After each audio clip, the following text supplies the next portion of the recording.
going on, everybody? Thanks to everybody who's stopping by for the conversation today. Big stuff that we got to talk about. We got to talk about the Serie A. We got to talk about Champions League. And yeah, just a lot of stuff going on. One sec, so I can try to silence all this stuff up. But yeah, a lot of stuff going on. Serie A, we're walking into match day 30. Big up JCG, man. Appreciate you stopping by. Quaja, appreciate you stopping by. Sorry I had to push it back for a sec. Declan, appreciate you stopping by. Appreciate everybody stopping by for the conversation. I will put the chat here in a sec. I just want to get through the Serie A stuff first before I jump into the call and put the link in the chat, and then we'll talk about the Champions League. But we're going to start with this Serie A match day 30. A lot of stuff going on. A lot of moves being made, and a lot of transfers already talking about happening for Serie A teams and everything else. But we'll get into it. Obviously, as everyone maybe knows, Inter has now lost and drawn the last two games, losing to AC Milan in the Milan derby. Milan then lost to Lazio, and Inter drew with Atalanta. And it almost feels as if Inter's trying to throw it away again, because they've dropped points in the last three games since the Genoa game. And they've been allowing AC Milan and even Napoli to get back into it, to where you could look at it. And funny stat, Napoli has 59 points, and it is 1 point less than where Napoli was at when Napoli chased down Inter, eventually passed them, and went on to win the Scudetto. So if Inter is in a position to where they may throw it away if the consistency does not get better. So, from a Napoli perspective right now, it's been absolutely crazy. Hoping to see what's going to happen, especially because guys are starting to come back, and maybe with a healthy squad, this team may be able to try to work some magic with Conte. I mean, he's going to need to, because for me, like I said, unless Conte pulls this around and ends up winning the Scudetto, which I don't think will happen, but if he wins it, then he has to stay. And I mean, big ups to him. First ever manager in the history of Napoli to win back-to-back Scudettos. Big up Southside. Appreciate it. Slot out. Yeah, we're going to get into it. We're going to get into it about the Champions League here in a sec. I want to speed through the Serie A talk right now. Big up Oregon Gooner. Big up Oregon Gooner every time. Wahaha, my guy. Always appreciate you. Bologna, Rob. Fuck Bologna. Although I think they were playing Rome, so it's like a toss-up between who I want to root for in that game. I hate both Bologna and Rome, but it is what it is with that. I have not seen it. Is it still tied 3? Is it still tied? Hold on, I'm going to look it up right now. Celta Vigo knocked out Lyon. Rome Bologna tied going in extra time. Betis. Villa won. Aston Villa, I would not be surprised if Aston Villa, if Unai Emery, even with everything falling apart, if he stunk out a Europa League. But Dear Christian from AFTV said that Thierry did not play okay at the Emirates in the first. We're not even going to touch that, man. We're not even going to touch that. Scored for 4-3, but ref whistled for the weakest foul. Before the goal, so no VAR. Yeah, Milan's definitely making this an interesting comeback right now. They're currently 8 points behind Inter, and we're really waiting to see if Inter's going to pull another madness. As I said before, that's in Inter's DNA to pull a madness and see. But the top 4 battle is definitely heating up. I mean, Napoli 9 points behind Inter with 8 games left. Most likely nothing's going to happen. As far as us, Milan 8 points behind. I mean, again, unless Inter pushes the self-destruct button like they did last year, Oregon. Oh boy. But unless Inter pushes the self-destruct button, I don't think Inter is going to give up this lead We're going to see they're playing Fiorentina, who's in 16th place. Now, it's a dangerous game for Inter because Fiorentina is definitely in a situation where they're trying to crawl out of this relegation battle in that third spot. Cremonese is only 4 points behind Fiorentina, and Lecce is 1 point behind them. Cagliari, who will be playing Napoli this weekend. Cagliari is going to be a tough game for Napoli. They always are. This is a low-key rival of ours. The Sardinians and the Neapolitans just traditionally have never gotten along. Long Italian history with that. But Cagliari, Napoli is away at Cagliari, which is never an easy place for us to go to. And it's going to be a massive, massive game because we're waiting to see what's going to end up happening with Inter. Milan is at home to Torino. And I mean, you don't know what could happen with Milan. You know, they've only lost 3 games so far the whole year. It's the draws that have really killed AC Milan, you know, but they have dropped a few points. You know, in the last 4 games, they've lost 2 and won 2. So hopefully Torino can work some magic and just get a draw out of it so that Napoli could go level with AC, could surpass AC Milan if we win. We could go up by 1 point on them and be chasing down Inter. But like I said, for me, I think Inter's winning the league. If Inter somehow bottles this, I mean, it would absolutely be ridiculous. I think it would absolutely be ridiculous if Inter threw this away for a second straight year. Or Torino can jog on. Yeah, well, you know what? The question is right now is that AC Milan's a big center of all the talk about what's going on with transfers and everything in Italy, because there's talk that Allegri may be going to Real Madrid. If Allegri goes to Real Madrid, is AC Milan and Zlatan Ibrahimovic going to push the destruct button, start selling players off? There's been rumors that Pulisic wants to go back to England. There's been rumors that even though Rafael Leao extended his contract, he may be gone after this year, that they may try to sell him. The Champions League money is very important for Milan to see what's going to end up happening with the squad, but there is no guarantee that AC Milan is going to keep the team that's going. They could be using the team. Big up to everybody from the Bruised Banana raid. Appreciate Shane, my guy, every single time, man. He is the fucking man. He is the man. Appreciate everybody coming over. Big up Binks. Big up Gooner SC. All the guys are coming over from the Shane. Appreciate it. Appreciate everybody hopping on for the conversation. Benji, always appreciate it. My guy, Vigilante. Jam Boy. My guy, man. My guy. DG2. Everybody's hopping over. But yeah, AC Milan is really at the center point of what's going on in Italy right now. Massimiliano Allegri linked with the move away to go to Real Madrid to take over. There's talk of the fact that Napoli, we don't know what's going on with them. There's been rumors that Conte may be going. Now there's talk that he may not go, that they may not take a chance with De Zerbi. There's rumors that De Zerbi wants to stay in England. There's all types of stuff going on right now. And at the center of it is the top 3 teams. But at the other part of it as well is the story that Cesc Fabregas is writing with Como right now. Como doing an absolute madness right now, getting into 4th place.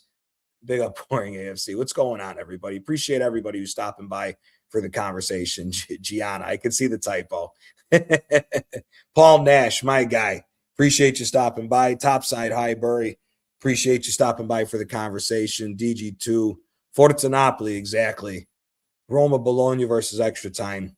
I don't know who I want to win in that because fuck the North and fuck Rome. So we'll just see what happens. But Rome, I would not count Rome out for that Europa League title. I'll be very honest with you. They've had one of the best defenses in Italy. They have gone down here recently as far as what's been going on with them. But overall, I would not count Rome out of that Europa League title. I think they're the biggest threat to Aston Villa. Them and Como of the 2 best defenses in Italy, along with Milan.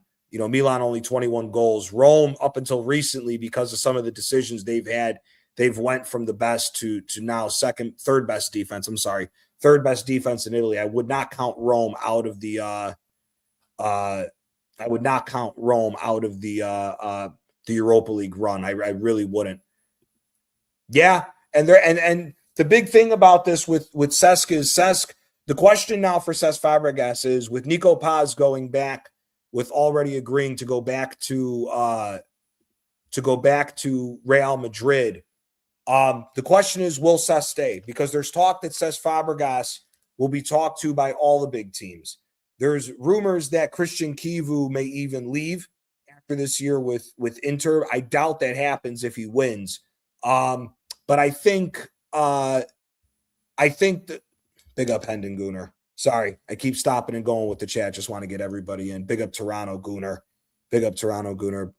Napoli's doing okay. We've actually stabilized. We're in third place only by a point behind AC Milan, and it's going to be a massive weekend because Milan has Torino, Napoli has Cagliari, and Inter. I'm trying to remember who Inter has. No. Inter has Fiorentina on the road, which Inter historically has had some tough games there. But it's very interesting to see what's going to end up happening with the big four, with the top three teams in Italy, because there's so much talk about what's going on. There's talk that Antonio Conte will leave if Napoli don't do anything, and he may just turn around and go straight to Milan because Milan may be losing Allegri, who may go to Real Madrid. Inter, we don't know what's going to end up happening with Kivu. I personally don't think Kivu will lose his job if he wins the league. But if they bottle it, Kivu's definitely leaving. And then the question is, if Milan win and Allegri leaves to go to Real Madrid, who then turns up for these managers? Which then brings into what Jamboyer said. Cesc may get a big move. Cesc Fabregas has been linked to all the big teams in Italy. The only team that I haven't heard him linked to is Napoli. He's been linked to possibly go to Milan. There's been a link for him to possibly go to Inter. If they don't finish in the Champions League places, because unless Rome wins the Europa League, Italy has no shot of getting the coefficient. So it'll be just the top four. If Juve don't qualify for the Champions League, Luciano Spalletti will get sacked. And then you have job openings in pretty much every single team. So the question then goes to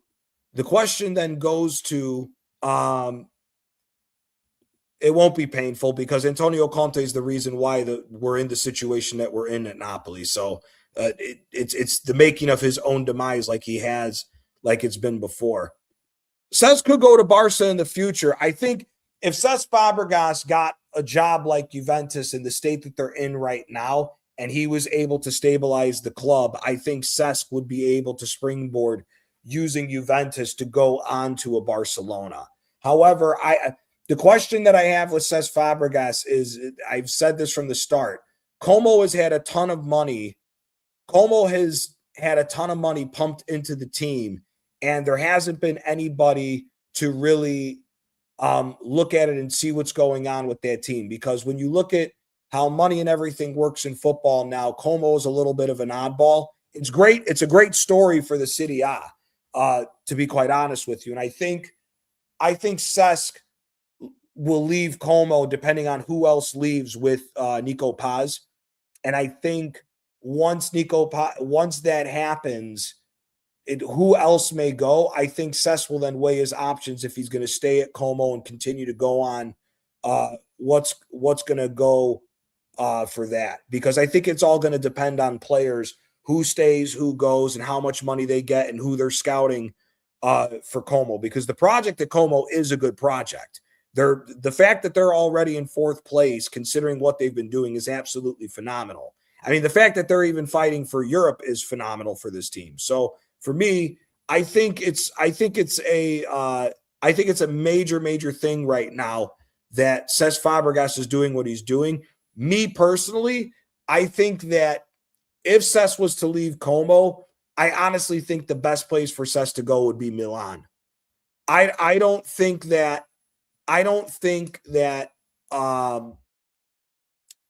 know if Inter's the right place for Cesc, only because Inter's going to need a coach that's going to be able to win. And I don't want to downplay Cesc with what he's doing with Como, but what he's doing with Como on the small route right now is not the same thing of what Inter's demands are going to be. Now, the flip side of that is, as many people I believe have seen, Nicolo Barella is linked with possibly an $80 million move to Liverpool. And on the other side of that is Bastoni is linked with a big money move to Barcelona. If they sell the two of them and they're looking to revamp the team, then maybe Inter could be a possible landing spot for Cesc because he will be able to have his input on the rebuild of how they're going to play, especially because the talk is Çalhanoğlu's on his way out of Inter as well. There's talk that Denzel Dumfries is on his way out, and Inter could be doing a whole makeover change to the team. So for me, if Inter goes down that route of doing a complete makeover, then I think Cesc Fabregas is a good move for him to go try his hand at Inter. The only risk is what are the realistic expectations at Inter from that point? Because Inter demands to win a Scudetto every year, but depending on who you bring in, Inter may not be able to do so. Milan, them getting Champions League money again is absolutely massive, and I think it will aid them in the overall build. If Inter goes and downsizes and Milan doesn't because of the Champions League money, then the question is, who does Milan go for to be their manager to take them over the top to potentially win? Because at that point, it's Milan Scudetto to win if Inter hit the self-destruct button, because then it's Milan's to win, because you have that situation. You don't know what the situation is with Antonio Conte at Napoli, if he stays or if he goes. And I think with that being the situation, Como without Cesc isn't going to be fighting. Juve might find their way back into the Champions League because you don't know what happens with Inter. Gasperini at Rome, I have no idea what's going on with him. Yes, he did well in the Europa League today to get into extra time and everything else, but I just don't see what Gasperini is doing with this squad at Rome. His decisions about leaving Dovbyk out, Pellegrini has played his way back into the squad, and why he even wanted to get rid of Pellegrini was stupid. So I don't know if Gasperini is going to be at Rome for much longer either. So the question then goes is there going to be another merry-go-round of coaches in Italy? But that's pretty much what it is. And I mean, look, it's a big weekend for the teams because they're all playing smaller teams this weekend. Like I said, AC Milan has Torino. Inter has a struggling Fiorentina. Napoli has a struggling Cagliari, but that is a rivalry game for us, so we will have to take it seriously. And Como is playing Pisa. And after what Como's been doing, I mean, Como's taken 7 points from the last 3 games for them to crawl into the 4th spot over Juve and Rome. Juve and Rome have thrown their position out the window the last few games with bad play and everything else. Even Atalanta has been able to creep into this now. Atalanta's only 4 points behind Rome. And Bologna, 5 points behind Atalanta. I don't think Bologna has enough to run in, but, it's just a lot of questions of what's going to be going on. So for Matchday 30, I think Inter's going to beat Fiorentina. I think AC Milan will stink their way to a win over Torino, even though it's at home. And I think the Napoli-Cagliari game's a tough one. I'm going to say Napoli's going to edge it on a 2-1, but I would not be shocked if Cagliari got something out of this game. They always play Napoli tough at home. It's always a tough game there. And it's just a lot of interesting situations going on. Now, as far as the other thing with the Serie A is the transfers. I mean, we've heard Sandro Tonali wants to come back to Italy. We don't know what's going on, especially because now the situation that Tonali got caught gambling again. We're going to wait to see how that plays out. But one of the funny things that's come up recently is that Riccardo Calafiori, for some reason, is linked to every team in Italy right now. The guy gave a interview talking about his dream is to go back to Rome because he has unfinished business at Rome. And magically, specifically saying Rome has landed him at every team. Juve's in for him, Inter's in for him, Milan's in for him, and Napoli's in for him. First and foremost, Napoli, I don't want you. I don't want him in Napoli. The guy's a fucking bum. I'm standing on business with him. I'm not giving in to all this bullshit about him. Big up Lynch. Big up Lynch. Appreciate you stopping by. Calafiori is a bum. I do not want Calafiori at Napoli. He does not break into our team. He's not better than Buongiorno. He's not better than Rahmani. He's not better than Bukma, who was his teammate at Bologna, and he's not better than Gutierrez at left back, or even Spinazzola at 32 years old. So for me, I'm not a believer in this nonsense for Calafiori. Now, Calafiori to go to Inter would be interesting because I could see it happening for Inter because they're going to go to, if they're going to lose Bastoni, they're going to need to go and get a center back. And I just don't know who you go for or who they're going to be looking at. So the interesting thing is that Inter, they're going to have to be, there's going to be a lot of questions to be asked about Inter if they do sell both Bastoni and Barella in the same season that Sommer is leaving and Çalhanoğlu. Now, what could potentially happen is Inter could end up buying Akanji on a permanent deal. And I don't know. I think it was a loan with a buy option. I don't know if Marseille said they're going to make it permanent, but they could potentially get Pavard back. So you have a little bit of a defense there with Akanji, Pavard. I mean, I'm not too much of a fan of Bisek, so I think you're going to have to look somewhere else for Bisek to replace to get the third center back in. Maybe it is Calafiori. Same thing could be the question about. Same thing. The question could be about Same thing could be asked about Calafiori going to Rome because there has been links that Gianluca Mancini may be sold by Rome in order to make some big money, and he has been linked to Inter in the past. Which I think if Mancini was the one to replace Bastoni, it's a questionable decision. But if you're surrounding him with Pavard and Akanji as the back line of three, I don't think that's that bad of a back line of three. It just with Inter, it's all going to depend who they keep and who they sell. Listen, he's a good dribbler, Dal. He's a very good dribbler. He's been refounded at this right wing back position because he's played midfield and he's been on loan at a ton of different teams at his time while he's been at Milan. I think he's a really good creative player out on the wing, and I wouldn't mind seeing him at Arsenal. Hell, I wouldn't mind seeing him at Napoli, to be quite honest with you. I would love to add him to Napoli. If we could get rid of Politano, I would take Salzmakers in a heartbeat to replace him at the right-hand side, or even be the sub for both David Neres and Noah Lange. Yeah, Bruno G would look good at Arsenal. He would.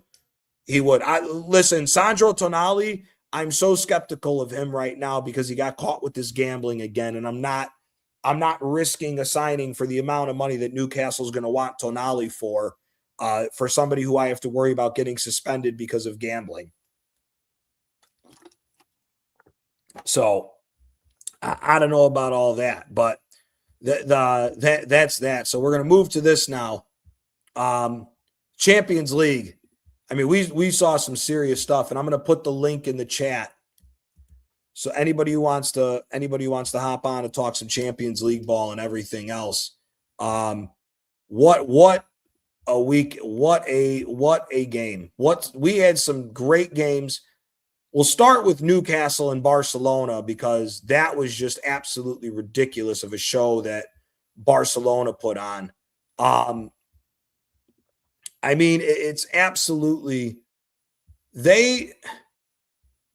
everybody in the English media really thought that Newcastle was going to keep up the fight for the whole game. And I don't know where the hell these guys thought that was going to happen.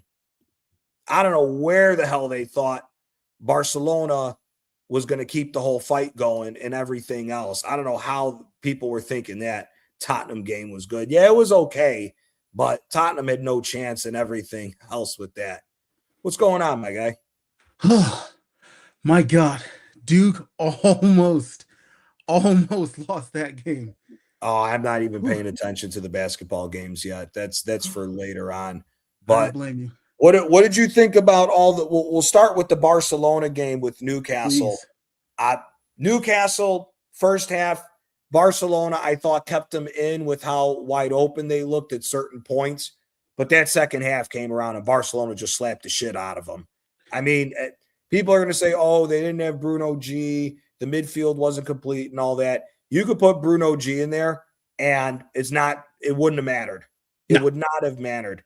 They Barcelona, this is the reason why I'm scared of playing Barcelona as an Arsenal fan. Because one, the funny thing is that I forgot who was talking about it, but Arsenal actually play a higher line than Barcelona. Really? They were showing it, they were showing it about they were showing it and they were showing that like at different points of time when Arsenal was playing Leverkusen, Arsenal's back line was higher up the pitch than where Mm. you saw Barcelona in the games that they're trying to say, oh, the high line this, the high line that. The problem is this. If you know Hansi Flick's style of football, Hansi Flick Yes. plays high up and he's playing open attacking. So he is going to give away chances for you to Yes. score on him. But Yes. the question then comes in, big up my guy Natster, big up. Big up But my guy. the question then becomes with Barcelona's high line, is it really bad to play a high line because Arsenal's doing the same thing? Or is it just Barcelona knows how to attack? And because they go full throttle to attack, they leave themselves open. But at the same time, you have to worry about Barcelona slapping the shit out of you because that's what happened to Newcastle. I don't know how some of these English pundits thought Newcastle was going to go to The new uh, camp. to the new camp and get a victory over there. And on top of that, the Newcastle loss kind of set the tone across the board for all the Premier League teams that got knocked out. Once the inability to score or play on the ground really played the way it should have for some of these Premier League teams, that corner kick bullshit didn't work anymore. Nope. And once that corner kick shit didn't work anymore, it was over with. And Barcelona just absolutely smacked them up. What did you think of the Barca game, Chike? After the Yamal scored the penalty, which I didn't even think he was going to, because Rafinha came back and normally he scores the penalties or is in charge of penalties. I just knew the game. I just knew the game was done, and I'm gonna tell you now. I think I predicted Barca to win it, and I'm gonna stick by that. Barcelona are winning the Champions League in 2026. First time in 11 years they will win it. Their attack is just they just play some of the best football outside of maybe Bayern Munich. They play some of the best football in Europe with Yamal and Pedri and Rafinha. I'm telling you, their style of football is just incredible, and they're just such a joy to watch. And people say, "Oh, well, defensively they're not." Yeah. But hey, man, sometimes scoring goals is the way to go. And yeah, Barca know how to score goals, especially at the new camp. So I'm gonna stick with Barca, and Barcelona will be champions of Europe this year. I predicted them at the beginning of this too that they would win because I more so think that the way that they went out against Inter and then the way that Inter got slapped up by PSG in the final, I just think it lit a fire under Barca where they're gonna find themselves this year. Because I'll be honest with you, there were times where yes, we got away and we in Arsenal, and we'll get into the Arsenal game here in a sec, but we were able to get away with a clean sheet at home. But there were some times where we looked suspect being open. And after what Barcelona just did to Newcastle, you can't give them a fucking inch or they're going to rip you apart. Nat, my guy, big up to you first and foremost. Hope everything's all well with you, my guy. What did you think of the Newcastle Barca game? Yeah, I was actually watching because I was on my way back from work in it, so I didn't really catch most of that. I saw the highlights, of course, but like again, I've been saying Eddie Howe, he's a good coach, good manager, but he's not elite. Yeah, it's Barcelona, but it's like, was it? They got it back to 2-2. What was it? 3-3 on aggregate. It was 3-3. It was 2-2, so it was 3-3 on aggregate, and then it went 4-3 it went 4-3 into halftime because Yamal got the penalty right before half. Yep. Yeah, right before half. Then they just fell apart. Yep. Literally, I've got a soft spot for Newcastle. I mentioned to you before, Johnny. Not sure if you were there, Chike, but like I'm Newcastle not sure it was. Yeah, Newcastle's a great city, man. I've been there Sure. a couple of times, but the last time I went, I can actually remember it. Do you know what I'm saying? Because the one before that, I was a kid. Yeah, it was like 10 years ago, freezing cold in January. The nightlife, guys ain't joking, man. It is, yeah, trust me. The babes are babing, bro. Do you know what I'm saying? It's something else, man. But yeah, like back to football, like it's for me, it's one of those where like I expected Barca to go through anyway. Like, do you know what I'm saying? Newcastle aren't the best defensively. They defend better than Barca, but Barca's attack is just way better. And like you, Gianni, I picked Barca to begin with, but I changed my mind only because I don't trust their defense when it comes to better opposition. They got Atleti next. Now, I wasn't impressed with Atleti either. That being said, to be perfectly honest, if Tottenham weren't as bad or if Tottenham didn't give them couple of goals and all of that, I think Atleti would have probably smoked them at their ground anyway. Do you know what I'm saying? If they needed to get a win, they would have got a win anyway. So I was relatively comfortable because that was the game that I was watching, you know. Igor Tudor, Tadeusz to Tudor, the history of the Tottenham and all of that. First win, and you're out, mate. Do you know what I'm saying? That might be his only win this season, bro. Do you know what I'm saying? You're right. Because Forest have got through to Midtjylland 1999 FC. Do you know what I'm saying? Like, they got through all things, bro. I haven't seen That's the year I was born. Damn. Do you know, son. I'm revealing my age there. Yeah. I wish I was in my 20s, but either way, like all jokes aside, like for me, like it's that game is going to be tough, man. Like do you know what I'm saying? Like, I'm nervous. It's one of them ones, but like I also want to say, think so? I think Barcelona is going to smoke them. Oh, Gianni. I think Barcelona is going to smoke Atletico. I think Barcelona will beat them. Because Barcelona is not going to give up. Here, you take away the first 3 goals in the Tottenham game, Barcelona is not giving those away. Sure. To Atletico Madrid. So take that out of the woodwork. So you're down to 4. The only goal, if you look at the first Tottenham game between Atletico, the only goal that I see that could happen on Barcelona is that counterattack by that world-class touch that Griezmann had when he gave it to Alvarez. I could see a counter like that happening. Yeah. They did smoke Barca in their cup, but the thing is if you go back and watch the second leg, if it wasn't for Ferran Torres not knowing if the ball's round or fucking square. They would have came back and beat him 6-4. I mean, Barcelona should have scored 6-7 goals in that game. Yeah, they were amazing. So it's the situation with Atletico is for me is how tight that defense really is going to be. Because if Atletico is going to be open the way they were against Spurs, I think the first game's in Barcelona. Yes, it is. It's not at Atletico. So if you're in the new camp first, I think if Barcelona comes out and hits them for 3 or 4, they're not going to go to Atletico. Let me put it like this. Atletico's not going to be able to play open and not stop Barca from scoring. Even if Atletico scores a couple, Barcelona will outscore them. Yeah, their defense ain't good enough. Job done at the new camp. Yeah, their defense ain't good enough, brother. Yeah, their defense ain't good enough. We saw that against Tottenham. That is probably the best Tottenham will play all season, regardless of 100%.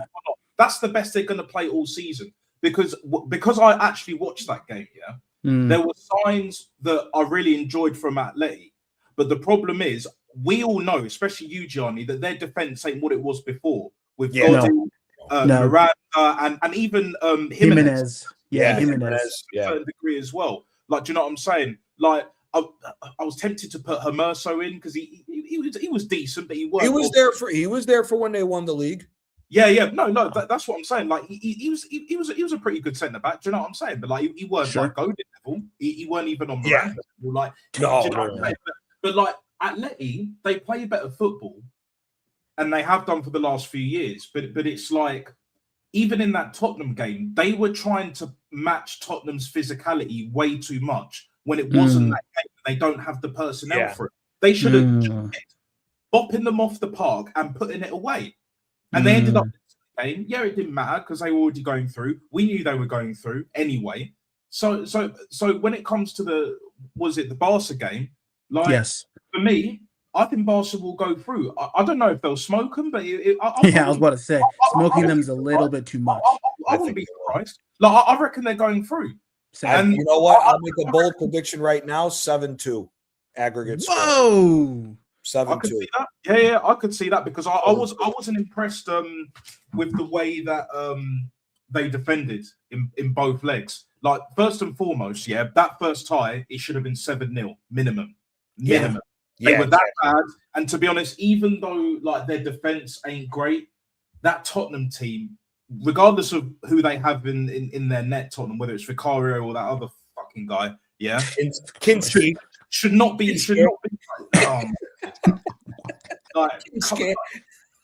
5-2, bruv. Do you know what I'm saying? To be honest, even Arsenal this season, even we've shown it, innit? We've shown it. And yes, we were poor against Bayern. I know we're going to get into Arsenal a bit more later on, but it's just like the way I see City. City. Like we ain't got to get into City. Who was all saying they wouldn't be surprised if City won the fucking game? Get the fuck out of here! You're lucky that Vinicius Jr. didn't shooting. Oh my god! I knew Rome was going to go through somehow. Like I just knew they were going to go through, man. Do you know what I'm saying? Like you ain't the same team, bro. Chique, nope. I know you know this anyway, but you guys ain't the same team. Pep has lost his mind. I've said this before. I said it on what was the last stream that I did? It might have been Rashid's or whatever. I said actually it was Northside after the Leverkusen match reaction. I said that ever since that divorce, he's not been the same guy, bro. Losing 10 mil will do a lot of shit to a man.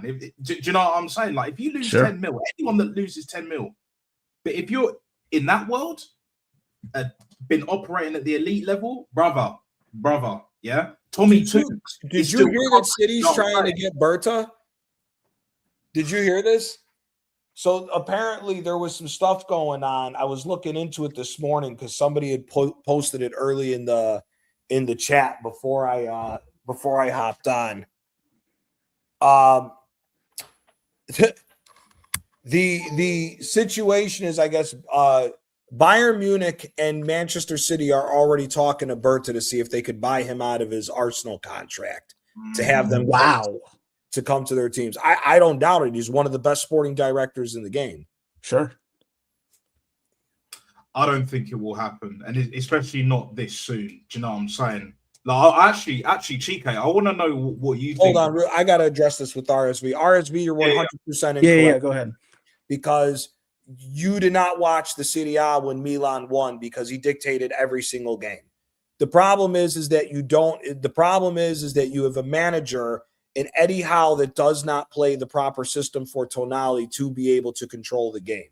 Tonali does play as a 6 and progresses into the 8 position. If you look at the way AC Milan played when they won the league, Frank Kessie and Benacer would drop deep to cover the 6 role to allow him to go forward, and he dictated the games for Milan. And he used his passing ability to pass the ball through the lines to be able to get to Rafael Leao, who Leao was the best player on that team going from the second half of the season, scoring goals and winning games. Tonali is, listen, I don't think a lot of guys are world-class, if I'm being quite honest with you. If we're talking about the level nowadays, he is damn near close to being world-class for the level now. The problem is when you look at Newcastle, is Newcastle's midfield, the guy who should be dropping in to play that defensive role is Joelinton. Why he is allowed to go forward, I don't know. Joelinton should be the guy that drops deep and plays 6 and allows Tonali and Bruno G to run the show the whole time. That's my personal opinion. But if you look at Tonali when AC Milan won their last Scudetto, him and Rafael Leao were the 2 most important players on that team, along with Mike Maignan. So for me, I think you're a little bit wrong on that, but that's your opinion. I personally think Tonali is one of the best midfielders in the Premier League. Now, like we said on the last show, him gambling is a whole different situation. So that's hotting up as well. Do you know what I'm saying? Like I saw a little post saying that Arsenal might consider it, but do you know what, man? Like Roma facing elimination. Yeah, like if the gambling, if he's still doing that shit, I don't want him, man. Yeah, no way. This is the funny thing. I think Tonali is better going forward, but all-around player, I like Barella more than Tonali, if I'm being honest with you. And there's already reports saying that Liverpool's in talks with Inter for a $70 million purchase of Barella, 70 million euros. If that's the cost to get Barella, and there's a talking about and there's talk about him going to Liverpool, Arsenal should be looking into that. Especially if Zubamendi's talking about, I'm not opposed to go back to Spain. Bro, I'd sell Zubamendi's ass in a heartbeat to get Barella. In a heartbeat. Zubamendi to get Camavinga, because there's links that Camavinga, like Man United are looking at him. I do not want him to go to Man United. I don't either. You're the same as well. If he goes Man United, problems, innit? You know what? For me with Man United, it's going to depend on who the manager is. Because listen, part of me does not trust Michael Carrick to get past a 6 month, half a season period to keep going. And part of me says maybe no. Because here's the problem. Whether Carrick's a good manager or not, it's what's the ownership going to do. Okay. If the ownership gives them Camavinga just because they got the Champions League money, there's nothing guaranteed. What do you mean by that? Manchester United never invest heavily when they get Champions League money.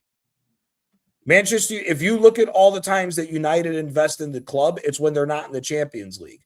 When they get the Champions League, the Glazers don't do it and they suck the money out of the club because what is it? I think fourth place for Premier League is either 45 or 50 million from the Champions League money.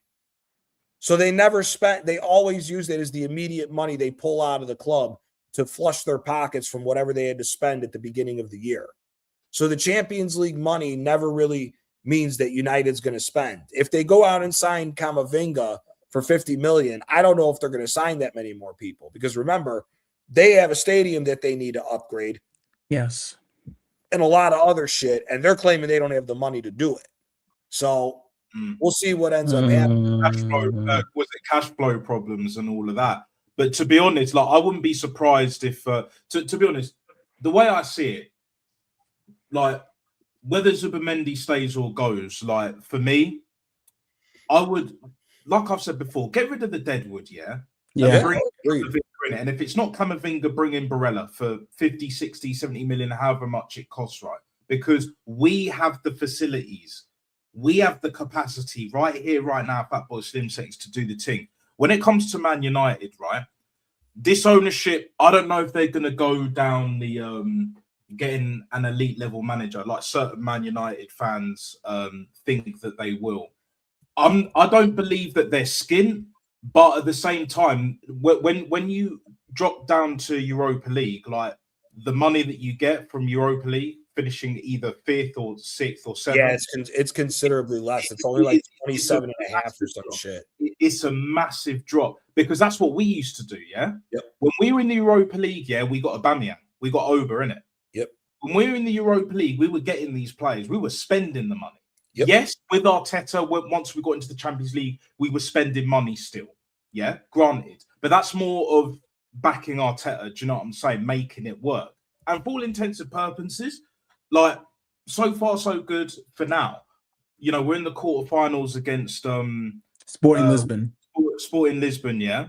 Like, yeah, we're going to get into that because that's not as going to be as easy as everyone thinks. Do you know what I'm saying? So we'll just have to see. But I reckon first time on the channel. Big up, John boy. Big up, mate. How you doing? So caught me at a bad time. I was just getting undressed for Kat to lay in bed, but when the man calls, you got to jump on. Appreciate it, my guy. No problem, man. So I'm interested. It's interesting listening to you lot. What did you guys think? What did Kwaja and to John Boy, whoever wants to go first, what did you guys think of the Barca Newcastle game? Go on, Kwaja. Go on. I thought it was a good game first half. I just felt like Newcastle just allowed that much space, and I felt like that was the problem. And they just got punished. I mean, I knew Barcelona were going to win that game. I mean, as soon as Yamal scored that goal in the last minute, I just felt like that's over for Newcastle. That's it for Newcastle. And I mean, big up Lynch every time. I just felt like that Barcelona team, I think that is a proper threat. I mean, Pedri, Yamal, Rafinha. I mean, I've been hearing all these Chelsea fans that keep telling us that Estevao is better than Lamine Yamal. I mean, please, Chelsea fans, please go and do your header wobble. I've seen Chelsea fans saying that Estevao is better than Lamine Yamal after one game. Let me tell you something. Chelsea need to shut the fuck up about everything going on after that ass kicking they just got from PSG. 8-2, bro. Yeah. And I'm going to be honest with you. Be ready for PSG to do the same thing to Liverpool. Yeah. Yeah. PSG has spoken them, bro. They're going to smoke the fuck out of them. Yeah, they better. They better. What they will. Did against Tottenham, bro. What they did against Brother, Tottenham. which fullback of theirs are you trusting to stop Kvaratskhelia right now? You think Kirk has to stop stopping Kvaratskhelia? He's going to run all over his hell no. Dembele, bro. They're not even stopping Ousmane Dembele. Or Barcola. Did you see that? Barcola, Doué if he's fit. Do you know what I'm saying? Like, what was it? Even Fabian Ruiz, bro. Like I know Liverpool's midfield is pretty good, but it's not. Mikel, Virgil. How can Liverpool's midfield be good if you're relying on Dominic Szoboszlai? Are you mad? Yeah, but he's playing at Whoa. He's been their best player this season. No, he is. Szoboszlai's been Liverpool's best player. Nobody else has been their best player. It's him. He's carrying the point. Why are you dissing Szoboszlai? I'm not. I'm just saying, if that's your best player, he's a very good player, bro. Saying a lot. He's class, bro. He's a proper midfielder. He starts He's every not Premier even League their best midfielder. Their best midfielder is McAllister. If we're talking about pure capabilities and on form, McAllister's the best guy they got. And to be honest with you, behind Rodri, if Rodri's peak, Gravenberch is getting every number 6 in the league a run for their money for number 1. Really? Yeah, hell yeah. Gravenberch was the best player. When Liverpool won last year, Gravenberch was the best player on that team. McAllister was in and out with injuries at the beginning. Sure. Gravenberch is a monster. Szoboszlai, me personally, I think the biggest problem with Liverpool is they took him out of the number 10 position. That midfield is the reason why Liverpool won the league last year. It's not because of Salah staying further up, while it did help because Salah scored more. That midfield engine of Liverpool is the reason why they won the league. If you want my personal opinion, Vert should be playing on the left wing, and you keep that midfield the way it is. That midfield won you a league title. You don't change that. Put Verts at the left wing. Salah needs to hold bench, and then I don't know who the fuck you want to put it right because that's a gaping hole because Gakpo's dog shit. You got Chiesa. I don't know what the hell's wrong with him. And you got Chiesa. Shoehorning Verts in there and messing that midfield from last season is why they're struggling this year. Exactly. And depending on who the manager is, I think Liverpool's actually the bigger threat to Arsenal than City is because I think City's got a lot more shit to do, if I'm being honest with you. 100%. Liverpool, and especially if Liverpool, I think they're looking at the wrong guy because they're talking about they're going to spend 70, 80 million to go get Barella. I don't think they need Barella. They need to get Bastoni. They need to go and get Bastoni from Inter if Inter's out selling. Yep. But go ahead, Quasha. Go back to what you were saying for the Barcelona game. I just feel like the Estevao hype needs to stop. I think he's so overrated. I mean, the Chelsea fans keep hyping him up to be as good as. Shit. He's dog shit. I just don't. I've never rated Estevao that highly. I just don't get the hype around him. I mean, these Chelsea fans need to humble themselves.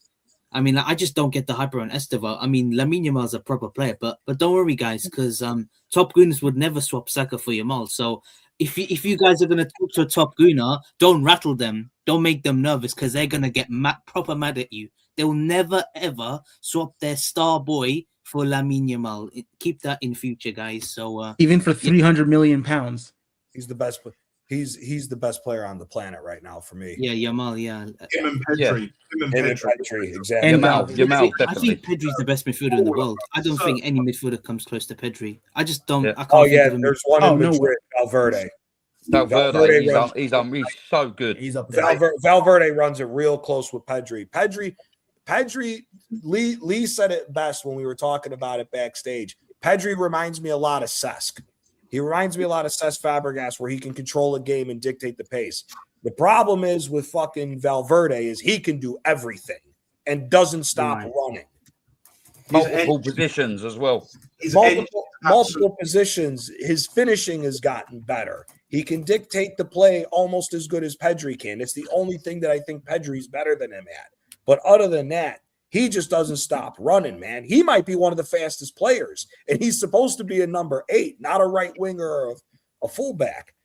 John Boy, what did you make of the Newcastle Barca game? And then we'll come to Dell right after that. To be honest with you, Johnny, I was in view stream while he was watching the Spurs game, and I had and I had the Newcastle Barcelona game on the telly. And to be honest with you, I weren't really concentrating on it too much. But I did say before the game started in the stream a while ago that Newcastle, when they were 1-0 up in that first leg, and if it stayed 1-0, I still didn't think that would have been enough. No. So when it was 1-0, I thought Barcelona are going to win this anyway.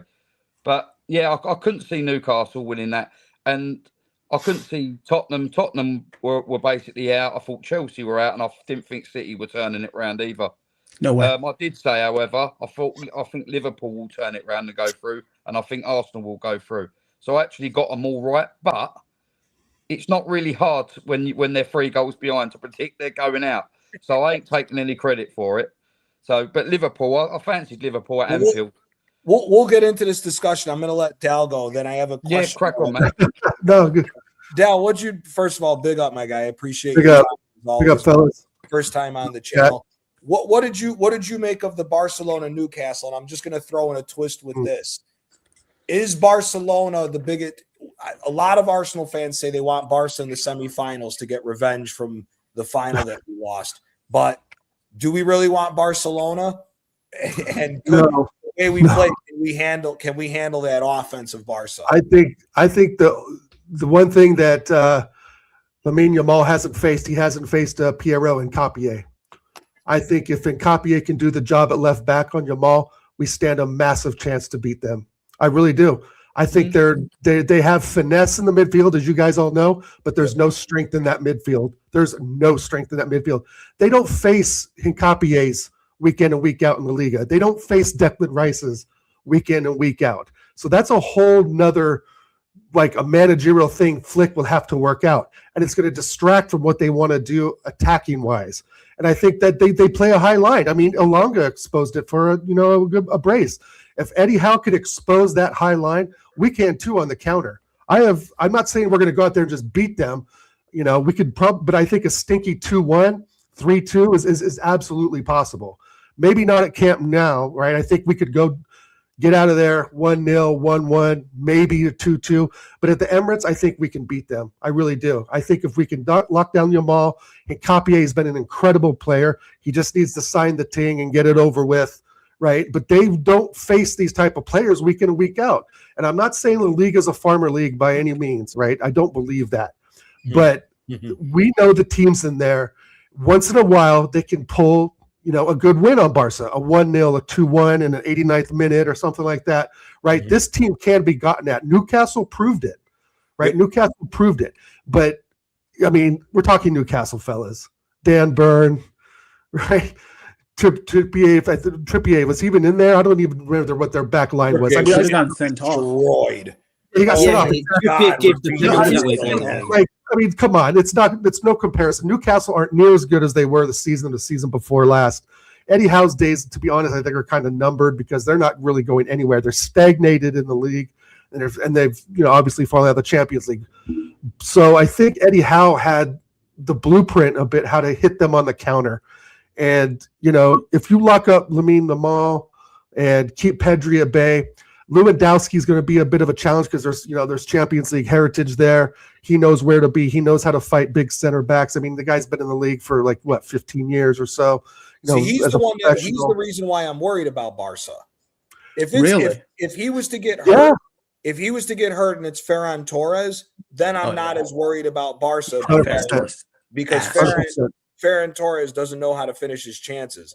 Lewandowski, the worry is that yes, he is older. This isn't the same Lewandowski as it was at Bayern or even Dortmund, but that older, smarts, fox in the box with those type of playmakers around him is what worries me with us. Because when you look at the way everything was going on in the Leverkusen game and some of the opportunities that we would give away around our box. That's what worries me, is that a much more clinical team can take advantage of that. 100%. And let's not forget Rafinha. Fermin Lopez as well. And that's where I think and Pedri and Gavi. Yeah, exactly. But I think Rafinha and the Mall are the ones that are the most deadly, right?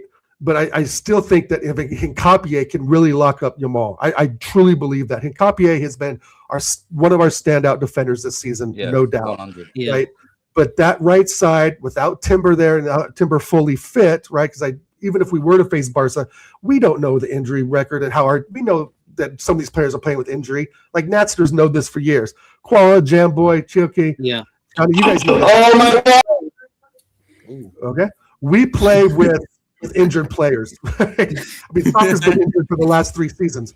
So if Timber comes back and be informed, that could be a challenge for Rafinha. But Rafinha will have his day against Mascara, Ben White, Timber. You know, as much as we rate Timber, it's going to be very difficult for him to stop Rafinha. Yeah. So to me, Rafinha is their most deadly, and Lewandowski inside the box is a killer. Either way, just the experience, bro. I mean, he's not got the movement as much, but you know, I just think Rafinha is just on another level this season. Yeah. You know? So over 2 legs, how confident would you feel about Barca if, I know I'm playing hypotheticals, if Barcelona and Arsenal were to progress? How confident, Dal, are you that you could beat Barca over 2 legs? Because you kind of alluded to it. I think I'm slightly confident, but it'll be a tight match. I mean, they're not going to beat us like they did Newcastle. It's not going to be 7-2 at the Emirates or something like that. It's going to be 5-0 at their place. It's going to be some cagey 1-1s, man, and 2-1s, 3-2s. 45 to 55%. I got 60-40. But I'm maybe 60, a 55 to 45%. Yeah. I think that center of their midfield is not strong. They don't have a Declan Rice, bro. And when Declan Rice is on it, is he the best midfielder in Europe? I mean, there's a shout for that. I mean, Valverde obviously is the top, I think, of everybody's list right now.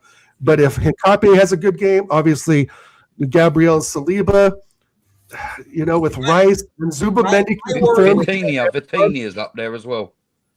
Yeah, Vitinha's up there. Yeah, my worry is that I hear the physicality side and I hear it with what you're saying with Rice. Here's my worry is I get all that. The problem is that if it ends up being one of these normal games where Zubamendi goes missing and Eze, the problem is Eze also needs to play further up the pitch. If Zubamendi goes missing, all they're going to do is pass around Rice and tire his ass out. And then he's going to be a non-factor. And my worry is if that happens, now you got to worry about Fermin Lopez doing what he did as well. Right. Because the worry is with me is Arsenal going to be too gassed to deal with that amount of passing? Because when you look at some of the games where Zubamendi and Rice just look like they're dead on their feet, if you're dead on your feet against that midfield, they're just going to pass the ball around you and just make you drop. And I know they said it's been day to day, but we don't know how much the injury really is because they're kind of hiding it with Timber. If Timber's not playing, I'm sorry, I like Mosquera. You're not dealing with Rafinha. No, not with what he's doing. No, Mosquera will fall down like a giraffe. To your point, Hincapié, Rice, and Timber have been our 3 best players for me this season. Yeah, they've been the 3 best players of the season for me. You see the massive difference defensively with Hincapié over that fucking scrub Calafiori. He's a scrub. Yeah. I'm sorry. He can go off the roller, bro. If Calafiori gets in over Hincapié against the Barcelona, we're going to see a fucking ass kicking fest Yamal's going to give him. Right. 100%. It has to be Hincapié, you know. And that's the thing. I think Arteta may or may not know, right, that Hincapié cannot get too far up the pitch because that will leave Lamal with way too much space to operate, right? And that's the thing. He has to stick to him like right on Rice, bro, because that kid is phenomenal, right? And he has the tiki-taka trickery. He can probably get around any left back, but Hincapié, I think, and you know what, guys, to be honest, I think the players really want it too. I think there's an element that we've not had, obviously, in the squad for many years, that this squad in particular, especially if we win the league and win the League Cup, possibly the FA Cup, that will be the wind in our sails, bro, to get us through the Champions That League. fighting edge, that The fighting spirit. edge, Yeah. man, boy. Yeah, it has been I gone. think It's that's here not this year. something we're all. I think I haven't heard from a lot of YouTubers in our space. Is the fighting edge that Declan Rice and Gabriel and Hikapié bring to this squad, right? They know these Barcelona players are good. They know the tiki-taka trickery, right? And I think there'll be a level of absorbing that. And if Eze's in form, if Gyökeres can, at least get all under control, I think there's something there. But again, we're looking if it's Saka right wing. I'm just not so sure, and I'm not sure if Madueke can handle it either, and I'm not sure if Max Dowman can either. I think the right wing is going to be a real problem for us if we have to face them coming up. They might have like Jules Koundé playing right back. They might have Martin or Cancelo playing left back. I don't rate Jules Koundé that highly. I think he's a scrub. I don't think he's that good. Cancelo's good. This is where rotation over the season was important because if Max Dowman had have got 20 minutes at the end of every other game, say, or he'd be ready, he'd be more confident. We might have won a few more games. You never know. But I just think with Mikel, I'm not gonna. I can't really knock him because of the position we're in. Sure. We haven't played great football, but he's got results. He you know what I mean. So, but that's the one gripe I have with him is that when all the players are fit, he sticks with the same team and just plays the same players and gives players microwave minutes like he brought on who did he bring on the other night? Was it Miles Lewis-Skelly for about a minute and a half? He brought on Skelly. He brought Gyökeres for Skelly. It's just I don't get it. Why bring him on for a minute and a half? Because they're going to sell him. They're already saying they were saying that there's a very high possibility that Lewis Skelly and Wanyeri are going to get sold. Because I'd keep both of them. I'd rather Calafiori go to them. I personally think you keep all the youth players. I personally think you keep Enweri, Dauman. You don't sell any of them. You use them as your rotation for next year because they're going to be hungry to get in the squad. Now, to what Dahl was saying, for me, I think Madueke and Dauman should be getting starting minutes at this point already. Yep. I'm sorry. Saka's been dreadful. I know people are worried about rushing it with Max Dauman because he's 16. You got to take care of him and all that. I hear it. But the left wing is the most diabolical position for us right now. Nothing. You know that old expression, throw shit at the wall and see what sticks? Nothing's fucking sticking.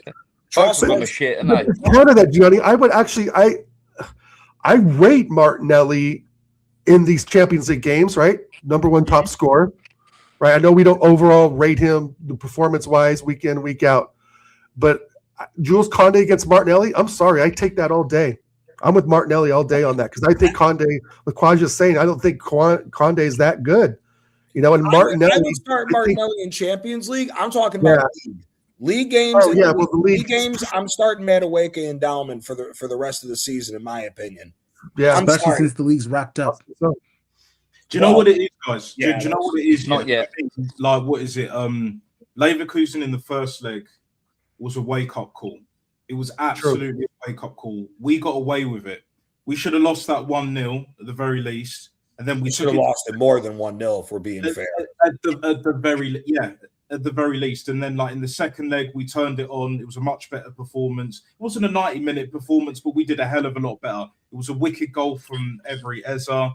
Declan Rice, that was a great finish, especially when you look at the reverse angle and all of that. Yeah, that was great. That should set the tone from now till the rest of the season. We got the win. Obviously, we got the League Cup final on Sunday. We will be there. Do you know what I'm saying? And best believe, man, like at this crucial point of the season, it's about momentum, innit? Building the momentum. Like, we're at this point now where it's Arteta's left it too late for me to start resting players and trying to pick his favourites. I think he realised that Calafiori ain't it. Like he's not a starter.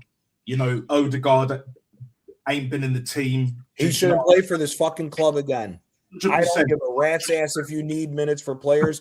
Give the youngsters the minutes. Fuck Odegaard. Yeah, but this is why I don't want Ethan and Miles Lewis-Skelly sold. Like, to be honest, there was one point in time because he wasn't getting minutes and all that, and that it didn't look like he was going to play in midfield at all. Like we were thinking about doing it against Wigan, but then Calafiore got injured and all of that. But Ethan, for me, number one, we can't sell. Like out of the two, hypothetically and all of that, I'm keeping Ethan over Miles Lewis-Skelly, but I don't want to sell either of them at this point now, because if Zubimendi wants to go, he can bounce. Calafiore, with the bullshit that he's been saying, he can bounce. Marino can bounce. Do you know what I'm saying? Havertz, nicking a living guard. Do you know what I'm saying? Bukayo Saka's got one more year to fix up, get some rest, fix up, and then he'll be out the door as well. 300k a week or not, I don't give a shit. Because this club, these fans need to learn, innit? Pattern recognition. That's what I've been saying for the longest, guys. You know what I'm saying? Pattern fucking recognition, right? We need to learn from our past errors. We're in a great position now, but in order to keep that great position, it's not only just about mentality and mindset. It's about doing the right things when the opportunity arises, taking them opportunities. We've been in great positions in the past, Champions League, FA Cup, top of the league at certain points. You know, 93%. What is it, 0708? 0708, Eduardo was on fire. Then he broke his leg in 3 places. Gallas crying his eyes out. I don't know how the hell he got the number 10 shirt. That was a madness, bro. That's a fucking joke. But the point I'm making, guys, is like we've been in these title challenges before, even with Wenger. We've been in these positions where, you know, to win the League Cup, Birmingham, you know, win the FA Cup. Yeah, we got over the line in the end with, you know, Hull and Villa and then Chelsea. Do you know what I'm saying? But it's nowhere near enough. This man has had over £1 billion spent. He's got to deliver. And if he keeps going back to his favourites that are fit and available and all of that good shit, yeah, like it's going to cost us, bruv. And he knows it. And it's going to cost his managerial career, because if he's serious, yeah, he better make the right decisions. But like, let's say for argument's sake, you know what? On that, Nat, I think he's forced to. I think the players are fucked up so bad to where he's forced to make those decisions now. Listen, he dropped Odegaard because Odegaard had a stink fest those, 5 games in a row? Even though it's been longer than 5 games. He threw him under the bus. And since he's thrown him under the bus, Odegaard hasn't been seen. Everyone's claiming he's got an injury. That ain't no fucking injury. Oh, no, he's not injured. They had a falling out. Manager. He also fell out with the manager. Like, it was after the United game, right? It was after the United game he disappeared. Will And if you remember, he's going to the World Cup too. Let's not forget. What'd you say? He's going to the World Cup too. Let's not forget. He'll stink the World Cup. Don't worry, bro. He will stink it out. Every stinkering hooked. He will get stinkering hooked. Don't you worry, bro. If Odegaard miraculously, the World Cup ain't got shit to do with Odegaard. It ain't got shit to do with it, because I'll tell you why. Odegaard, if you guys remember, Lawrence on one of Aaron's call-in shows was talking about one of his friends that's close to a couple people that's around the managerial area for Arsenal.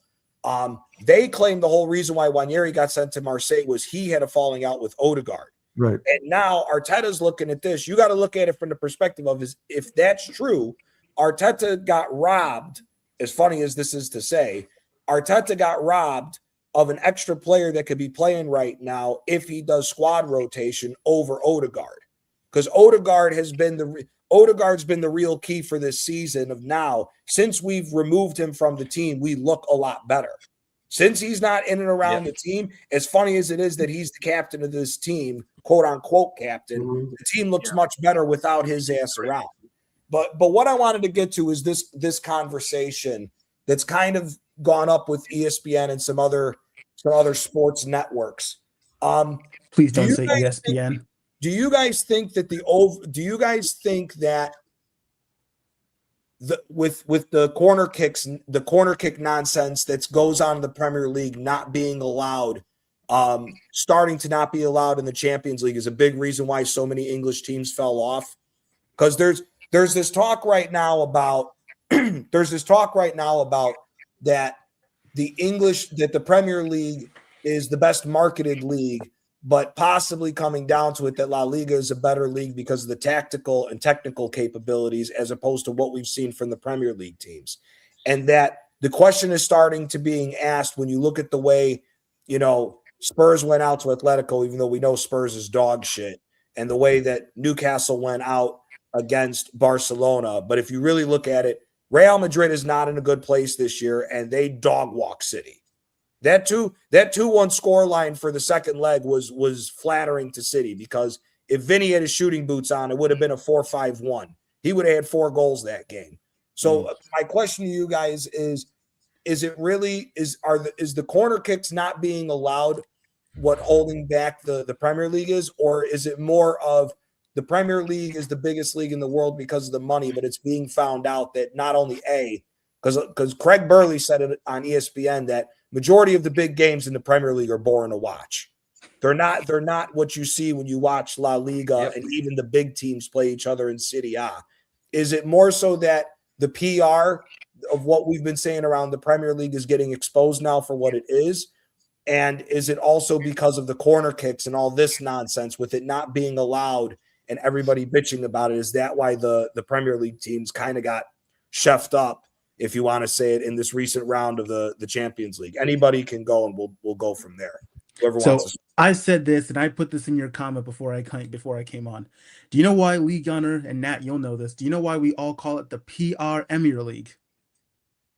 It's the biggest marketed league in the world, but the technical quality in the Premier League is horrible. Facts. That's what I was going to say. It's horrible. Like it literally.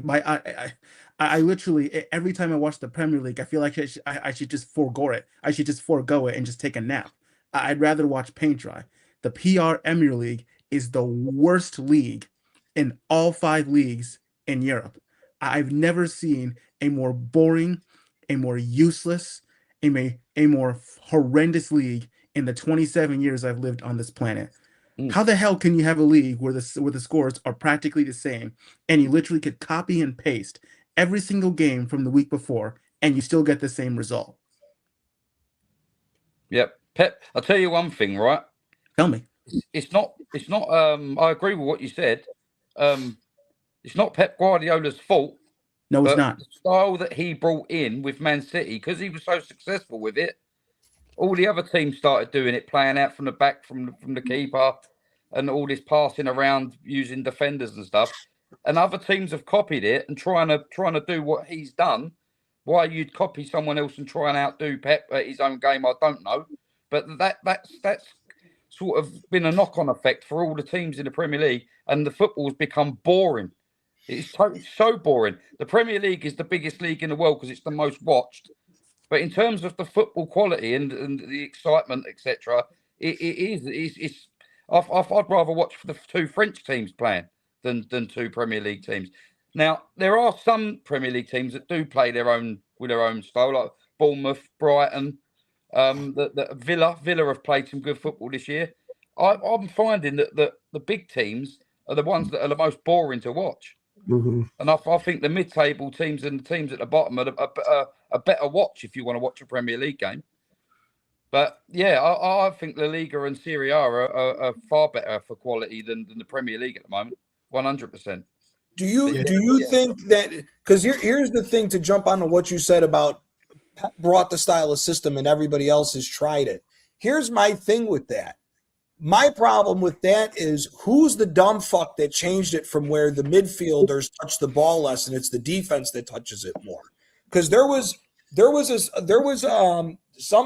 and Lee were talking to one another one day behind one of the streams, after one of the streams. It was off camera. And the stats were, I think it was 2015, 2016 season, the top 10 players that touched the ball with passes in the Premier League were all midfielders.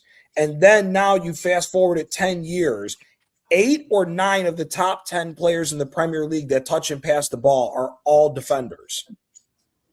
So it's like, what's the change? Who brought this change to where the defenders are touching the ball that much more than the midfielders or even the creative players out on the wing? For me, that's like why I think the Premier League is so boring, because when you look at these other leagues, I mean, the fact that if you go back 15, 20 years, a guy like Haaland 20 years ago has got 30, 40 touches by halftime, not 8.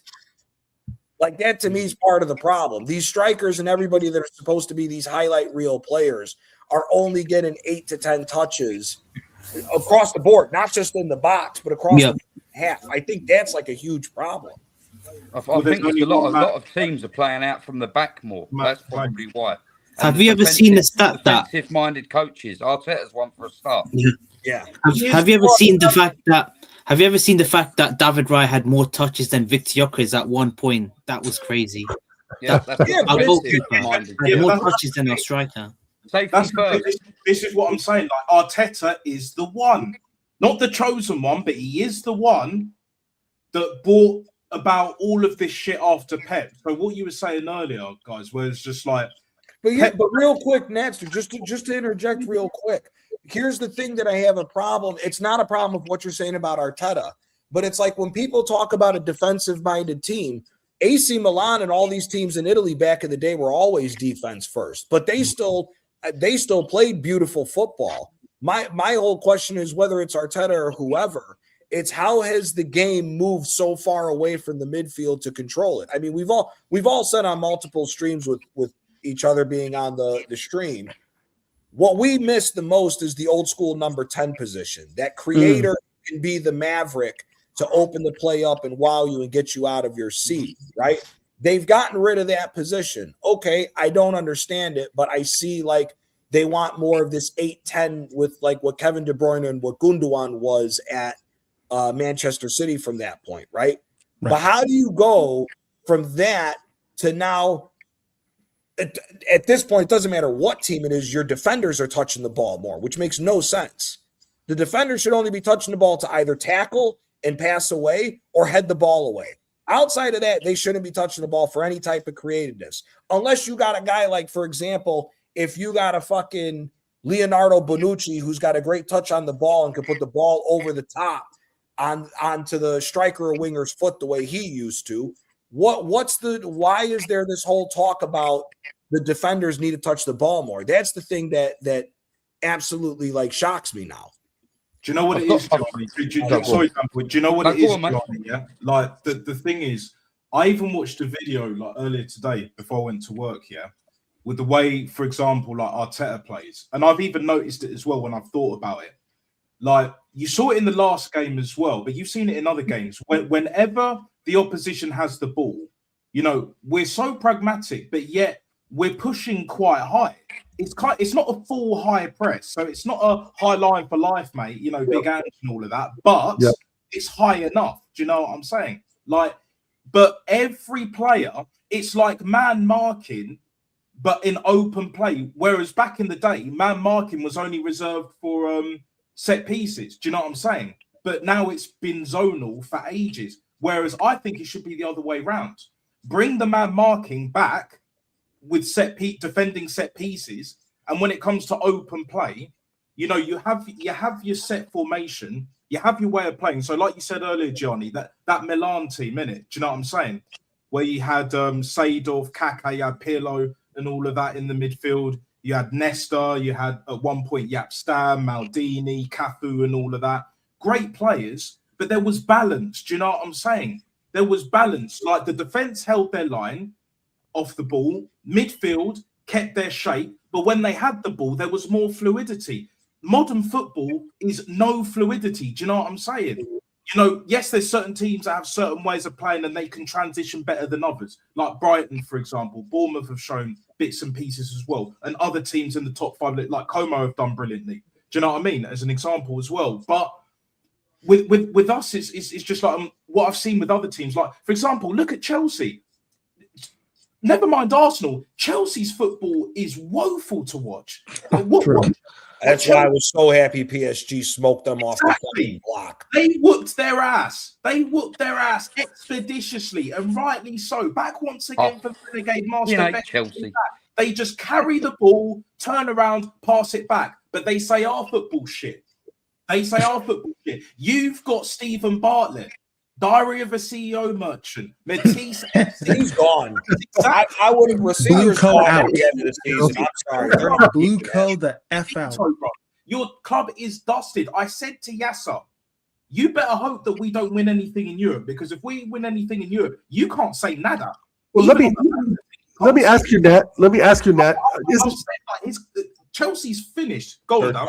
Let me ask that real quick. So you were talking about the defenders of AC Milan, as Gianni knows, my Italian club, right? Football heritage. But number one is that I think that the defenders now are full-on footballers, right? Now, you've seen Saliba take the ball up to the halfway line many times now, right? We've seen Gabriel dink forward and make it, outward pass to Saka. I think that the defending is different now. It's more you have players that have ball control.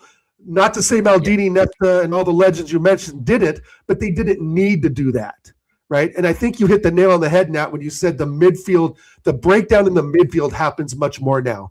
Back then, the midfield was a little more compact. One guy goes out wide to pull another, defender off of him, right? But now it's like they all three pull back. You never can tell who's the 10, 6, the 8, because it intertwines too much now, right? The pace and power of it, the pace and power is overridden the skill and the touch and the turn, right? We're so worried about getting the ball as fast as we can up the pitch without any real organization. And that only works if your team is set up like that. And I don't believe Pep is the one that's invented this pass it out from the back. I don't think he's invented that. I mean, yeah, he may have enhanced that a bit in the Premier League, but for me, I like passing it out the back, not the way that we do it. We were doing it under Wenger. We were doing it a lot worse because we didn't have the quality. And right, is spot on. They were back in the day. Midfielders not only had quality, but there was balance. And then the forward players, the wide players, whether it's wide midfielders or eventually sort of like in the late noughties, early to mid tens, right? Do you know what I'm saying? Then the wingers got a bit more of a shine, but the vocal point was still up front. Haaland gets any touches. I don't rate the guy, but he should be getting more touches during the 100%. This Gyökeres should be getting way more touches. Oh yeah, no, for sure. Oh, yeah. Preaching to the choir. It was at Bayern. Yeah, it's probably the one of the very few games, probably the only game where I've seen him specifically get the most touches of the ball. And we're in March, bro. We're in the end of March. No, I get it. Bro, you're preaching to the choir, bro. I get it. I just think that there's a different type of center backs now, specifically with center backs, right? You have more ball-playing center backs. You have center backs that are a little bit more mobile. They're afraid to put in those hard challenges like Maldini has done, and those, and even, I would say even some of the Serie A teams now. I think teams are so. Here's the overall point. I think I'm trying to make is that teams just don't want to lose.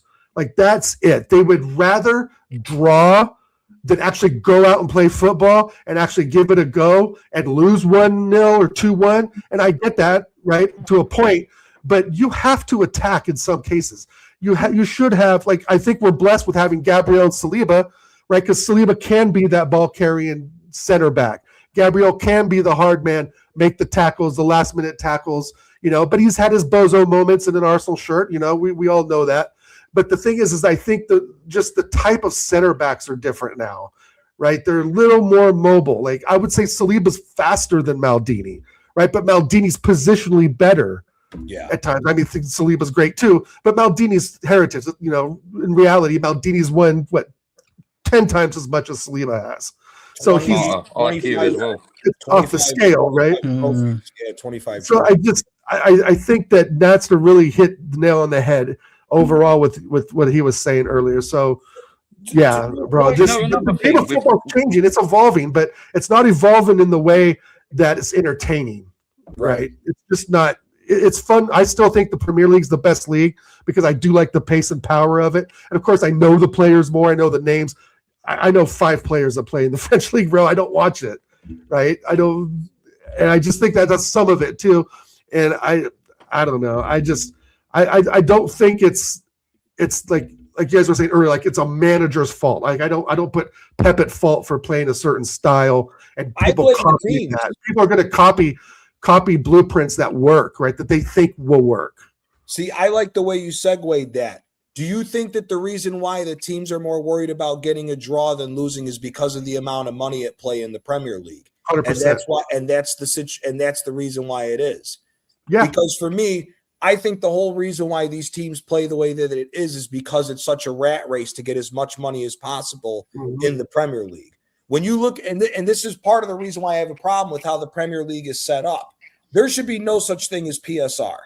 If you're getting all this money funneled into the league, if another team, whether it's a small club or not, has an owner to be able to spend to get better players and make the team better, that makes an overall better product for you to market. Why are you going to limit? Why are you going to limit these other teams? That's why, like, for me, Tottenham needs to be relegated, because Tottenham is one of the big six teams that has the unfair advantage that already has a leg up compared to the other teams, because they won't allow the other owners to invest. So then it becomes a point of, are you choosing to draw rather than go and try to win a game because you want to keep collecting points to stay in the Premier League, move up the ladder, and be able to make more money for your club? Managers want to keep their jobs, Gianni. Well, that's where the problem comes into play, is managers should be wanting to keep their jobs because they're going out winning and playing good football. The manager should not have to be worrying about their job to say, oh, we were up 1-0, it's now 1-1. Now we have to worry about holding on, and maybe we'll go forward for the win. You should be going forward for the win no matter what, because the win gets you the maximum result and gets you the maximum points. Not this whole nonsense of playing scared. Oh, if you don't, like, what was that thing that Rice said? He goes, oh, if you know you can't win, just don't lose. It's like, bro, what the fuck you mean worry about? Just saying that, what, like 10, 15 years ago, bro? Come on, man. Come on. Like, if it wasn't for PSR, right, Spurs would be down already. They would be. PSR and FFP are Newcastle's worst enemy right now, because if that didn't exist, they would be the next Chelsea and City. They're the richest club in the world. They wouldn't be where they are now, and Eddie Howe probably wouldn't be their manager. They'd have a Lewis Enrique. I forget that they have one of the richest owners in the world. I forget that. They have the richest. They have the richest. Richer than the Saints. The guy in City. They got more money than City. You imagine that? Yeah. Jesus Christ. No wonder Tonali's doing all the betting. He's getting some round envelopes. That's why I'm amazed that Eddie Howe is still there, bro. Because with the position that Newcastle are in with this bullshit PSR, because Newcastle and Villa, maybe among a few other teams, would be a lot higher up, is that because they're out of the Champions League now. Oh, brother, if Villa, real quick before you go, if PSR didn't exist, Villa would 100% be in a fucking title race and not falling off the way that they are. 100%. Let's all remember something. They were gonna buy Trossard at the beginning of the season from us, and Trossard was our main goal scorer at the beginning of the season. If they could have went out and got Trossard, got another quality midfielder to back up McGinn and Tielemans and Kamara when they got hurt, if Villa was able to actually put together a squad and not be limited to PSR, this is 100% a bigger title race than what this is right now. They don't want another Leicester, brother. They don't want another Leicester like title, like season, basically. That's what they don't want. But the problem is, when every team has money, there's always a chance at some point in history that it's going to happen. We saw it with Blackburn. And they're in the Championship. Leicester are in the Championship. You know what I'm saying? Tottenham should be down. You know, once upon a time, maybe Man United would have gone down, you know, without PSR. Do you know what I'm saying? But and they have gone down without it. Like, my thing is with the whole, like, you know, with Newcastle, like Newcastle, right? And I'm not just saying that because I've got a soft spot for them, but it's just like at the end of the day, because my grandfather supported Newcastle, right? My thing with Newcastle, is that because they're not in the Champions League place at the moment, they should have sacked Eddie Howe, I would say a couple of months ago, even with the players that they've got, knowing that Chelsea are inconsistent, Man United, the purple patch with Carrick and all of that, Liverpool haven't been consistent,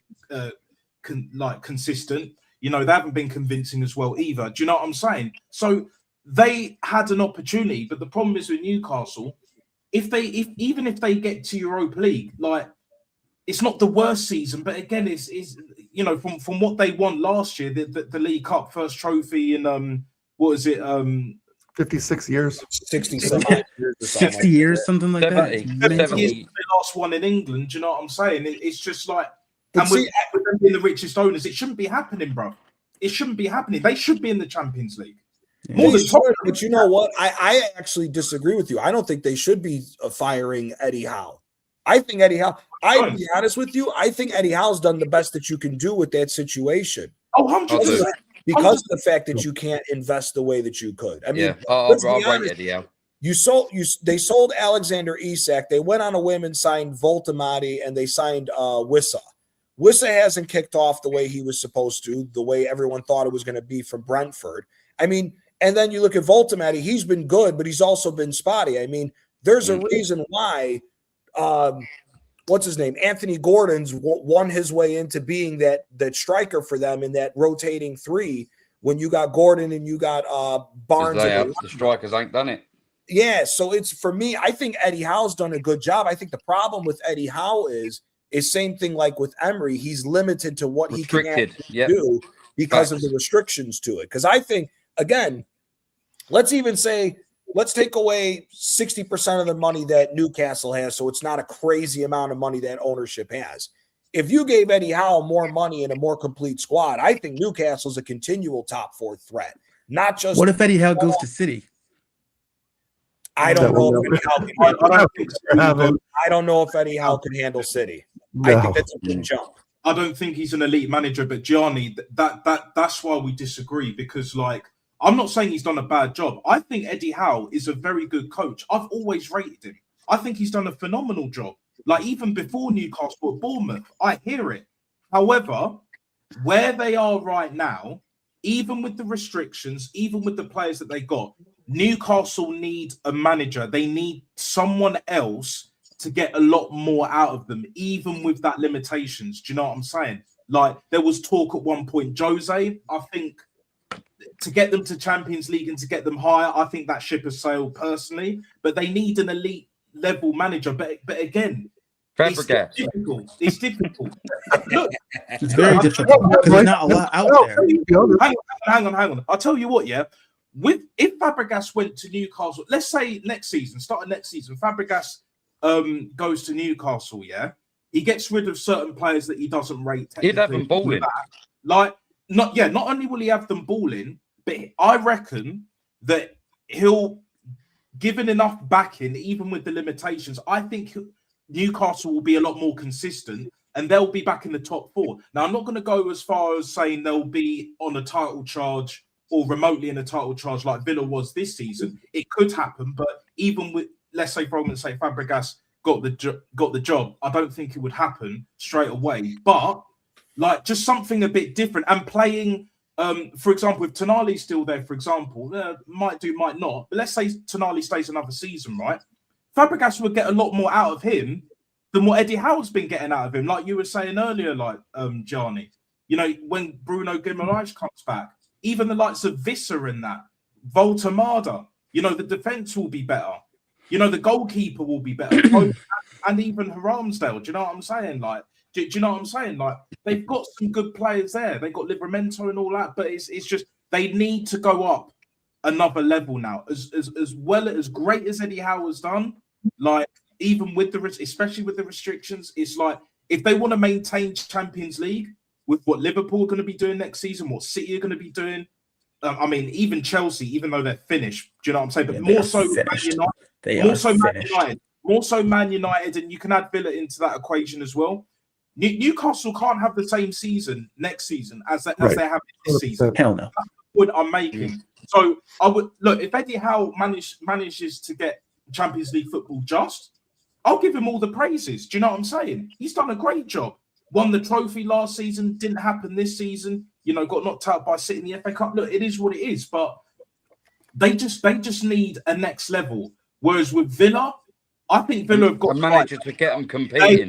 Their biggest issue is limitations, bro. Because Villa, I think, have the right manager even now. Whereas with Newcastle, I think Eddie Howe's taken them as far as he can take them, in my opinion, from my perspective. Okay. So then let me ask you that. If Newcastle, let's say Aston Villa get in because of the coefficient, let's say they drop, they get 4th or 5th place. Let's just even say 5th. If they get 5th place and they don't go on to win the Europa League with Emery, is Emery really the guy then for Aston Villa? Well, because if he doesn't win the Europa League for Villa and they barely get into the Champions League, I don't know. obviously he'll still keep his job because it gets into the Champions League. But then my question is with Emery is Emery really the guy for them? Because my whole thing is this.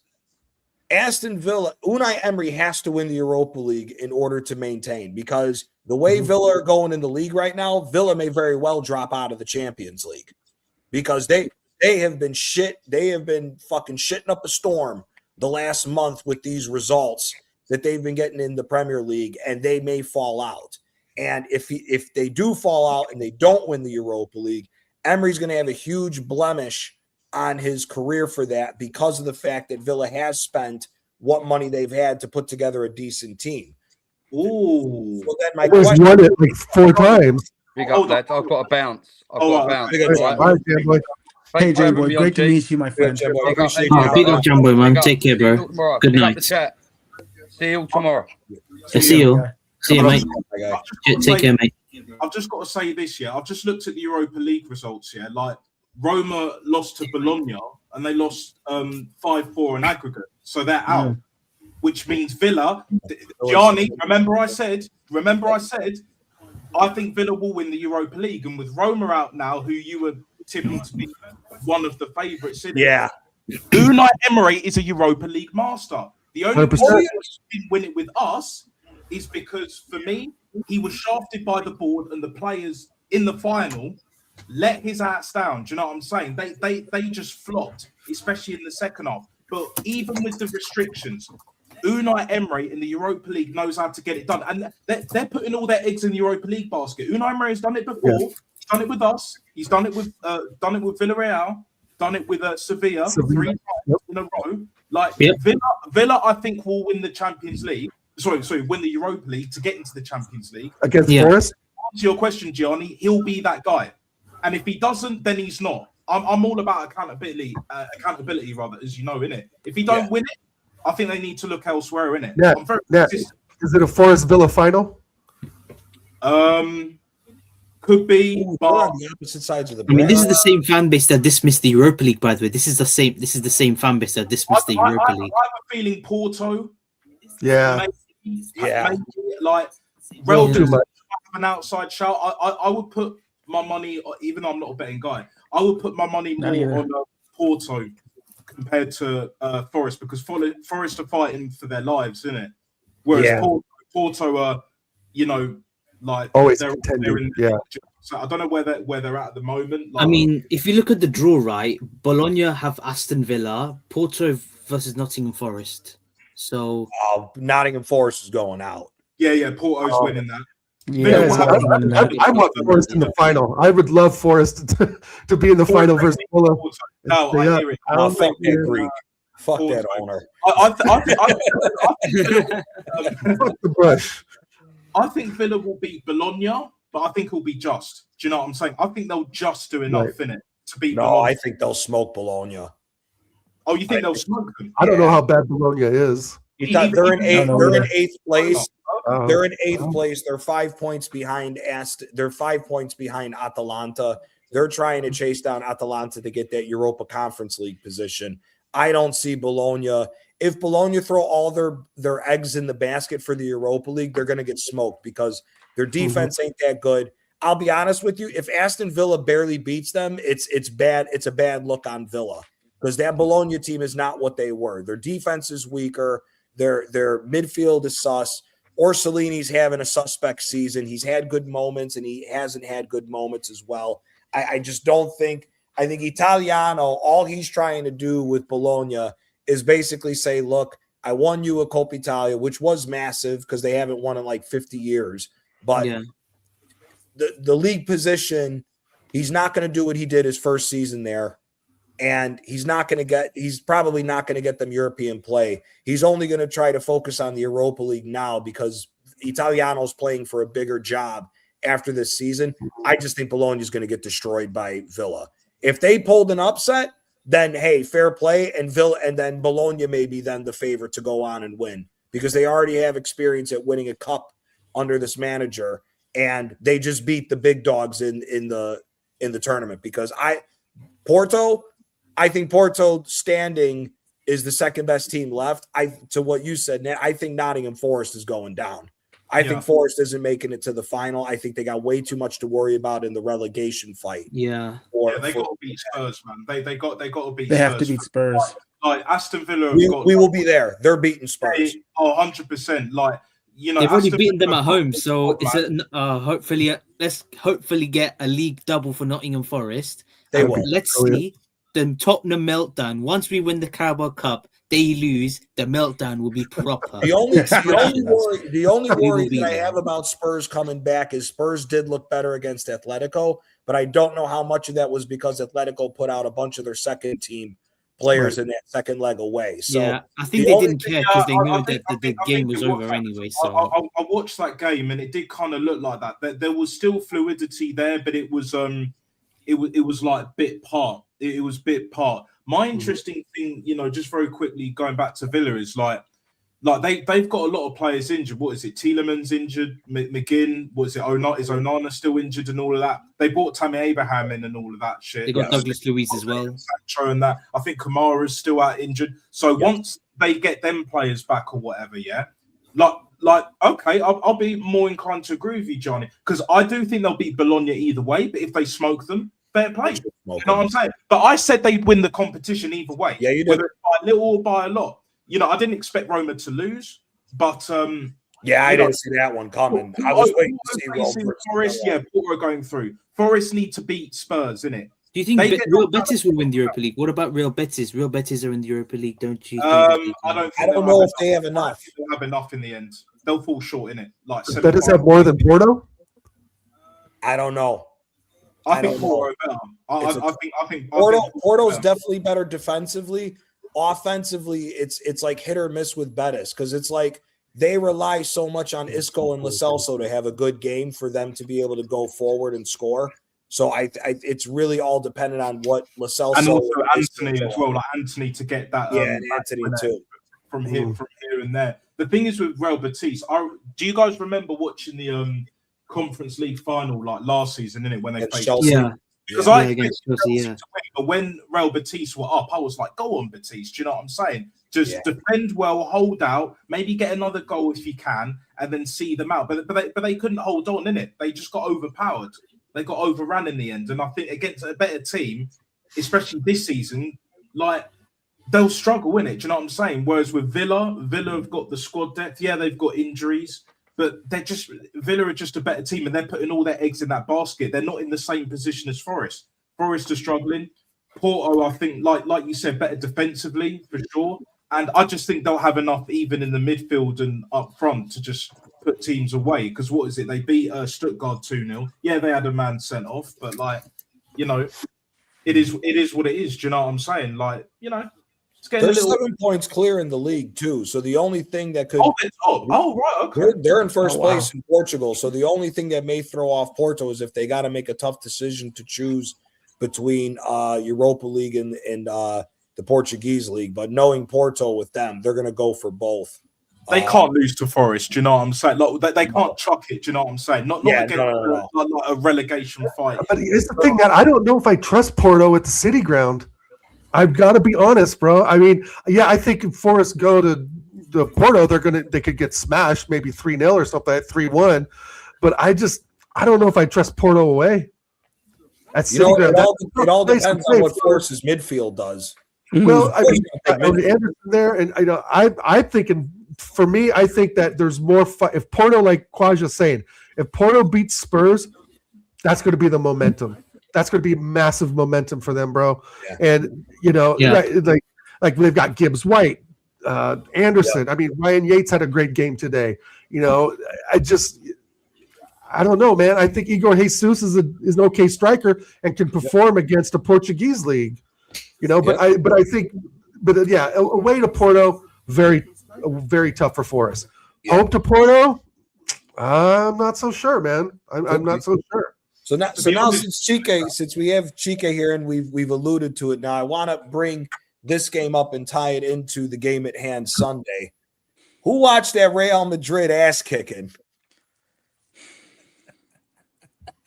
Chique, I'm sorry I got to put you out there for it, but fucking this motherfucker Pep Guardiola, I'm going to tell you this right now.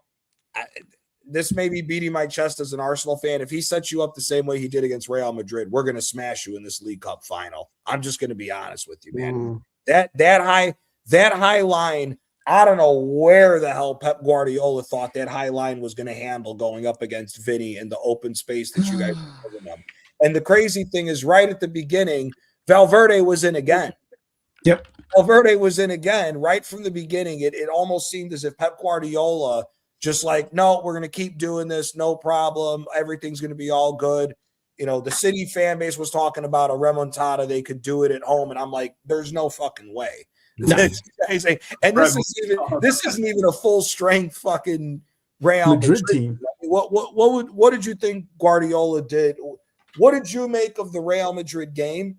And as a whole, when you look at both legs combined, are you thinking that this is the last season at Pep at City? This is it. This is the last season of Pep.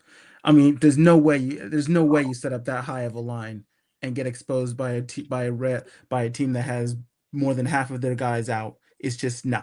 It's the damning indictment of Pep Guardiola at the last season of Pep Guardiola at Manchester City, just like it was at Bayern Munich. No, he's gone at the end of the year. I reckon he's gone.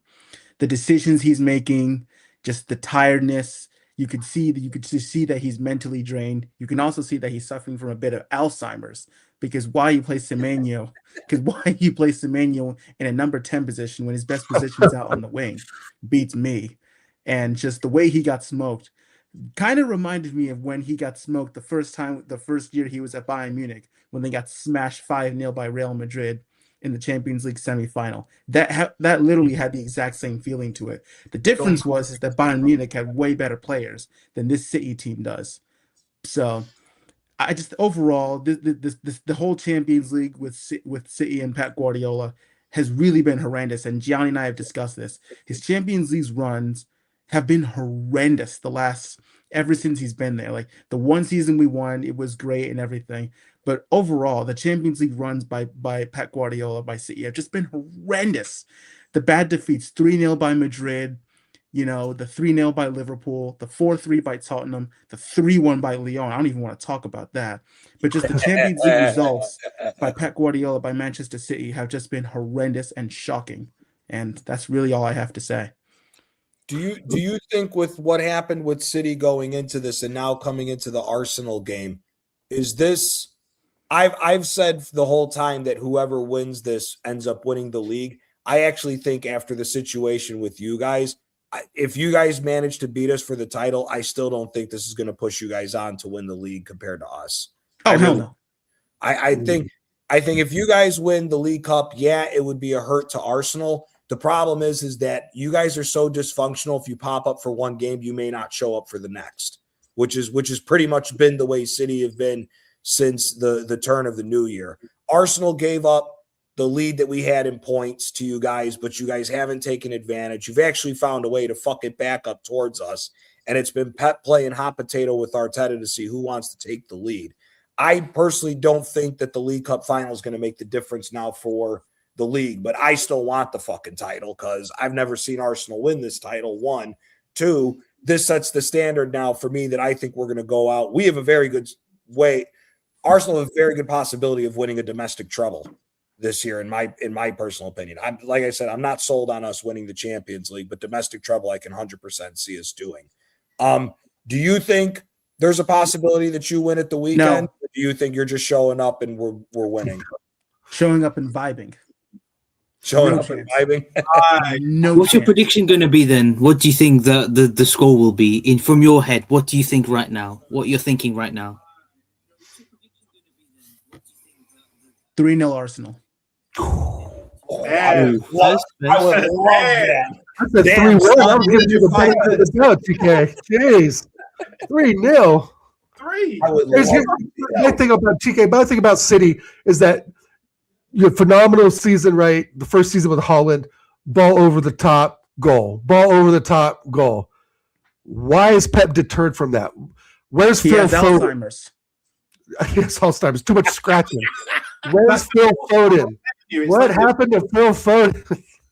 I'm telling you, man. Like I said, he has Alzheimer's. Oh my gosh. I don't think I think he's deterred completely what was working with Holland, especially when you guys went on and win the treble, right? Or was it the quadruple? I forget. Was it just the treble? Yeah, Treble and a domestic treble. The domestic treble, right? Of course. So I just like 3-0. I said 3-1. That's my prediction. But it was Rice in the 89th minute or something, right? 4-1. I said 4-1. Do you know what, guys? Like, I might be the only one that's predicting a 1-0. Do you know what I'm saying? Like, because I have a feeling we're going to stink it out, but we'll still get over the line. You know what it is for me? That shit. If the midfield of Real Madrid with a young kid in Tchouaméni playing a flat 4-4-2, and you have Guler playing on the left-hand side, you're taking away his stronger ability of coming into the middle because you needed to put Valverde on the wing. If you struggled that hard with passing the ball when it's Tchouaméni and a young kid with the way they're supposed to be, with the way Pep's supposed to play, I think our midfield will destroy them. I really do. What I'm worried about, Gianni, is the Liverpool result they had. The 2-1 against Liverpool. That was years ago at this point. Well, sort of, No, but that was years ago. But we know that if things go your way, but if things go your way, you can eke out a result. They won't. And even if we win this League Cup, they can eke it out. Squeak it out. 10 points clear, or what is it? Yeah, 9 points clear. Yeah, but 9 might be 6. With if you beat Palace, it's 6. But even You're then, beating Palace. Either way, like it's one of them ones. Like for me, like where I'm standing on this. Yeah, I still think we'll win, but I'm not as confident. But we'll our manager will find a way to just like stink out, you know. Yeah, Mendy won't play as well as he did against Leverkusen, but I think, do you know what? Because it's his first final and it's in England, I think he'll struggle. Whereas a Declan Rice and Ebery Eza, you know, from what he did at Palace last season, they'll both have proper games. Do you know what I'm saying? They'll relish it. And then Zubimendi will probably get taken off for Max Diamond, like he did against Everton, and then it will be Max Diamond. The truth, bruv. You know what I'm saying? All the way. Wagwan. 10 million down the drain. He's losing his mind again. I'm a poet. I fully well know it. Do you know what I'm saying? Speaking of Eze, ain't it fucking amazing what we've been asking for the whole year? Play Eze further up the pitch and actually play a number 10 position. And look what he does against Leverkusen. Yeah. Odegaard never scores that goal. Odegaard traps that ball and plays it square to Saka every single time.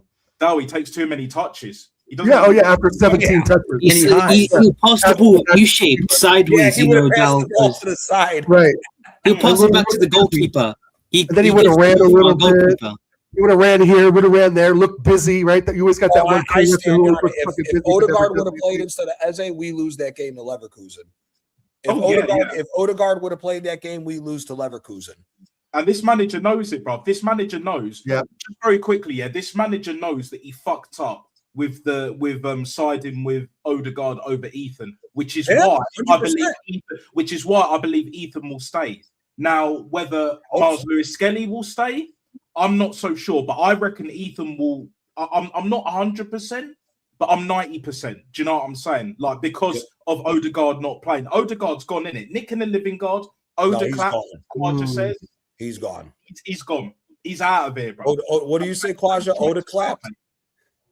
Quadra says that, yeah. I call him Nick and the living God, innit? Quadra calls him Odeclap, innit? Either way, it works, man. Do you know what I'm saying? But yeah, 3 strikes, you're out. 3-strike rule, innit? You guys know that. Yep. All you guys, Dow, Chike, Johnny, do you know what I'm saying? It is what it is. Overrated the guy. Yeah. Swing and a miss, strike 3, and you're out. Yeah. To be honest with you, that kid Garcia from Leverkusen, I would take to replace Odegaard too. Oh, in a heartbeat. That kid Alex Garcia on Leverkusen's a baller. I like that kid. I'll take Andrick over Marino, bro. Even though they're not the same type of midfielder, I'd take Andrick over Marino. No, you know who I take that back. You know who I would take, and I'd throw him on the left wing right now. Give me that fucking Grimaldo. If you put Grimaldo in the left wing with the way he can swing the balls in, Gyökeres would be scoring 20 goals in his fucking sleep.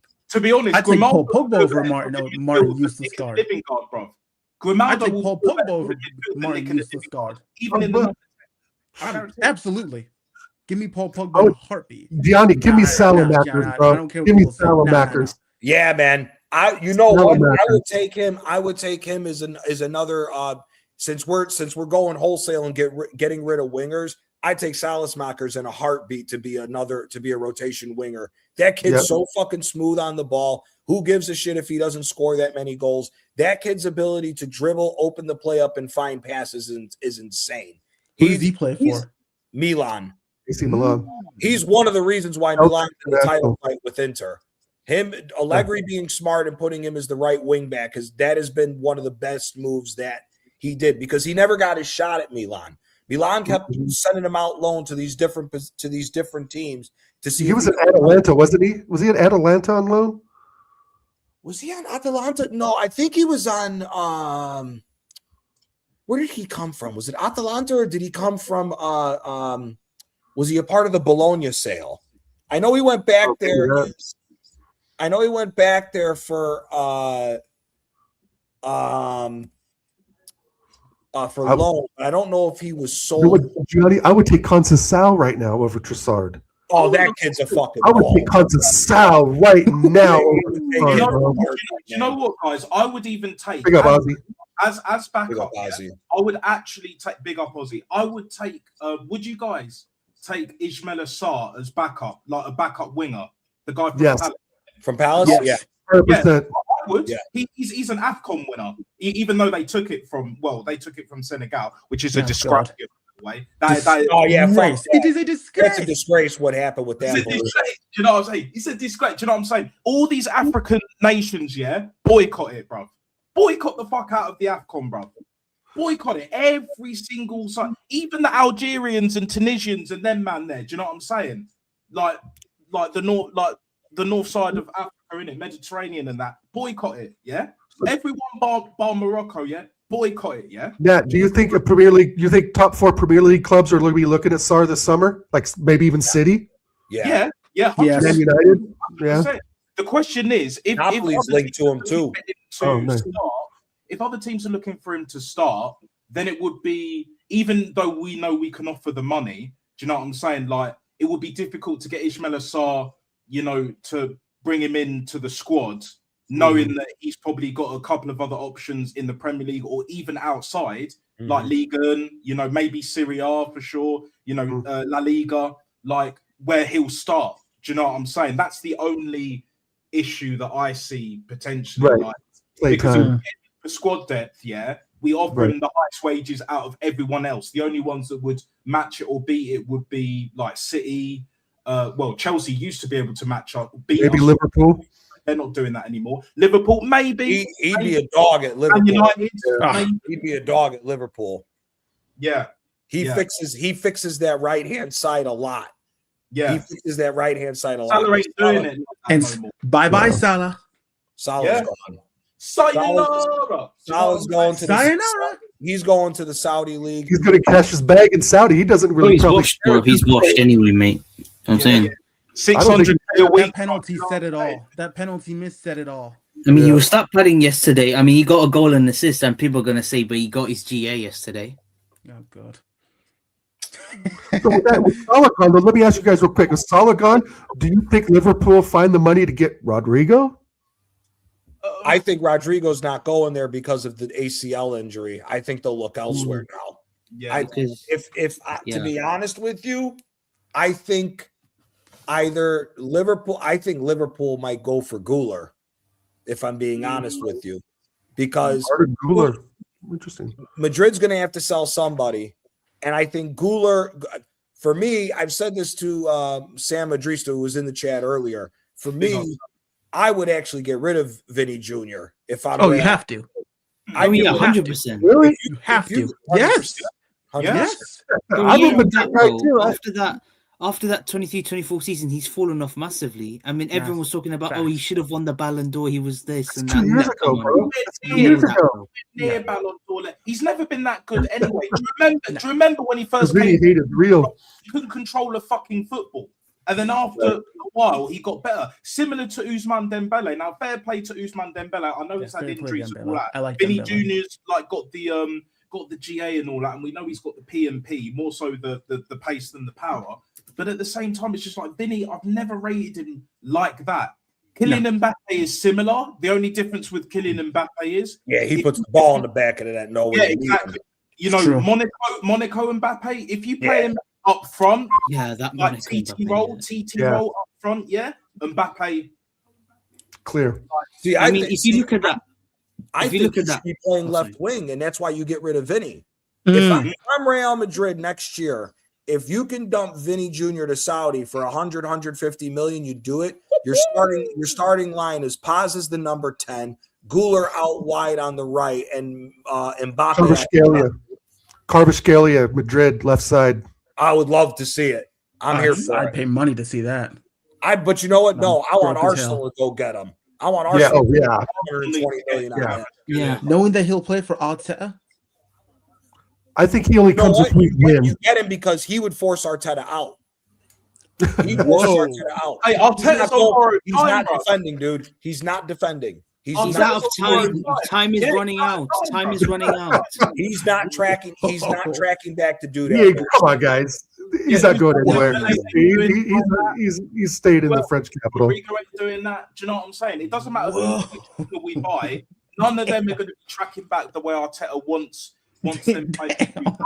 Arteta, I'm not saying he's a changed man, but he's under pressure. His back's up against the wall, innit? He's not 100%. Doing the fuckeries that he was doing before.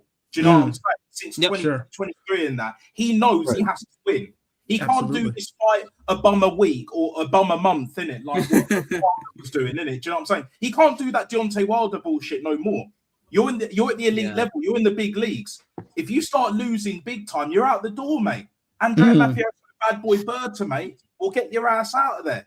Do you know what I'm saying? So we can get a Kvaratskhelia. I still want Rodrigo, but I know with the ACL, obviously.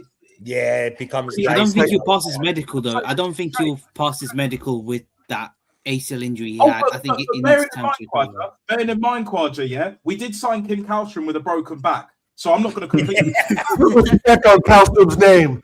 Arteta loves ninja players, so you never know. 1 month, a couple of months before he can play, just say like do a little dodgy bit of medical, like dodgy dealings with the medical. 60, 70 million. I tell you what, I'd risk 60 million for Rodrigo. I'd risk 60 million for Rodrigo. Let me ask you this about Kvaratskhelia again. Don't you think that we have to win the league to get a name like that? Yes. Right? Yes. I mean, I think we're going to win the league. I do think we have two hands on the trophy. I really do. We haven't lifted it yet, but I do think we have two hands on it. Obviously, with only 7 games coming up, point spread, we already talked about that. But I think with Kvaratskhelia is that it's going to take big money. It's going to take a big weekly paycheck, and it's going to take a real, I hate this fucking word, project, right? You're going to have to sell him on the project because there's no reason. You need to get rid of a lot of players and get rid of all the massive ass Martinelli, all the players that mentioned earlier. That's going to happen. Fiore, Lewis Skelly goes, Trossard goes. Jesus goes as well. Trossard's going to go. I would rather have Trossard go than Martinelli, but I'm just partial to Martinelli. I know he's not always read it. Right. Arteta goes. You got the only one I want is Luis Enrique, maybe Hansi Flick, but that's a whole nother discussion, right? If Arteta wins anything, he stays. Diego Simeone. I think Diego Simeone's time passed a bit, bro. To be honest, Spurs game. That is rude. I completely disagree.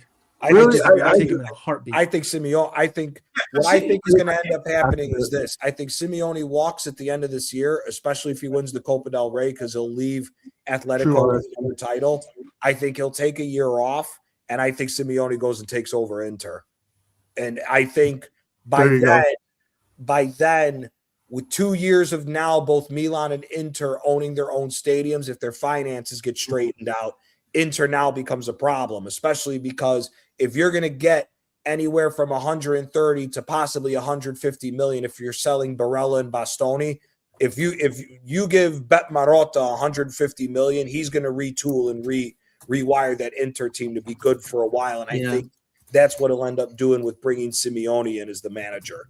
I think Simeone's over with Atletico because you see the players that Atletico have. If you give Atletico a Hansi Flick, a Luis Enrique, or like who they're linked with right now, Jurgen Klopp, that team's going to fall out.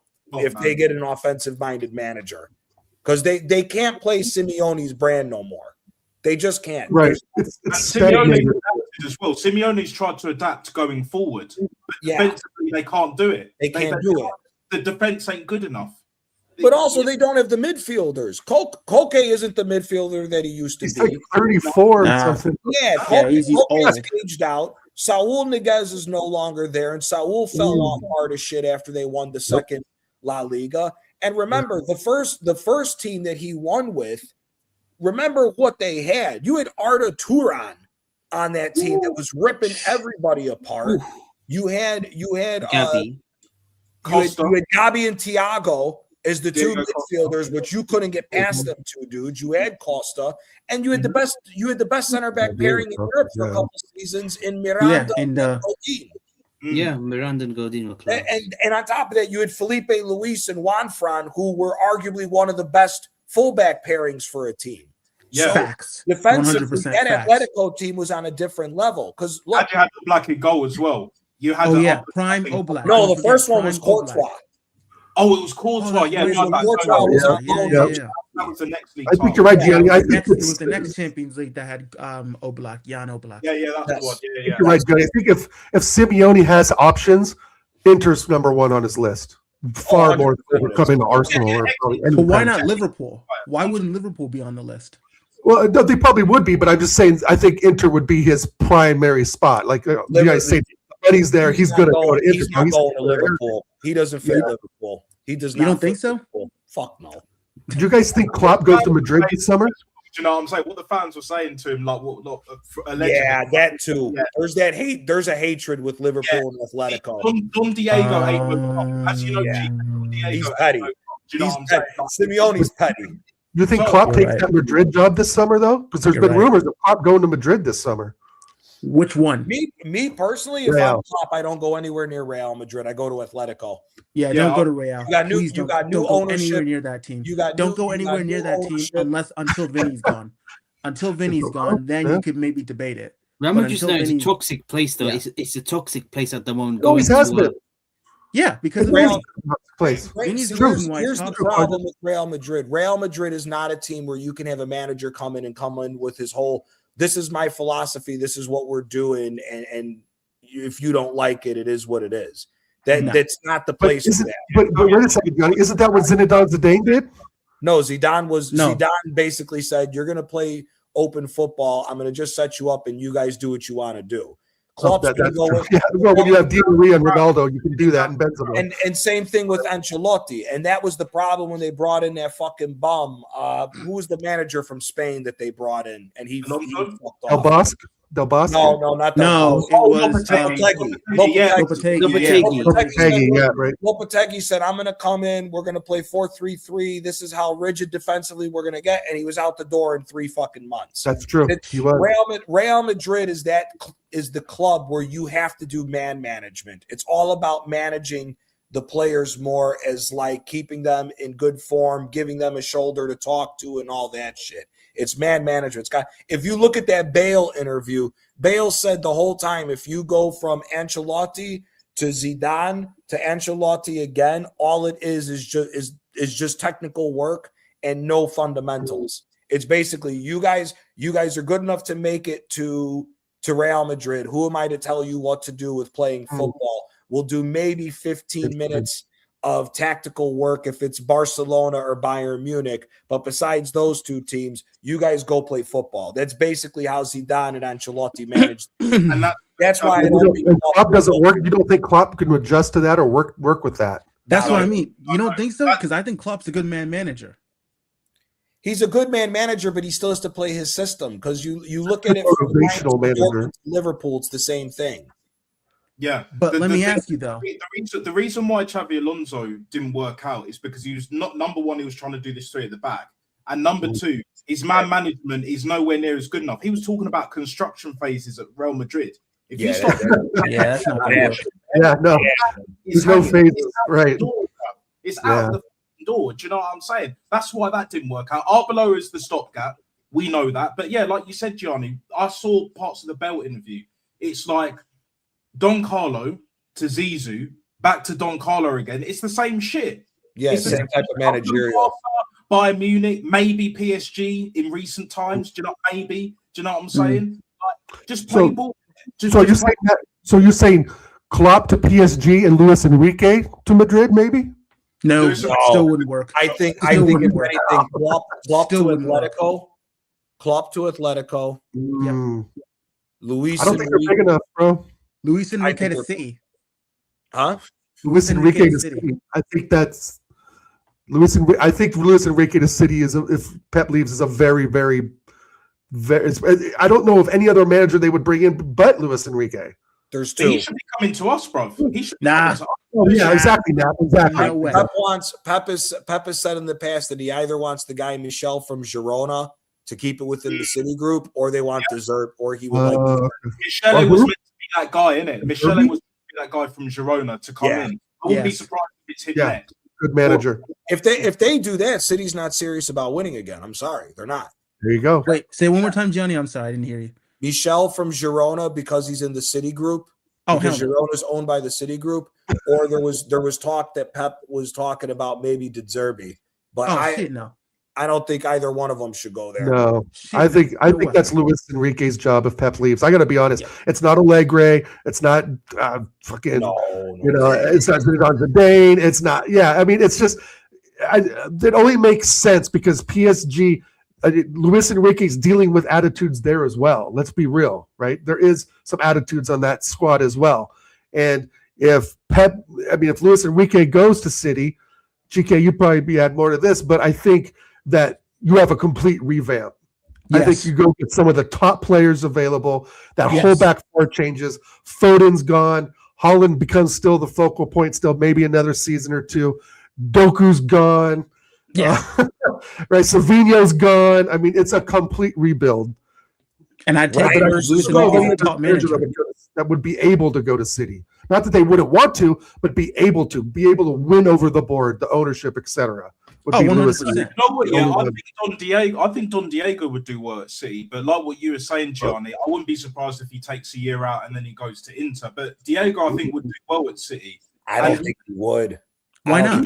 He would get all the owners. Change the entire fundamentals of the team.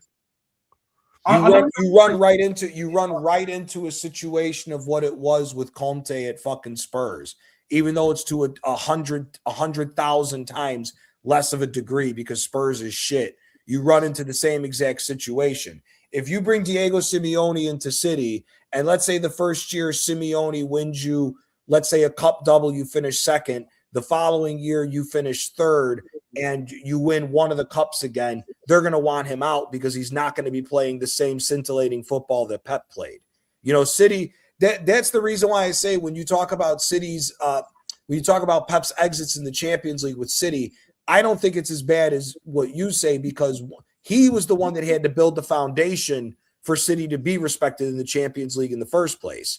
When Pellegrini and Mancini were the managers at City, nobody respected City. City wasn't even getting out of group stages or the first round of the knockouts, even with all the money dumped into Pellegrini and Roberto Mancini's side. So Pep, for me, has built what City is now looked at, and that's now the standard that City wants. And I don't think you're going to get far with a manager that is the complete polar opposite of Pep Guardiola. I just don't think you're going to see. You talk about everything that City's done, the Centurions, the second team to have 100 goals in a season. To go from that to trying to build a team of rigid defense and trying to have a plus 30 goal differential where you've only given up 20 goals, but yet you've only scored 50 or 60 to try to win a league. I don't see that happening with Man City. I think City fans will run Simeone right out of there. But the problem is, look at our defense. Look how easy easy we are to play against. If you bring your defense has been shit the whole time Pep's been there. I understand. But Pep, like you guys haven't even been playing great football, like especially not this season. The only reason why I mentioned it is because even from what I saw, the other games, even before the Tottenham game that Atleti was playing, and I've seen Diego Simeone play some good football. The only difference is the defense is not of the same quality. The only reason why I said Diego, I'm not even saying he's first choice. I'm saying as an outside for whatever. Let's say for argument's sake, right? We get Luis Enrique, yeah. If City got Don Diego, I don't think it would be as bad as people would make it out to be. I don't think the football will be that bad. I think, at least from this season, I think it will be an improvement. I think agree. the defense would get better. I agree. think the defense would get better with some additions, of course. Yeah, I you agree. got to rebuild. You got to rebuild that entire defense. So I think what you're saying that is that if Simeone came in, number one, he'd improve the defense right off the bat. Yeah, they've Yes. already got the goalkeeper. Yeah, we know that City, Yes, like you gotta Gianni was keep saying, it. they're shit, right? Their defense is shit. Yes. I kind of see that, right? I mean, Yes. it's not the best. So, but what do you think that offensively Simeone would bring? We know he's a defensive coach, right? And he would improve the understand. City back line. But what offensively would Simeone bring? I know he's more pragmatic, but from what I've seen with Atleti recently, I've seen enough where he's willing to adapt. And if he brings, the City group bring in the right players that are willing to run a bit more than usual. Like, bearing in mind what we were saying earlier about Simeone not going to Liverpool, I don't think he's going to Liverpool at all. But let's say Diego Simeone goes to City. Whenever City face Liverpool, like he'll be winning them games, bro. He'll have that Absolutely. he'll have that anger, and that's how you get the best out of Don Diego. The only question mark is it's against other teams, isn't it? It's against teams like us, because we've beaten, like, this season, 4-0 against Athletic. That will be the only question mark, and certain other teams. But again, it's about personnel, not just the manager. Even in modern football, yes, it's more about the manager and the systems. I hear it. Don't get me wrong. But if you have the right personnel and you have a quality manager, you could debate whether Diego Simeone is an elite level manager. I would say he's probably just a level below. No, he's elite. He's Given- elite. No, he's elite. He's definitely elite. I agree with that. I think he's just I think he'd do well. I think just a little below. He would do very he's very elite. well. I think he's elite. Fair enough, but either way, I think he'd do well at City. Like, even let's say funny stat. Atletico Madrid, before Diego, when they came back up, when they were relegated, and before Simeone took over, and Simeone They were relegated? Oh yeah. He won. Wow. So Simeone won the La Liga with them as a player in the 94, 95, or 93. He's the god there, Chico. Are you serious? Yeah. Dude, Simeone's one of the best defensive midfielders of all time. I believe you. I remember when he was with Arteta back in the day. Oh my God. He's a Don't give him bad that boy. credit because of what happened with him and David Beckham. Exactly. Right. That's the only reason why they don't treat him as a footballer. When Atletico Madrid got relegated and came back, Atletico Madrid never finished higher than 7th place. Since Simeone took over, they have not missed Champions League football. And if he wins Copa del Rey, he will have won 2 titles in every single category except Champions League. He's got 2 Europa League titles. He's got two La Liga titles and he would have 2 Copa del Rey titles. Not only that, you got to look at the difference of revenue from when he walked into Atletico Madrid to where they are now compared to Barcelona and Real Madrid. It's astronomical. It's freaking astronomical. And also, he's elite seconds because away of that, from he winning the bridged the Champions gap. League. Actually, he's seconds away from winning a Champions League. I think he's a world-class manager. Look, don't get it twisted, guys. I think he's a world-class manager. Just at least for me personally, what I've seen. I'll say a quick hot take. Like, if he'd have won one of those, below that. if he would have won one of those Champions Leagues with Atletico, he's a better manager than Klopp for me. Oh, absolutely. I agree 100%. To be honest, if he won the Champions League, then I would say he's elite. Do you know what I'm saying? I think that for me, that would get it over the line. I think he's a world-class manager still to this day. Sure. Don't get it twisted, which is why, and I'm going to stand by on this, with how poor City have been, not just this season, but even last season, we were so far behind against Liverpool, but so were you guys. We were both poor.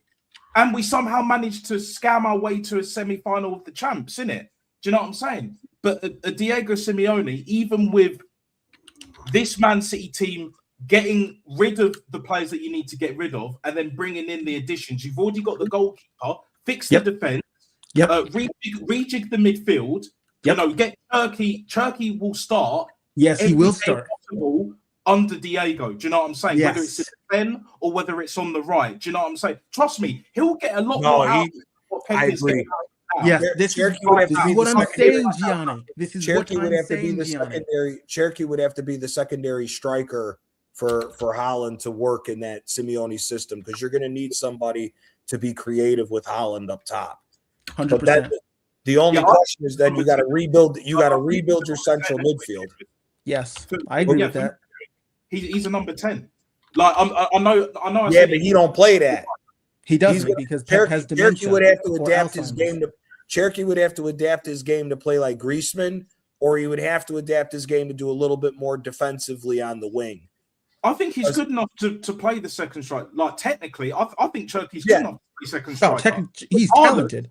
Doing the link-up play, absolutely. Absolutely. Oh, The defensive work might be a question mark, but to be honest, that's why you have pre-season, in it. Defensive, work rate and setup. Do you know what I'm saying? Whether it's pragmatic or it's more free-flowing attacking football, you can coach that. That's why elite managers, world-class managers, get top dollar, in it. That's why you have a pre-season, to mold that. And then going forward, it's about the players. And this is what Arteta is slowly but surely starting to realise this season.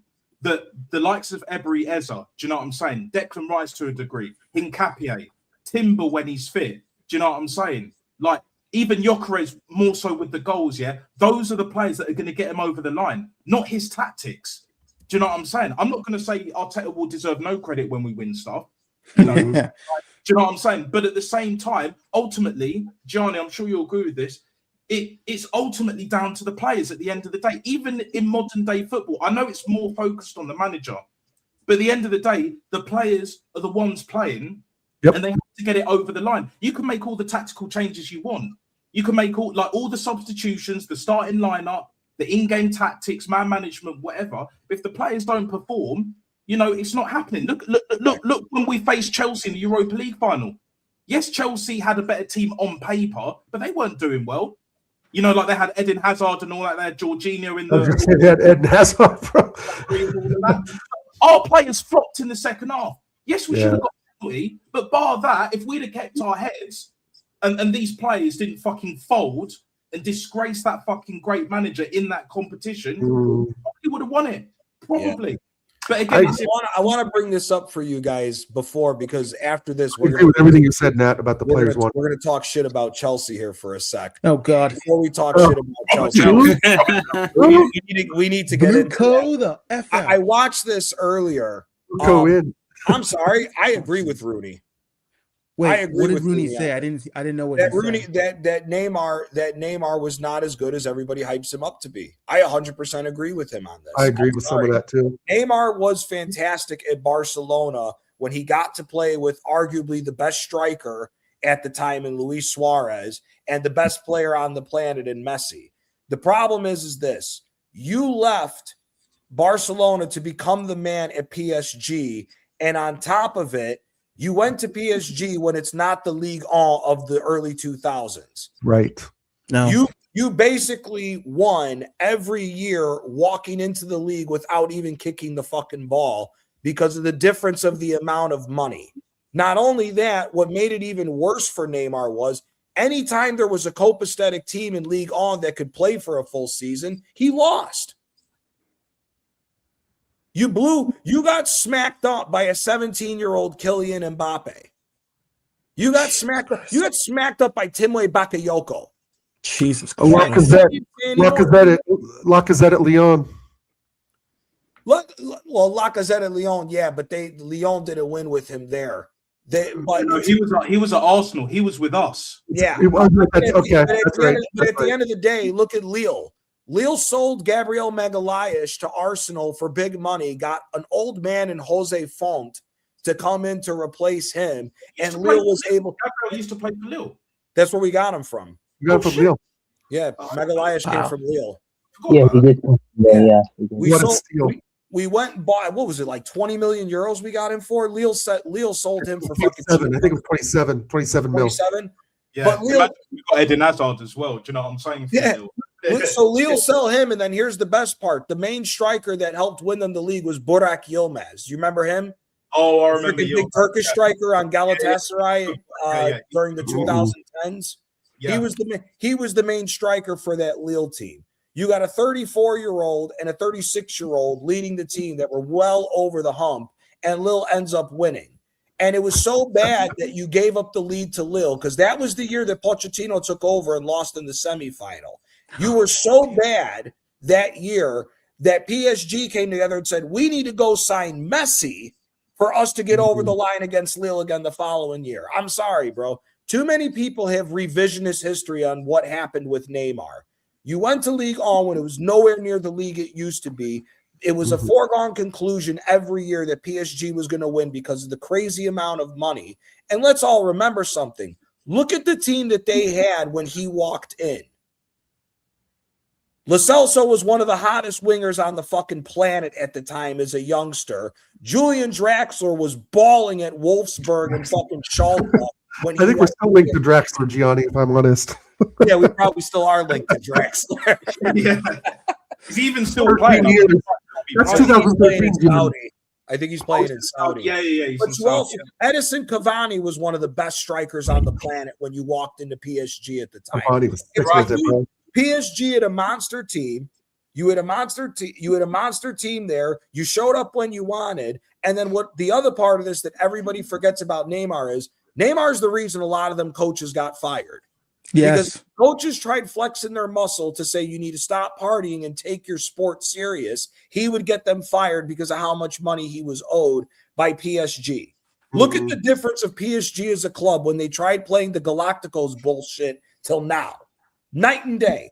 This PSG team would slap the fuck out of any of Neymar's teams. I'm sorry. I don't care who wants to take it the wrong way. Vara, Dembele, and Doué or Barcola would slap the fuck out of Messi, Neymar, and Mbappe any day of the fucking week.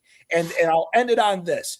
Mbappe carried that team for the latter stages of Neymar's career because Neymar wasn't taking it fucking serious. So the fact that a 17-year-old took your spotlight, became the main man for the team when you left Barcelona to be the main man, I'm sorry. You're overrated. He was too busy rolling on the ground, bro. Exactly. You just touch him, he's rolling over. I've never Ability rated on the ball. Ability on the He was ball. there. Neymar's top 15 greatest players to ever touch the ball. Yeah, Ability on the ball, he was in unbelievable. a team setting. He is not the man. But the professionalism of what his career turned out to be is the reason why Neymar is overrated. I'm not taking away his ball ability. Ball ability, Neymar's up there with the best. There's no denying that. But when it comes down to your personal habits, your ability and how serious you took the sport, it went downhill after Barcelona. And let's not forget the last thing that I remember of Neymar is him looking at the crowd when Sergio Garcia put that in for a Barcelona on the 7-6 aggregate or something like that. Yeah. Remember when they knocked Barcelona out and he had his little earrings in and he's staring at the camera? No, man, sorry. Do you know what? Yeah, do you know what? Like when it comes to Neymar, so basically what you're saying, Gianni, is like he is the ultimate wasted talent, way more than like Ben Arthur and Adele. No, he's number 2 for me. Oh, he's number 2. Who's number 1 is Adriano. If Adriano pans out, Neymar's not even in the same conversation with Adriano. Not even in the same conversation. Because Adriano was everything that Ronaldo Fenomeno was supposed to be, and he was better in the air than Ronaldo Fenomeno. Everybody forgets Ronaldo Fenomeno was not that good in the air. It was on the ground where he was unbelievable. Adriano, how good Adriano was. Adriano was a baller. Adriano's superhuman strength. Do you know what I'm saying? Like, do you remember the other Brazilian Hulk back in the day? Yeah, I remember Hulk. Superhuman strong. Adriano, some would argue that in his prime he was stronger, but he was definitely a better footballer, much better footballer. Look, Hulk was a good footballer. Don't get me wrong, but Adriano, primetime Adriano, bruv, Inter, Jesus Christ, You saw that game against Valencia, innit? When he was tearing up primetime Valencia, bruv, spinning round. Whatever. Now you're a Milan fan. What was the derby where it was like 5-4 between Inter and Milan? I think Milan was the one that won it, but Adriano was giving Maldini the business. That was like 2007. Yeah, like 2007, 2008. That's right. Yeah, I think it's the 1 year before Shevchenko. We're talking about the greatest defender of all time to ever touch the ball in Maldini, and Adriano gave him the fucking business. Yeah, I mean, Adriano is the greatest wasted talent. Being a Milan fan, I've always had respect for Inter, bro. I've always had respect for Inter, Napoli, and Roma, and of course Juve. Well, even Juve more than Roma. But Adriano was on another level. Size, power, footballing IQ. I mean, R9 was phenomenal as well, but he was a little more injury prone than Ronaldo. I mean, Adriano, right? But R9 was phenomenal as well. I mean, some say he's one of the top, 5 other, under Messi and CR7 and Maradona and that. But Adriano doesn't get talked enough about because I think that Inter was still kind of finding their feet at that time because I don't think they were some of the best team, one of the top teams in early 2000s, but mid 2000s, bro. And then you go to 2010 with Jose and Milito, and who was the right back? Maicon. Maicon was on another level as well. But no, Adriano doesn't get the love. But shout out Adriano, bro. Going through horrific mental problems. I think he's like in charge of a favela gang now after his father died. I mean, alcoholism. Jesus he's really Christ. suffered in the last 10, 15 years. Let me tell you something. He's a bad motherfucker. If Erling Haaland had technical ability, Erling Haaland would be Adriano. Oh, That's how good Adriano was. That's a show. 100%. Do you know what? I'm going to say this as well. I'm like, when it comes to the Wayne Rooney comment, I hear it in it. You know me, Gianni. Like when it comes to like technical ability players, like aesthetic merchant and all of that. Like, but I hear it. He is a wasted talent. Maybe not more than Adriano. I hear it, but for me, big up to you. It's been a long time. But when it comes to, like not overrated, but like overhyped, my opinion, my view is like Cristiano Ronaldo, when it comes to mindset, super elite. Do you know what I'm saying? All the goals, he's won everything bar World Cup, innit?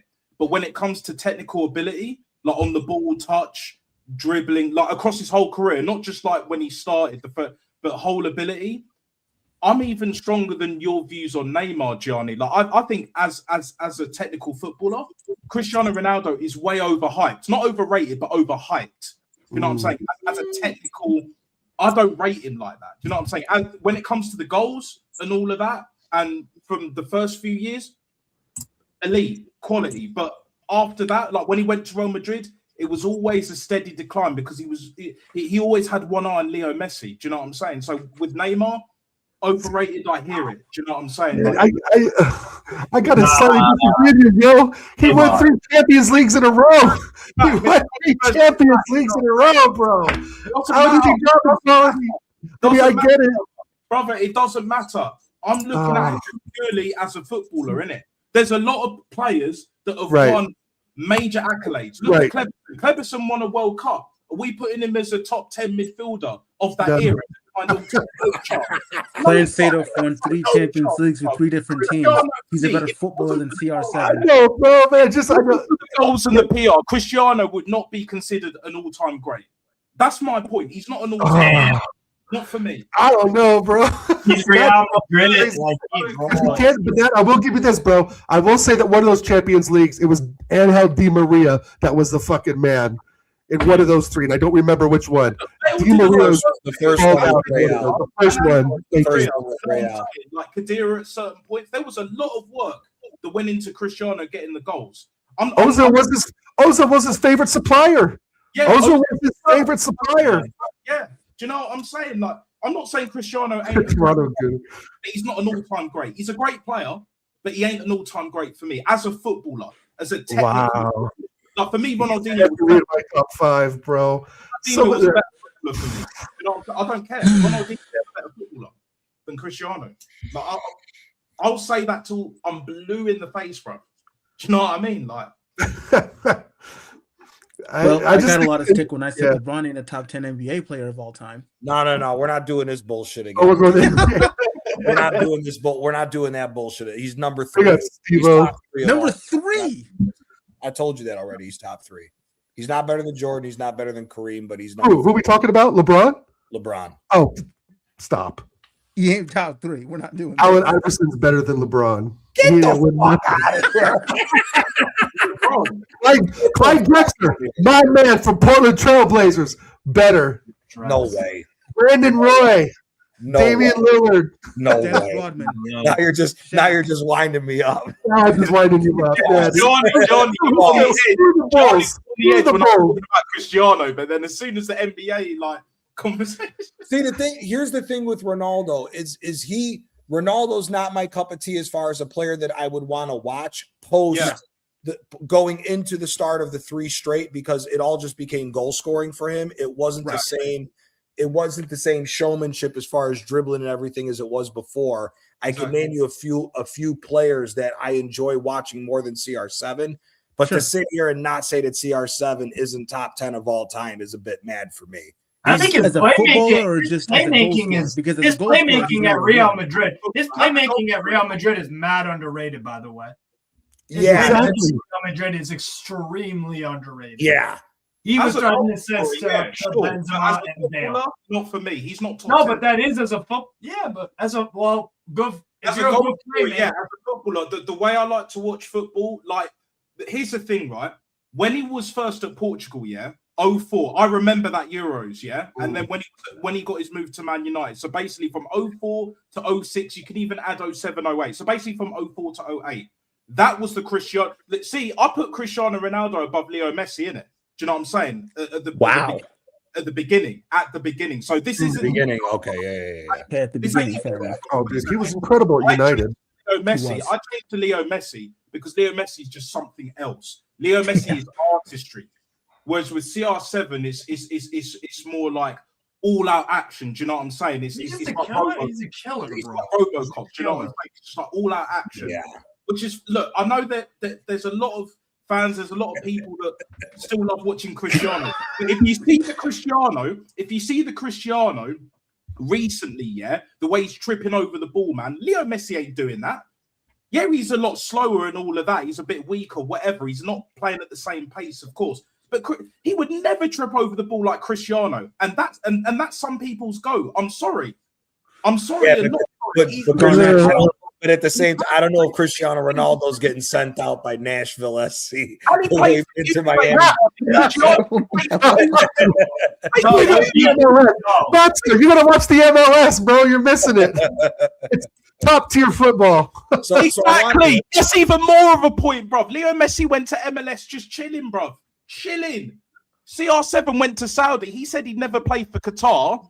Went to play for Saudi instead on a technicality. Yeah, exactly. And he's tripping over the ball. He's getting triggered from their own fans and other Saudi fans being like, Messi. You know what I'm saying? I don't watch I'm any telling you. I don't That's know no that. goat of mine. I want to get us back on track. I want to know Steve's opinions about the Newcastle slappage that they Oh boy, got held on to yesterday, Gianni. If you want, oh Steve, Y'all want to hear about it? Y'all want to hear? Okay. First of all, I want to ask, how did you become a Lazio fan? Because I see the Forza Lazio. Yes, yeah. I've been a Lazio fan for about 10 years now. About 10 years. That's when I first got into it. It was because I did a history class when I was a freshman. It was about Rome. Everybody did the typical stuff, and I was just getting into football at the time, so I did the 2 Roman teams, and I was like, "Yo, I fucks with Lazio." Very nice. So, I've been supporting Lazio for about a decade now. Before you go into Newcastle, what are your thoughts on the overall fan protests and everything else? Because I think they're 100% right in doing what they're doing. Because Lotito's a piece of shit owner. Yeah, he's. I'm a Napoli fan. I said it before the season. I said it before the season started. We're gonna finish like 9th or 10th because the reality is Bologna, Como, Atalanta.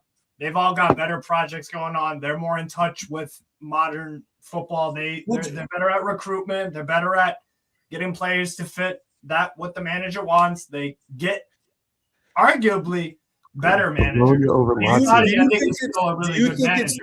you think it's that, or it's the fact that Lotito's a cheapskate? Because listen, I'm a Napoli fan. A lot of people don't realize this. If you guys didn't have the injuries you had at the beginning of the season in Sarri's second year, you should have been giving us all the smoke for a title. Because we had the Lotito was an idiot. Yes. Lotito was an idiot for not giving you guys the players you needed at that time because you Yeah. guys could have seriously challenged for a Serie A title with that team. I mean, Sadi had fucking Felipe Anderson and Zaccagni looking like ballers out there. Anderson. So, go Yeah, back and look at that Immobile was Lazio on team top. that second year with Sarri. They were smoking Yeah, too. Luis Alberto, Leyva, Sorry, Marco Parolo, backups. Milinkovic Savic, and you had Milinkovic Savic. That was at early. Manuel Lazzari was a great Yep. right back for us when we got him from Spal. Problem This is, bro, Luka you're right. Zero. Lotito, a cheap ass motherfucker. That's what it is.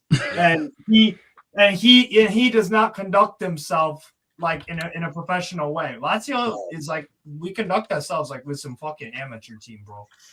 We conduct ourselves like an amateur team. Like he just be tweeting the maddest stuff on our official page. He be talking mad shit. He has the attitude of De Laurentiis with the finances of one of us. Yeah, That's what it is, bro. He's not going to take us forward. I think he's good at starting the rebuild, but when it needs to go to the next step, the next step is never there. You know, we never capitalize when we qualify for Champions League and go get some good players. That's what it is. And he don't handle PR well. He's just not. We're like I said, we're never mind being far behind Inter, Milan, fucking Roma even and Juve and all that and whatever. That's not even the point. Atalanta, Como, and Bologna. We're behind them. We're behind them. Lazio behind Bologna. And it's a disgrace. Wow. It's a disgrace. We're not going to be in Europe again unless we beat Atalanta at their place on aggregate for Yeah, Coppa I don't. Italia. I didn't understand. I don't think we're going to do that. No, and I didn't understand why he made the moves that he did at the middle of the season, getting rid of players. It's like, dude, you Because brought. he fucked up the finances, bro. I understand. He completely did. But the problem is it's like He put himself in that position where he had to sell freaking Exactly. Fenerbahce. And, well, look, you got rid of Casale. Casale was the major guy that you guys signed on Sarri's second year, along with Cataldi. You then, for Mario some reason, Kilo was same window as well. right, and then you moved Casale on loan to Bologna for no fucking reason when you should have kept him. I mean, imagine you put Casale on loan and then you brought Gila in. If you have Casale and Gila, you guys run it right back and are a top three team again. That's dumb. Yeah. Well, you have a top three team at that point when you look at the front line, because then I think, didn't you also bring Boulaye Dia in there that season, or was that the season afterwards? Season after, I think. Because Season Immobile and Dia never played. Right. Okay, yeah. But you would have still had the Felipe Anderson, Immobile, Zaccagni. Your midfield was set, and your defense would have been even better. You guys would have had a shot at running in the league. And it's like you brought Sadi back. You bring Sadi back from all the nonsense that went on between him and Luis Alberto. You bring Sadi back so the team can actually fight, but then you undercut the team as it goes on. It makes absolutely no fucking sense what he did. I hear, listen, all Italian teams for me need to start going up against the government to start getting their own stadiums and stop this bullshit of all the government screwing them out of their own money with their own stadiums. And I understand why he's trying to go down the stadium route. But my worry with Lazio is that if Lazio goes down the route and goes down the stadium route and everything else with Lotito, you guys are barely going to be staying in Serie A every year. Yeah. I see the same thing that happened with Fiorentina this season. Exactly, with Fiorentina. Well, not even that season. Remember when they had Vincenzo Montella? Yeah. They got rid of all the best players every year because they wanted to build a new stadium. They never did it. And then they gave all the money to Italiano when he took over. Yeah. But Fiorentina was a 15th place team every single year because they couldn't keep nobody because they were getting money saved up for the stadium. And that's what I think happens to Lazio. And if you guys end up going down to Serie B under Lotito, you may not come back for 5-6 years. The other thing that bothers me is that our Primavera is cheeks because he don't put money into it at all. Right. Look at how much the Italian clubs, and they don't even use their academy as much as they should. But you know what? They make money off it at least. Juve they have fumbled by not keeping Huysen and Rovella, and we could go down the list. I mean, even Dragusin. They let him go to Genoa for peanuts, and Genoa got a lot of money for him when sold in the Spurs. So it's like, even if they don't do good for you, at least you make money. You make pure profit and whatever. Last year we don't have that shit, bro. Yeah. We don't. So it's one of those where it's like, Sarri is doing the best he possibly can. Yeah. He's doing the very, very best he possibly can. I think we have a half decent team, but we need it. We Eduardo Mata going forward needs to be a starting goalkeeper because he was really good against the Swallow on his debut. Really good against AC Milan. Really good against AC Milan as well. So he needs to be started going forward. Provedel, he's like an Italian Nick Pope, bro. He's cooked. Good shot stopper. Can't kick a freaking football. He can't the distribution. He was really good for us. Don't get me wrong. Yeah, Provedel was once a match winner, just like how Pope, when we first got him at Newcastle, was a match winner because he'd make incredible saves. So to switch over to Newcastle, we were having a conversation earlier about Eddie Howe. Do you think Eddie Howe needs to go because he can't do anything, he's not as good as people hype up? Or do you think Eddie Howe's doing the best that he can, and it's more so down to this nonsense of PSR that's holding Newcastle back from taking that next step? Because there was this whole thing. Nah, bro. I've wanted a new manager since Boxing Day I'm looking up right now. Boxing Day of 2023, I was kind of done with it because we lost 3-1 to Forest. Wow. Yeah, because that is when we started. I remember that shit vividly. That is the start of the slow, stale, like nothing performances. Forest, freaking Chris Wood got a hat trick on that day. They won 3-1, and Forest were rubbish at the time. That was when Nuno first joined Forest. I think it was the second or third game there. And they killed us on the break again and again and again. And we just looked so flat.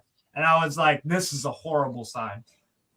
We do all right, but I keep seeing those kind of performances far too regularly to show me that he's not going to go to the next level.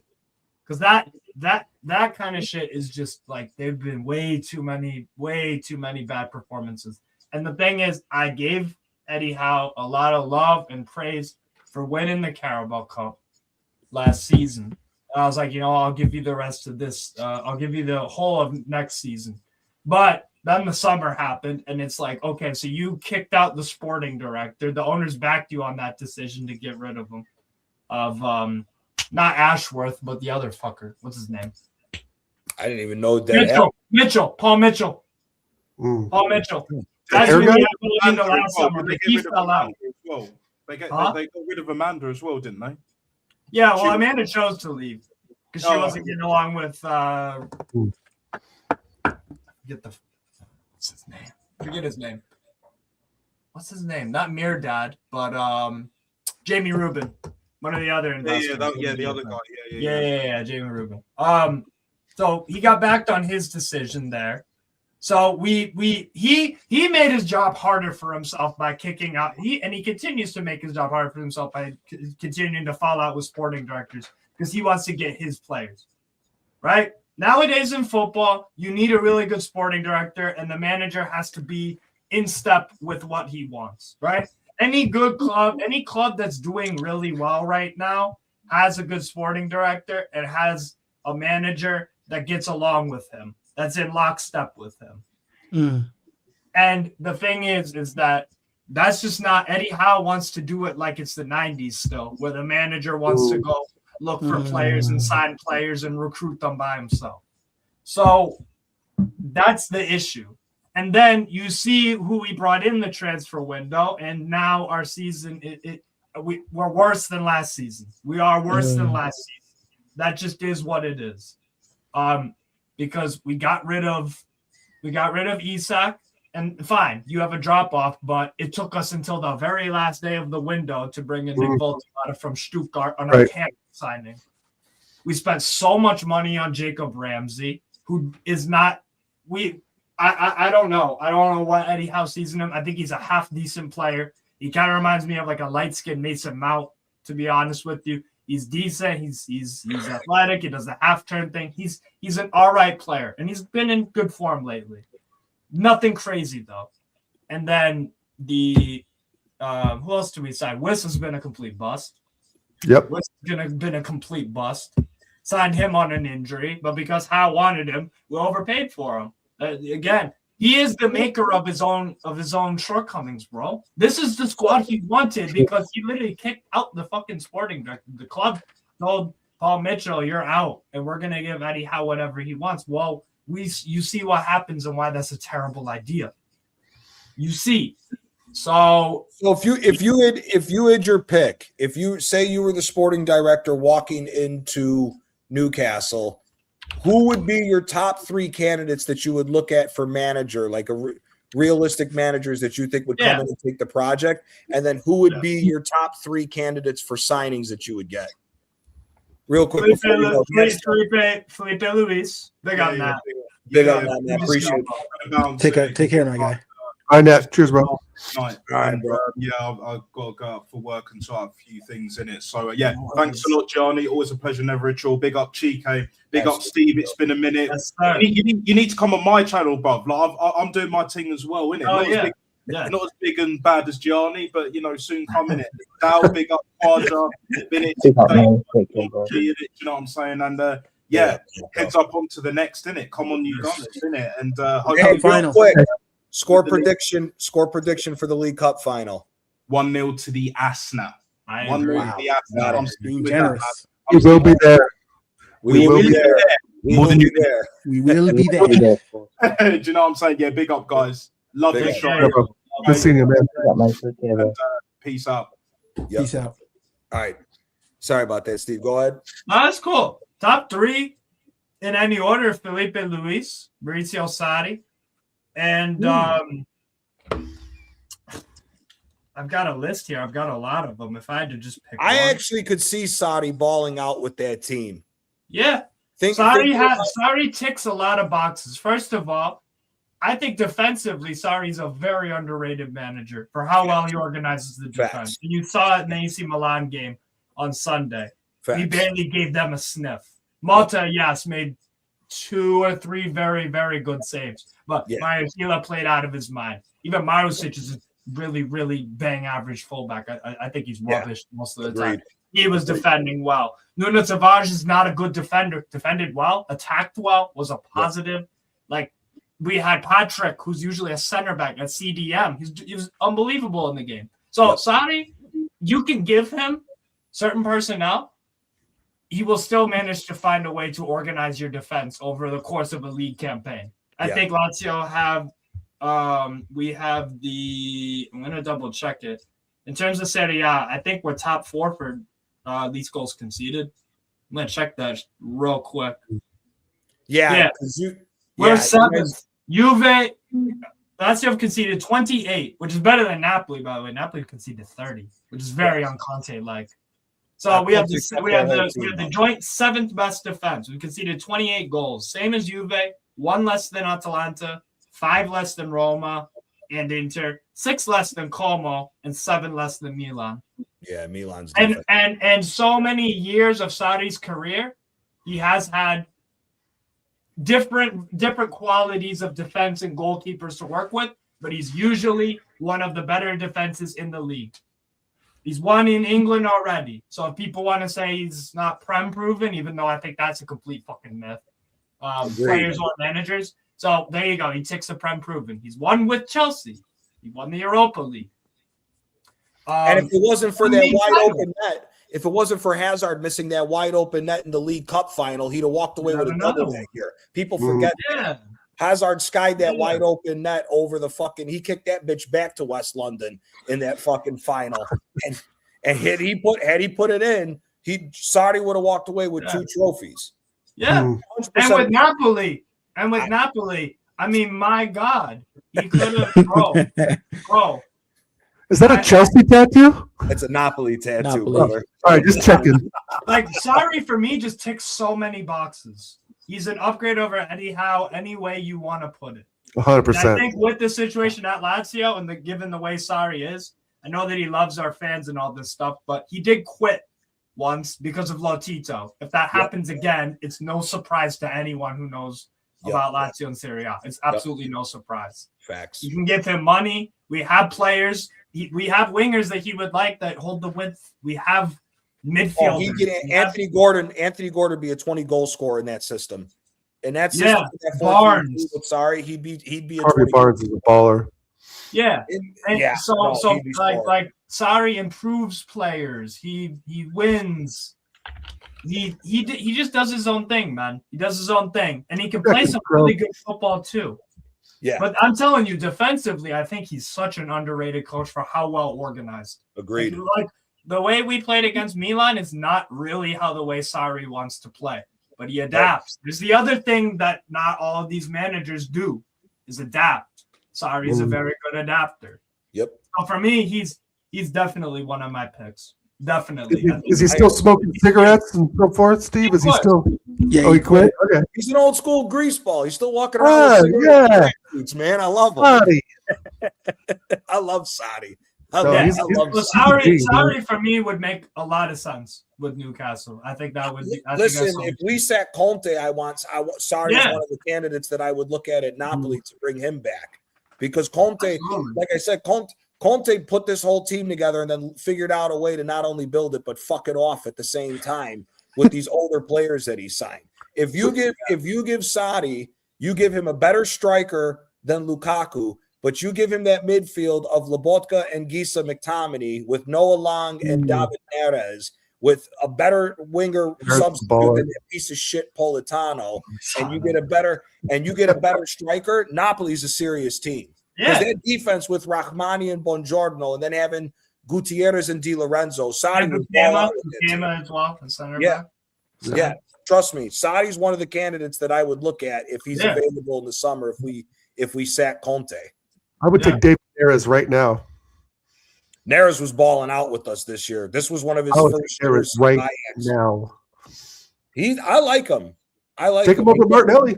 He frustrated the shit out of me at Benfica, but at Napoli, he's Benfica. You know what? He's older. He's an older guy now. You know what's funny with Neres is Neres was really good at Ajax, and then he had those runs. Benfica, he'd have 2 games at Benfica where it's like, okay, that's the talent that I saw, and then was shit for the next 8 fucking games. Decision making is some ASM decision making sometimes, bro. I'm telling you right now, 100%. He does that. But yeah, no, for me, like I said, Newcastle, sorry, that'd be a big one. Felipe Luis would be another one for sure. Yeah. He is, and that's the easy thing. Like he's on the come up too. This is good for club and for him as a manager in his managerial career. This is an appropriate step up.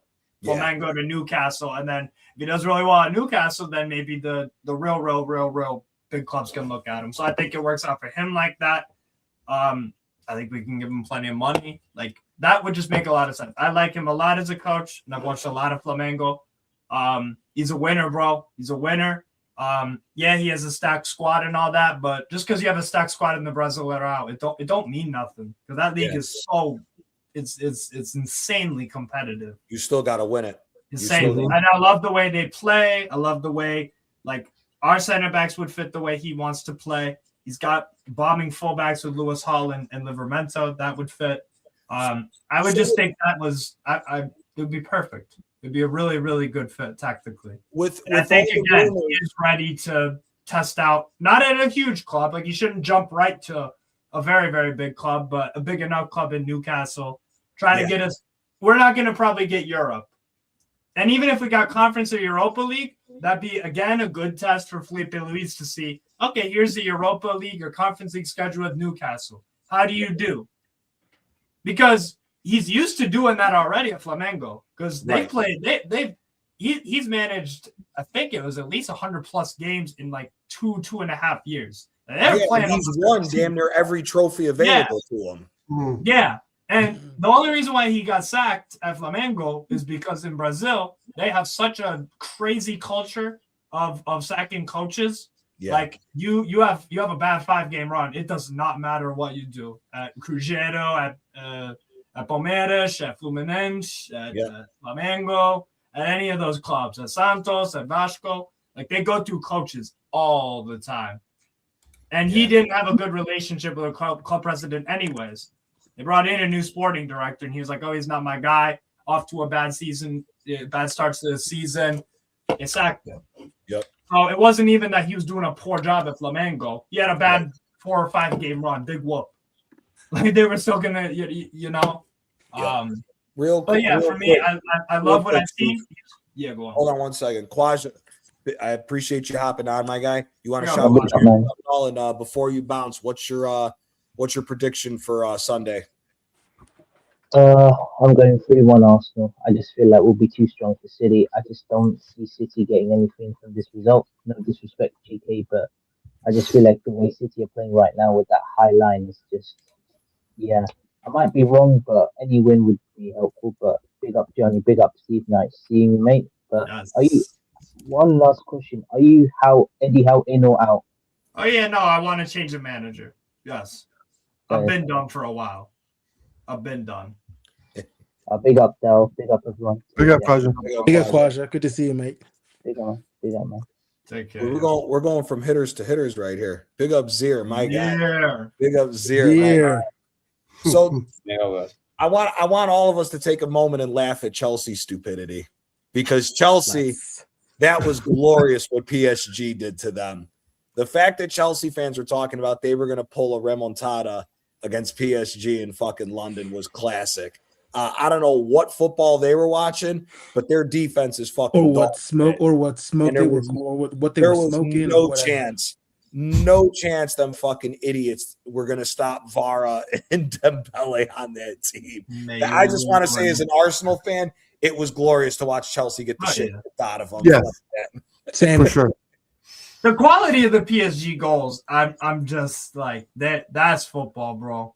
That is football. Barcola's goal, banger. Yeah. Vara's goal, incredible. In the first, Vara's goal in the first leg, in the second leg, clinical neat finish. Like they're killers, man. Yeah, they're freaking killers. They play such good football. They just tease. Like I watched that Chelsea PSG game, bro. And as embarrassed as we got, at least we played a half of decent competitive football. We gave Barcelona a long time. Yeah, I saw that. We completely collapsed. We completely collapsed because that's just what happens with Eddie Howe teams. We wear out completely in second half. Steve-O, you think if it's a PSG Arsenal final, you think we can get past PSG? I think they just got too much. They got too much magic. No. Yeah, they got too much. We got Capier. We got Declan Rice. We got Gabriel Bargues. Doesn't matter. Very good players.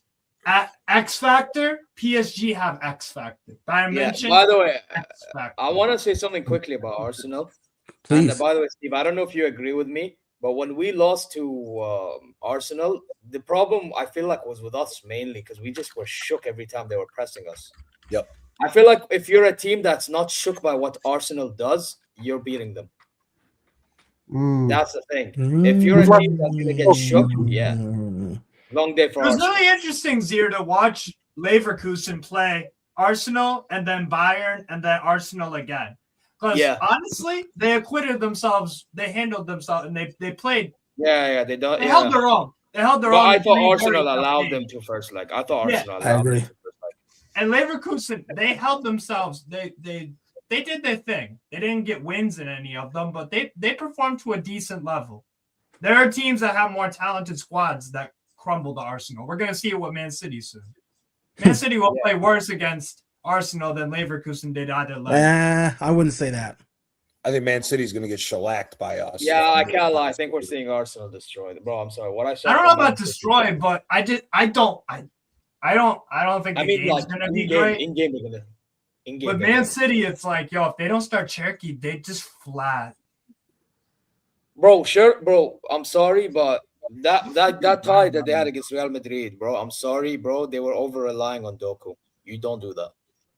No. Not only that, why the fuck would you play that high of a line when you're going up against Brahim and Vinny that are just going to float around the whole time? And Goulet, who could pick passes from here, there. Bro, and Valverde was picking up the runs as well, by the way. Valverde's been the man of the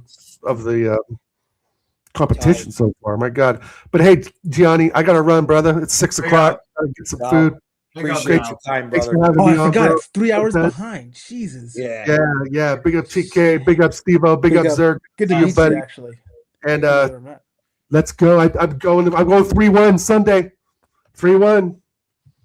3-1. Sorry, TK. I just don't see it happening, bro. You guys are in the I mud said right 3-0 now. for a reason. 3-0? Okay. I'm even.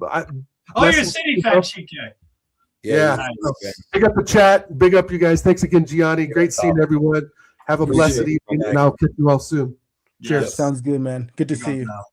Zir, what did you make? You guys smoked Atalanta off the block, and thank you for doing it. Oh yes. Fuck Steve Northern was Italy. Obviously, you guys got Real next. I personally think you guys may smoke Real, if I'm being completely honest. I think Real. That's what makes me nervous. See, this is the thing with Real. They still make you nervous because it's Real Madrid. You never know. If Real but I'm not as nervous this time. I'm sorry. I'm not gonna. No, you shouldn't be. Your team's way better than us. By the way, I actually wanted Real Madrid because I'm sorry, Steve. We need to get revenge on these assholes. Yeah. We need to. I'm sorry, bro. Our time is now. If it ain't now, it ain't gonna ever happen. You know what I'm saying? So if you don't win the Champions League, how long are you giving company? Bro, listen, I'm gonna be honest. I asked from the beginning of the season, give me a double already. If you give me a double, I'm in with this guy. If not, then he was for me gonna get binned by default. But yeah, I think we're gonna. Thing is, we played Leverkusen in the league and it looked awful. Can't lie. We played them. I know people. I know we're gonna call out referees, but bro, our performance just getting shook by the referee thing. By the way, we need to be alert next month against them in the Pokal. Yes. Not gonna cap. Yeah. Not gonna cap. Like it took us out last season at the cup. Yeah, I know, but that's what I'm saying. Like the way we moved in that league game, I think we have to be alert in the cup more. Yes, of course. I'm not gonna bullshit you, but because a lot of fans like referee. Yes, referee, I agree, but bro, I'm sorry. We need to have our mentality sorted at times. You know, Real Madrid is gonna be the same bullshit. So yeah, it's gonna be one of those in which we have to wake the fuck up. Bro, and you know the theme this half of the season, I'll be honest, when we're on it, we're unbelievable. When we're not on it, it's one of those in which we give teams an opportunity to have a glimmer of hope and they'll get something out of it, like Augsburg, for example. You know? Yep. So, Hamburger. So, for me, listen, have we rotated our squad pretty all right? Yes, we have. Yes. Not going to cap. Out of everybody else, our rotation system has been doing all right.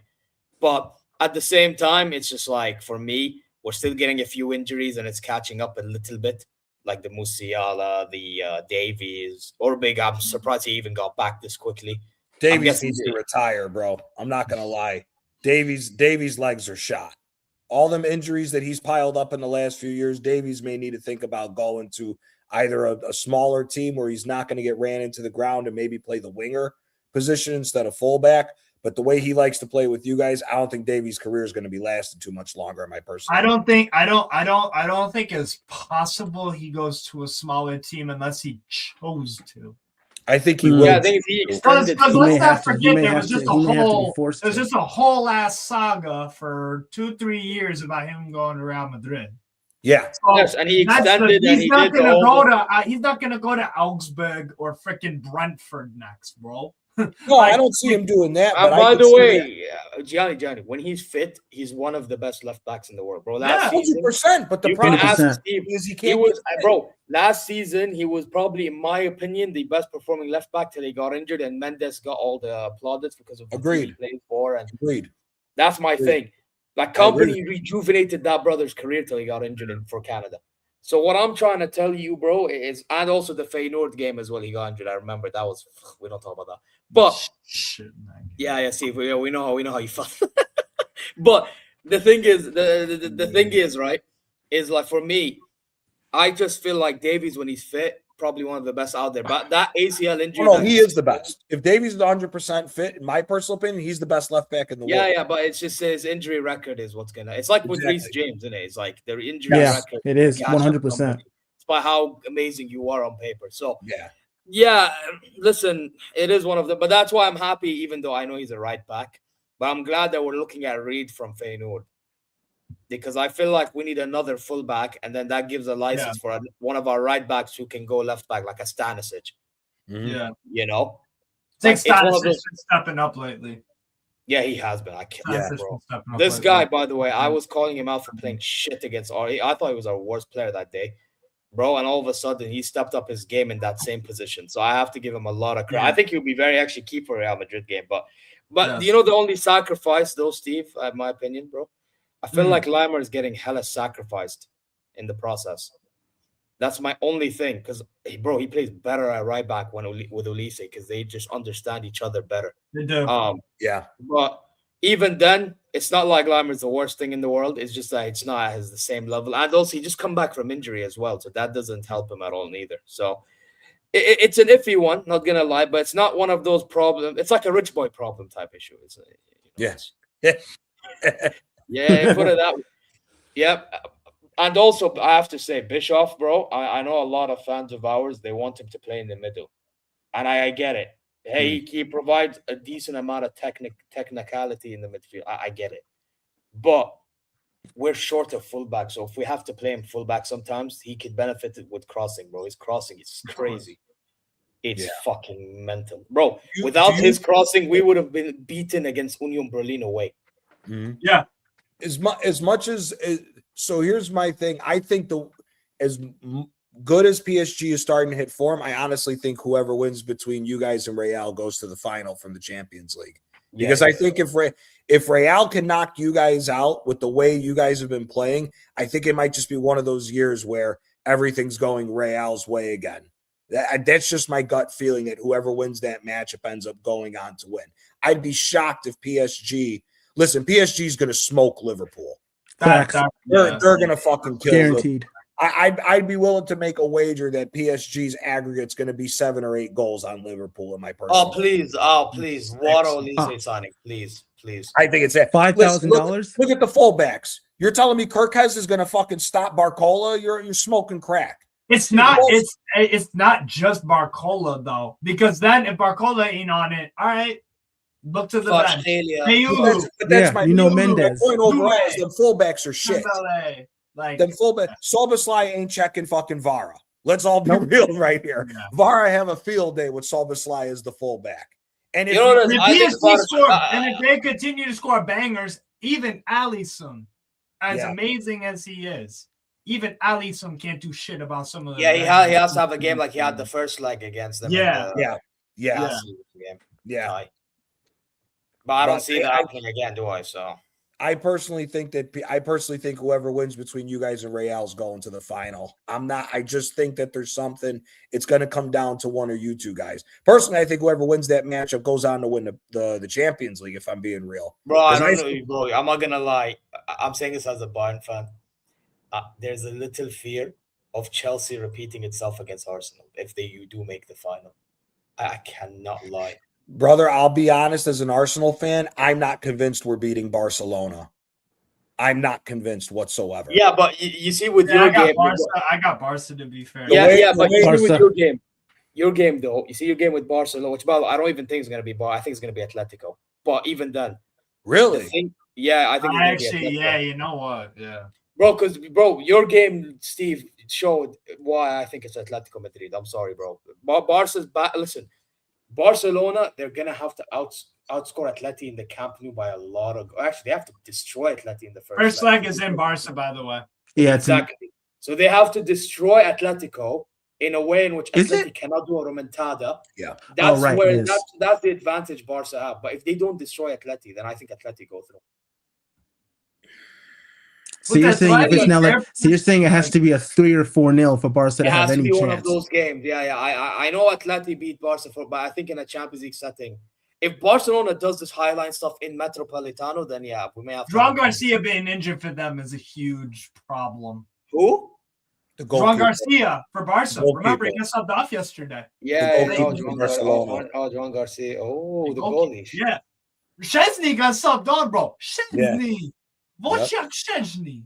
To be fair, he has good games in him still. Wait. Yeah, what happened to Ter Stegen? He also has some fucking clang. Howlers, I know. The Inter Milan. I know. We've seen him do howlers in Serie A time and time again with Juventus. If it wasn't for that backline he had for eons, Juve wouldn't have had that many fucking scudettes. Let's be real. Yeah. Wait, can I ask a question? Yeah. What the hell happened to Marc-Andre Ter Stegen? He had a falling out with Flick, plus his injuries. Like, kept hitting him. He's rubbish now. Yeah, he can't jump the way. Yeah, they been do. a good By the way, goalkeeper. Oliver like Baumann 5 and years. Orbeck are above him in the pecking order for German Yeah. goalkeepers. So that's enough Yeah. said. Wow. Wow. A Bayern That's München insane. backup goalkeeper and a Hoffenheim goalkeeper That's are above Ter mental. Stegen. Yeah, because Ter Stegen's awful. Yeah, he That's used to be fucking a top goalkeeper, but them injuries. I That was was about to say the years Ter ago. Stegen that I That was remember was years absolutely ago. fucking nasty. Yeah, The but year By that the way, Atletico is it Madrid, Atabulu as tore well? his the legs up. He fiber doesn't have goalkeeper, that that's leaping another one. ability anymore. God damn. One more I think time. even Atabulu. That's another Yeah. goalie right there, German. Bro, I'm telling you, Ter Stegen's or cooked. Freiberg. Jesus Christ. Yeah, him. Yes, him. Well, I'd get him as a backup Christ. goalie. That's what I'm telling you now. But Jesus Christ. I think. yeah, bro. Back to the conversation, bro. Yeah, sorry. I think Barca's beating Atletico. If I'm being honest with you, Same. Atletico, the reason why I think they're beating Atletico is because if you look at that second game against Spurs, the amount of chances that Atletico was still giving Spurs with stupid decisions, Barcelona's slapping the fuck out of them if they get those. Speaking of stupid Yeah, decisions, but at the same time, though, Gianni, Atletico, to an extent, were already through. So they, in the Yeah. back of their It doesn't mind, matter. Yeah, but see, but Yeah, the thing but is, still- they did the same Yeah, but thing. it's all about first leg. mentality. PSG were already through versus Chelsea. They played Yeah, a serious exactly. yeah, team, but We're already serious told Chelsea was performance. rubbish, though. That's the They difference.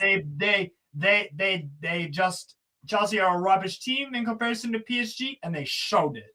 Yeah, Atletico Madrid in the first leg showed that Spurs were rubbish and nowhere near as good as them. The problem is that they didn't have the attitude second leg. yeah, and that's That's what the worries me with them. UCL is UCL. A lot of it is about attitude. A lot of it. So was bro. March Yeah, A lot to be Madness. of fair, I it hear is it because finding if you're on it attitude, on bro. the day, that's when you get the W. That's why Real Madrid is Yeah. always one. Yeah. Because- But that's that's on why I top of think the Barcelona stamps, beats Arsenal. If you look at the matchup between Barcelona and Arsenal, and you look at what happened, take the Leverkusen matchup for example. Leverkusen was their own worst enemy in the second game with the stupid trying to play out of the back and not just clearing the ball up. Because if you look at the first game, when Leverkusen was clearing the ball up to get it up to that young kid, he was giving Kofani- yeah, but I Gabriel thought Kofani had a shit game. That he day, was bro. I don't giving know how- Gabriel and Saliba all the smoke they were looking for in the first game. He was giving them all types of problems, and they weren't wasting their time. It was two balls, bam, up to the striker. Them trying to play that fancy football out from the back is the whole reason why they turned the ball over and Eze and Rice scored. If you play that same, if you look at how fast they could move the ball up the pitch, Barcelona does that in half the time that Leverkusen does. They're destroying us. Bro. They're destroying us. I just saw the Leverkusen lineup, and I know where they already lost without watching the full game. Bro, why does Patrick Schick never fucking start for them? That's what I was gonna.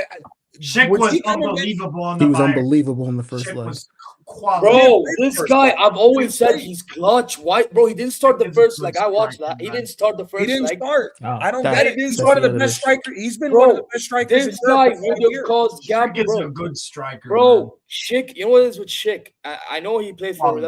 Leverkusen, but bro, this guy clutches when you need him, and he's a shit house. You need them type of strikers when you're in a shit team. Yeah.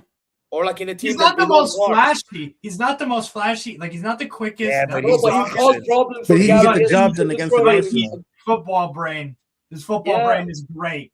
Hey, bro, his I said this so many He can times. score them world class knows how goals to if you link. need him to, He though. knows how to link things up. He knows the pass before the pass. He knows how to make the run to a pass. Like Yep. he's got such Bro. good football and striker fundamentals. He's the master of them.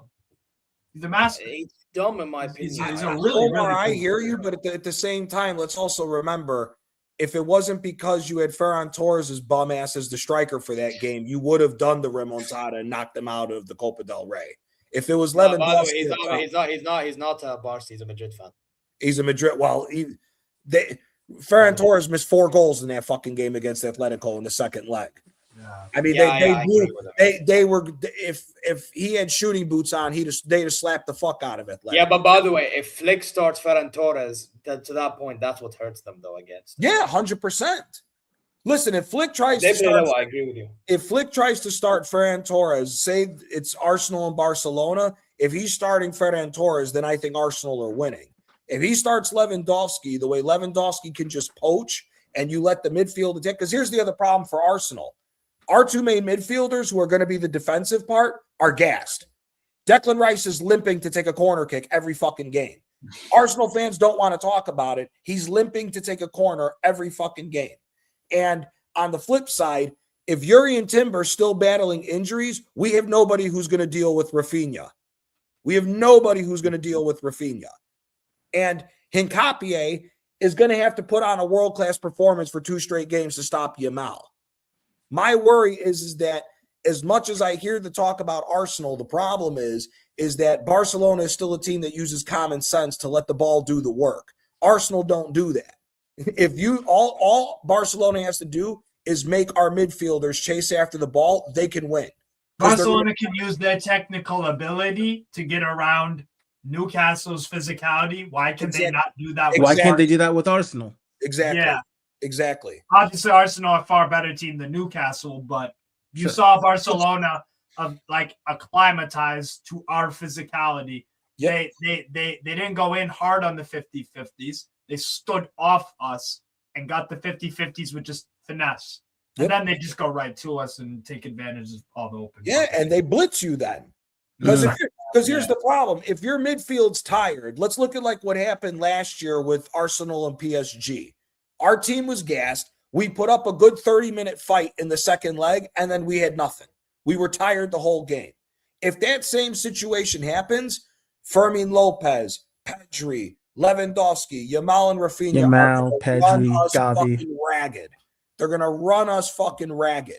That's the reason why I'm not convinced we're winning, that Arsenal has a shot at the Champions League. I honestly think this is going to be Barcelona, Real Madrid, or Barcelona. I pay money to see that.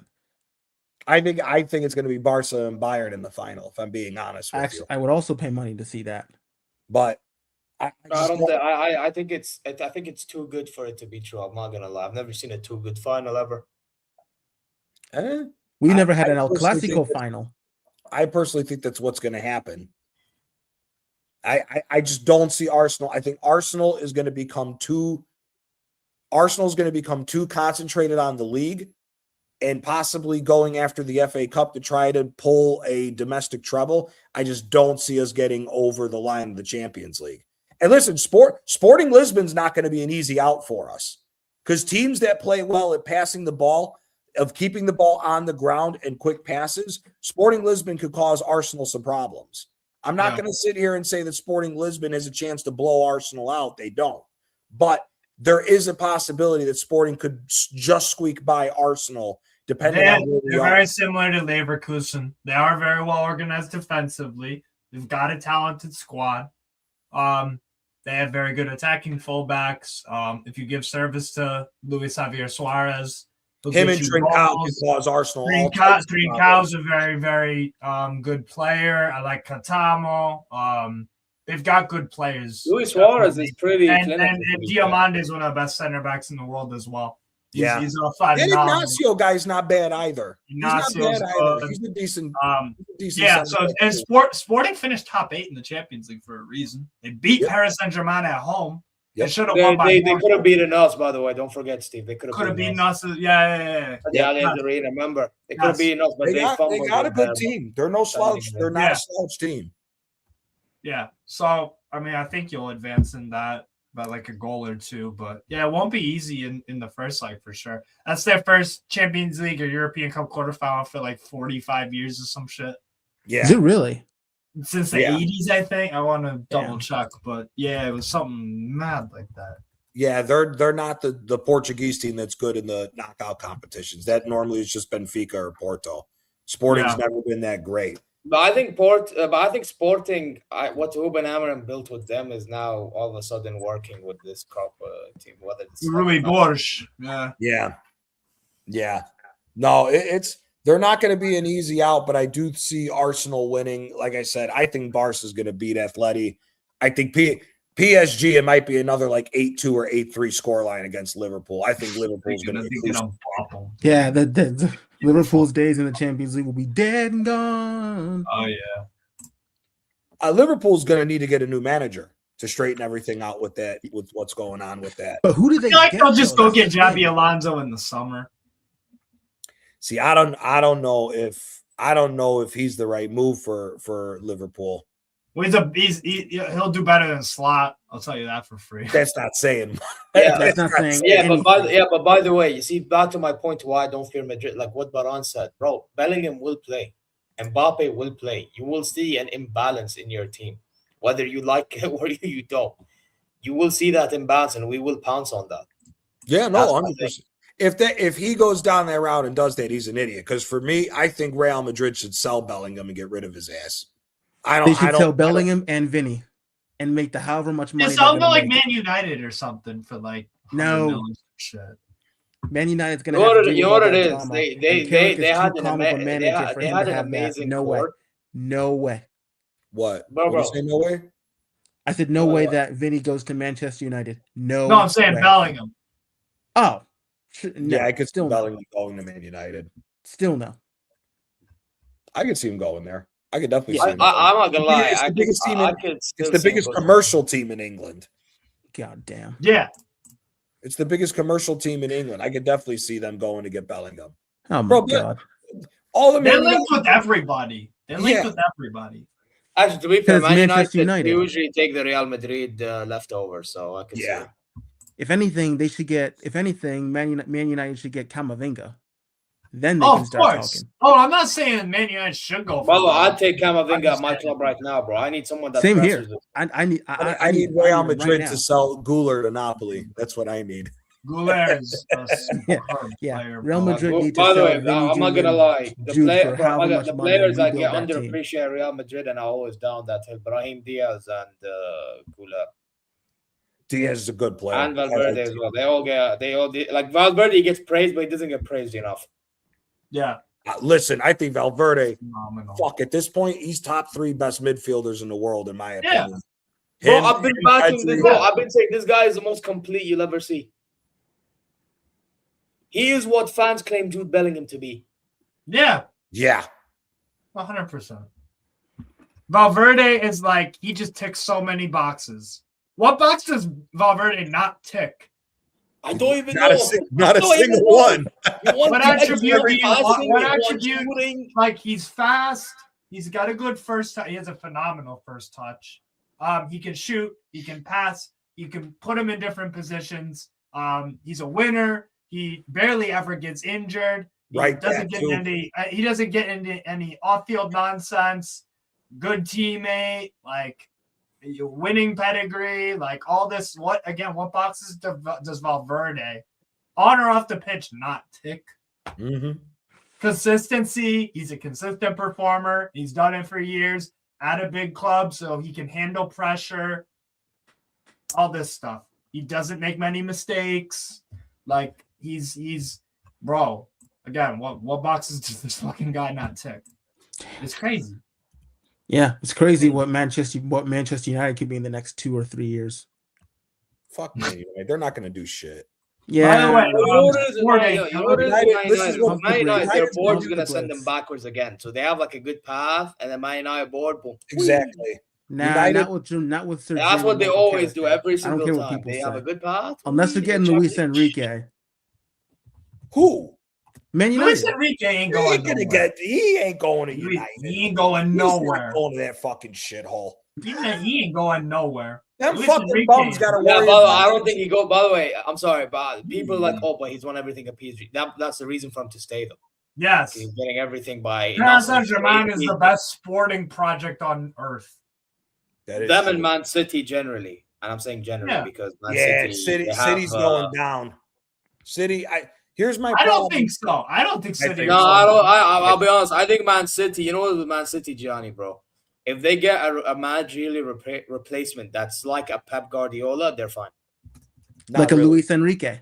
Yo, people forget No, that. I think even a Moresca, I think would work for them. Believe it or not, Fuck no. No. I think it Fuck does. no. I personally, Hell no. No.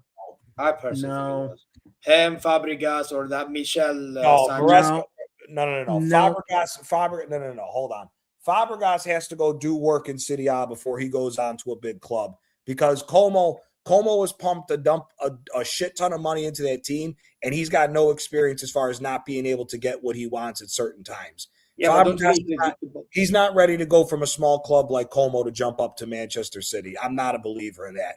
He needs to go to another. Yeah, but would you have said that about company though? Newcastle would be an appropriate step up. Newcastle would be a good step. Yeah, Newcastle I could hear, or if like say you go to a Bayer Leverkusen, or you go to Dortmund, or go Chelsea because he's good with young players. Sure. Don't go to why would you go to not Chelsea? this version of Chelsea. If Chelsea doesn't make the Champions League, they're gonna have to sell off half that fucking team because of the amount of debt they accrued this year. They're gonna have to sell a lot of players. I'm not a believer. But that's not possible though, because of the amount of money that they're on and the contracts that they would have to eat up. What are you talking about? Chelsea. What do you mean? The amount of 8-year contracts that they have to give out to these like the Enzos and the freaking Caicedos and all that. Yeah, they could still sell them. But they would take on maybe I'm speaking in NFL terms, but it would be difficult to because of their wages. No, their wages aren't that high. Oh. Their wages aren't that high like that. The only reason why Chelsea went with the 8-year contracts was because it's less money for them to pay per year on the amortization. That's all the reason why they took those. A lot of them youngsters that they have aren't on that much of money. They're not on the crazy amount of money like Arsenal's paying fucking players.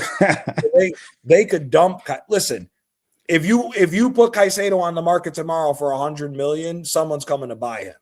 Whether it's a PSG that comes in, they're paying $100 million for him. They can get rid of those players and make their money. So that's not the worry. Here, Enzo's linked to go to Real Madrid. Does he deserve to go to Real Madrid? Fuck no. No. Play with them boys. But if Chelsea slaps 70 million euros on Enzo, Real Madrid's got the money to go buy him. Yeah. Especially if some dumb fuck club like United decides to spend 100 million on Bellingham. They'll have more than enough money to go get him. So it's not that's not the worry for Chelsea is that. The problem with Chelsea is Chelsea's turning into what Arsenal was when we moved to the Emirates. They're turning into top four as a trophy, maybe win a cup once in a while and all this. That ain't the Chelsea ownership ain't what everyone thought they were getting, that they were going to get Roman Abramovich just American. No. It ain't fucking happened. Chelsea's done with that, dude. No. Chelsea's fucked. Chelsea's finished. Yeah. Yeah. Not everyone can have a George Steinbrenner, but that's a whole different topic. No, you can. Listen, if Bowley was a serious owner, he is a serious owner. Look what he did with the Dodgers. Look what he did. Well, the guy calling the shots at Chelsea. Anyone calling the shots. It's the second highest TV market in the U.S., if not the world. What? So of course he's going to succeed. No. That's not true though, because the Dodgers weren't winning like. Brother, how many years did the Dodgers suck a dick in the fucking final? What are you talking about? A shitload of money. He had to put everything together. MLB is one of those sports. Just because you spend a lot of money doesn't mean nothing. If it was all about money, the fucking New York Yankees have 40 World Series by now. Remember, look at all the money the Yankees were spending on their fucking team post 2002. Yeah. You had fucking but there's no salary cap in baseball. That's the difference. There is. Yes, no, there is. Yes, there luxury is. No, there isn't. Yes, there is. It's a luxury tax. Yeah. How much? Go look at how the luxury tax works. It's a salary cap. Yeah, but they can afford. But these owners have. You pay a fee these owners every. Are multi-billionaires. You pay a fee every year. Yeah, the only two teams that pay the fee are the Dodgers and Yankees. Mm-hmm. Nobody else does it. The Dodgers and Yankees pay all the salaries for all the referees because they pay crazy amounts of money for their salary. There is a salary tax in baseball. Yeah. Go look it up. Wait, salary cap or salary tax? Salary tax. The salary tax is the same thing as a salary cap with baseball. The tax, yes. If you it's just worded different. That's all it is, really. Jesus, these people. If you go above a certain threshold, you pay a tax. Yeah. Oh, just like in NBA. Like the Celtics, for example, when they paid Jason Tatum like $300 million or whatever. Right. Okay, and they were over. Okay, I understand. Right. Okay, it's the same thing. It's the same thing with baseball. It's the exact same thing with baseball. The NFL has a hard salary cap. Yeah. Right. That is correct. That I know. Yeah. But that's the reason why we're saying money isn't everything with it. Because again, what was it? Definitely The Dodgers made the NLCS like 5 straight years and didn't win a single one. And then when they did win it, yeah, they had to win in the fucking COVID baseball World Series to finally get over the hump. Because when fans are in the stadium, Clayton Kershaw shits himself. So the Dodgers been spending money like crazy. It's if you take it to the right level of getting the proper players. That's mental. Yeah, dude. No, if Bowley was running Chelsea would be just like how it is with Abramovich. He's not the one running the club. It's all them idiots at Clear Lake. It's Egbali. Yeah, it's Egbali. Egbali and Bollocks. Because we saw what happened when Bowley was sporting director. His intentions were correct. They got Koulibaly, Sterling, freaking who was the other? There's another pretty big. He was an older. It's the freaking. Oh, fuck. Aubameyang was one of them. Aubameyang. He was. It might have been Aubameyang. Yeah. So we saw his intention. Yeah. Albeit they didn't work out, but the point is that if he applied what he does with the Dodgers with Chelsea and he hired someone who knows a lot about football and they got really good top players in, they would be a dominant force. Yeah, like they did, like the Dodgers did with Dave Roberts. Yeah, pretty much. Yeah, pretty much. Understood. Yeah, no, he. The problem is Todd Bowley's not running it. That's why Clear Lake backed Egbali. But the funny thing is Egbali tried doing a baseball style of running everything when he wouldn't let Bowley run it. Look at how many baseball teams have you seen over the years? They build a whole team of young kids. They grow the team together for 5-6 years, try their luck, maybe win a couple divisional titles, maybe get a shot at a World Series, and then boom, you have to do a complete revamp of the team. That's what they're trying to do at Chelsea. Outside of trying to resell players. Oh yeah, we forgot. New York Mets also spent crazy money. Oh, they did. Signed Bo Bichette to when was the last time the Mets won the $1 million World Series? contract or whatever it was? I want to say either 80s or 70s was the last time the Mets or something. won. 85, mid 80s. Yeah, wasn't Pete Rose on the team? No, Pete Rose. Never mind. Pete Rose wasn't on that. Pete Rose was a Cincinnati Red. He was. Honestly, was it Dwight Gooden was the fucking pitcher at that time the last time the Mets? It's got to be the 80s. Mental. Fuck the Mets.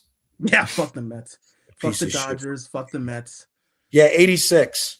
86 was the last time the New York Mets won the title. There you go.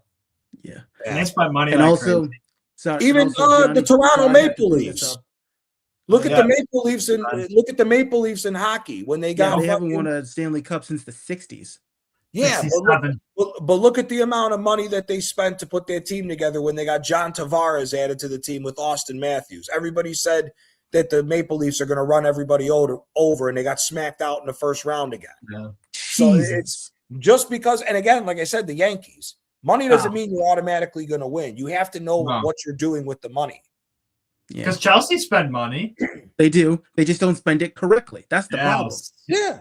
They don't spend it correctly. And they not only don't spend it, they not only don't spend it correctly. The other problem with Chelsea is Chelsea. They don't think managers have an influence on results. Correct. That's what one of their fucking executives said the other day. What do you mean by that? Correlate. It was some Finkelstein dude. I forget his first name, but some Chelsea executive, his last name is like Finkelstein or some stupid name. And he's like, managers have no statistical correlation with success. Huh? Mm-hmm. Yeah.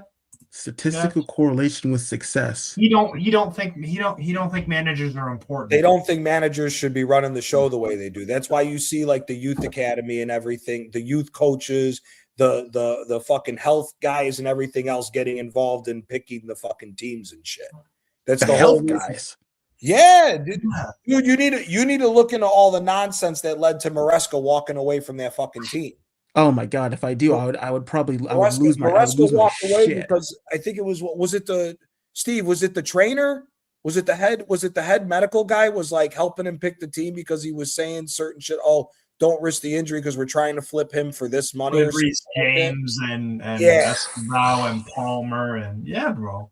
That's why Chelsea's done, man. Chelsea's They're going in the direction of Tottenham. Well, I wouldn't say that. No, they are. They are. Well, They're only focused strictly on finances, bro. Yep. Strictly focused on finances.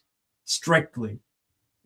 Say what you want about Liverpool, Arsenal, and freaking Man City. But this is the problem when you have an American At least owner. they are somewhat focused on winning. Disagree. Well, it ain't got shit to do with American ownership, dude. That's a no. It ain't got shit to do with American ownership. Definitely not. You either are gonna win or you're not gonna win. Yeah. Because here I could say the same thing. If you look at Italy, look at Atalanta. Atalanta is owned by an American Italian from Boston. Yeah. Atalanta is arguably the best ran club in fucking Italy outside of Napoli. And they're the last freaking Italian team to win a European trophy. Yeah. But not only that, their model.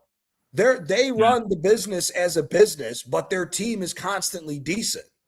Yes. That team is a smaller market. That team is what, 8th or 9th biggest market in fucking Italy? It's smaller than the Big Four.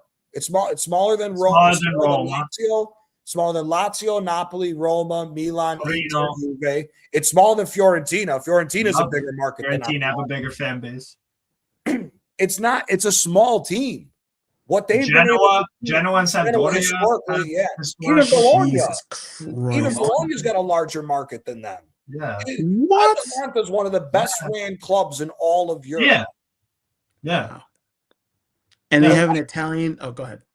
The lifeblood of that team has been the ability to constantly get into Europe. The European money that they get from Champions League pays for their whole shit. That's how well of a club that club is ran. Yeah. Wow. And Pagliuca is the mastermind behind it, bro. Crazy.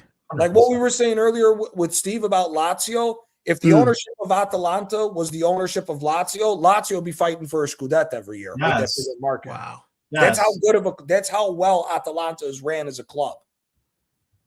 They groom players. They find players out of fucking nowhere, turn them into goons, sell them for big money, or they keep them, and they're able to continue the success of the club. Yeah. Who was the Denmark full wingback? They found him out of some second division. They sold him for big money to Wolfsburg. Joachim Male. They found Male out of fucking nowhere. Yeah. Wow. They found Male out of nowhere. They took Duvan Zapata from Napoli for $7.5 million. Zapata was one of the best strikers in Italy for like Gunman, bro. Gunman. And Luis Muriel. They got freaking Ilicic. Didn't they find Ilicic for cheap? I think he came from Croatia directly. Papu Gomez was mad cheap. Freaking Zappacosta was a Chelsea reject for he was. I remember Zappacosta. Like 12 million they got him from Chelsea. Yeah, he's been a solid player for them ever since he joined. Osilic, another failed Chelsea. Another failed Chelsea. The kid they got from Canades. Samar they got for cheap. Yeah, Darun. Even the bum. He's turned into a bum at Juventus. They got Coop Miners for like less than 10 million. They flipped them for 45. Not sad. Yeah. What? They're the best. Yeah. Atalanta. If you gave Atalanta a marketplace of like what I said with Lazio or even Napoli, Atalanta would be fighting for a Scudetto every year. Every year they'd be fighting for a Scudetto. Their club is the best ran club. Wow. Bro, they was honestly like a lot of last season. They were not too far off of a Scudetto at points. Yeah, to be honest. Yeah, they weren't that far off. They just didn't have that extra step. To couple players. Yeah. Them hiring Juric was the first mistake that club has ever made. They corrected it right away. Oh, Palladino's a coach to watch out for. I love Palladino. Love Palladino, man. Yeah, and Del Ketelier, Ederson, they got directly from Brazil. They got him for like 3.5-4 million. They got him they got him from Salernitana, actually. That's crazy. That was yeah. That was the Salernitana team with Dia and fucking there was a couple other guys that came out of that Salernitana. Dia, Ederson. Yeah. That kid Giorgio Scalvini too. I mean, look what they've done with Kolasinac's bum ass. Kolasinac is turned into a decent center back under that. Yes. No, Atalanta is one of the best ran clubs in Europe. They're one of the best ran clubs in Europe. Yeah, you don't achieve what they achieve. Have the constantly strong squads like they do, and good manager track record besides Juric that they do. If you're not a really well-run Juric was too far away from the ideology of Gasperini. No, he's also a terrible manager. Yeah, like awful. Let me ask: how realistic is it that Pep goes to Atalanta with how well run they are? Never. Not enough money. Not enough money for Pep. What? I'm telling you, I think Pep is going to go to Italy. I think he's going to leave City. I don't know when. He's going to leave City after this season. He'll take a sabbatical, and he's going to wait to see the finances straighten out for either Inter or Juve. Milan's finances aren't good yet for him to look at Milan, although I wouldn't put it past Pep for him to look at himself and say, I want to be the guy to resurrect Milan. But I think Pep goes to either Juve or Inter before he's done coaching leagues. Yeah, he'll give it a crack in Italy, I think. Yeah. I see him going to either one of the big three. He would never go to Napoli, he'd never go to Rome, he'd never go to Lazio. They're too small for him. Now, maybe he would do a small, maybe he wants to check. He couldn't rule it out, but if Lazio got a for real owner, Lazio would be looked at because Lazio knows how to pick players too. The problem is Lazio gets them for 1 year, then flips them. They don't. The problem with Lotito is Lotito doesn't have a long-term plan.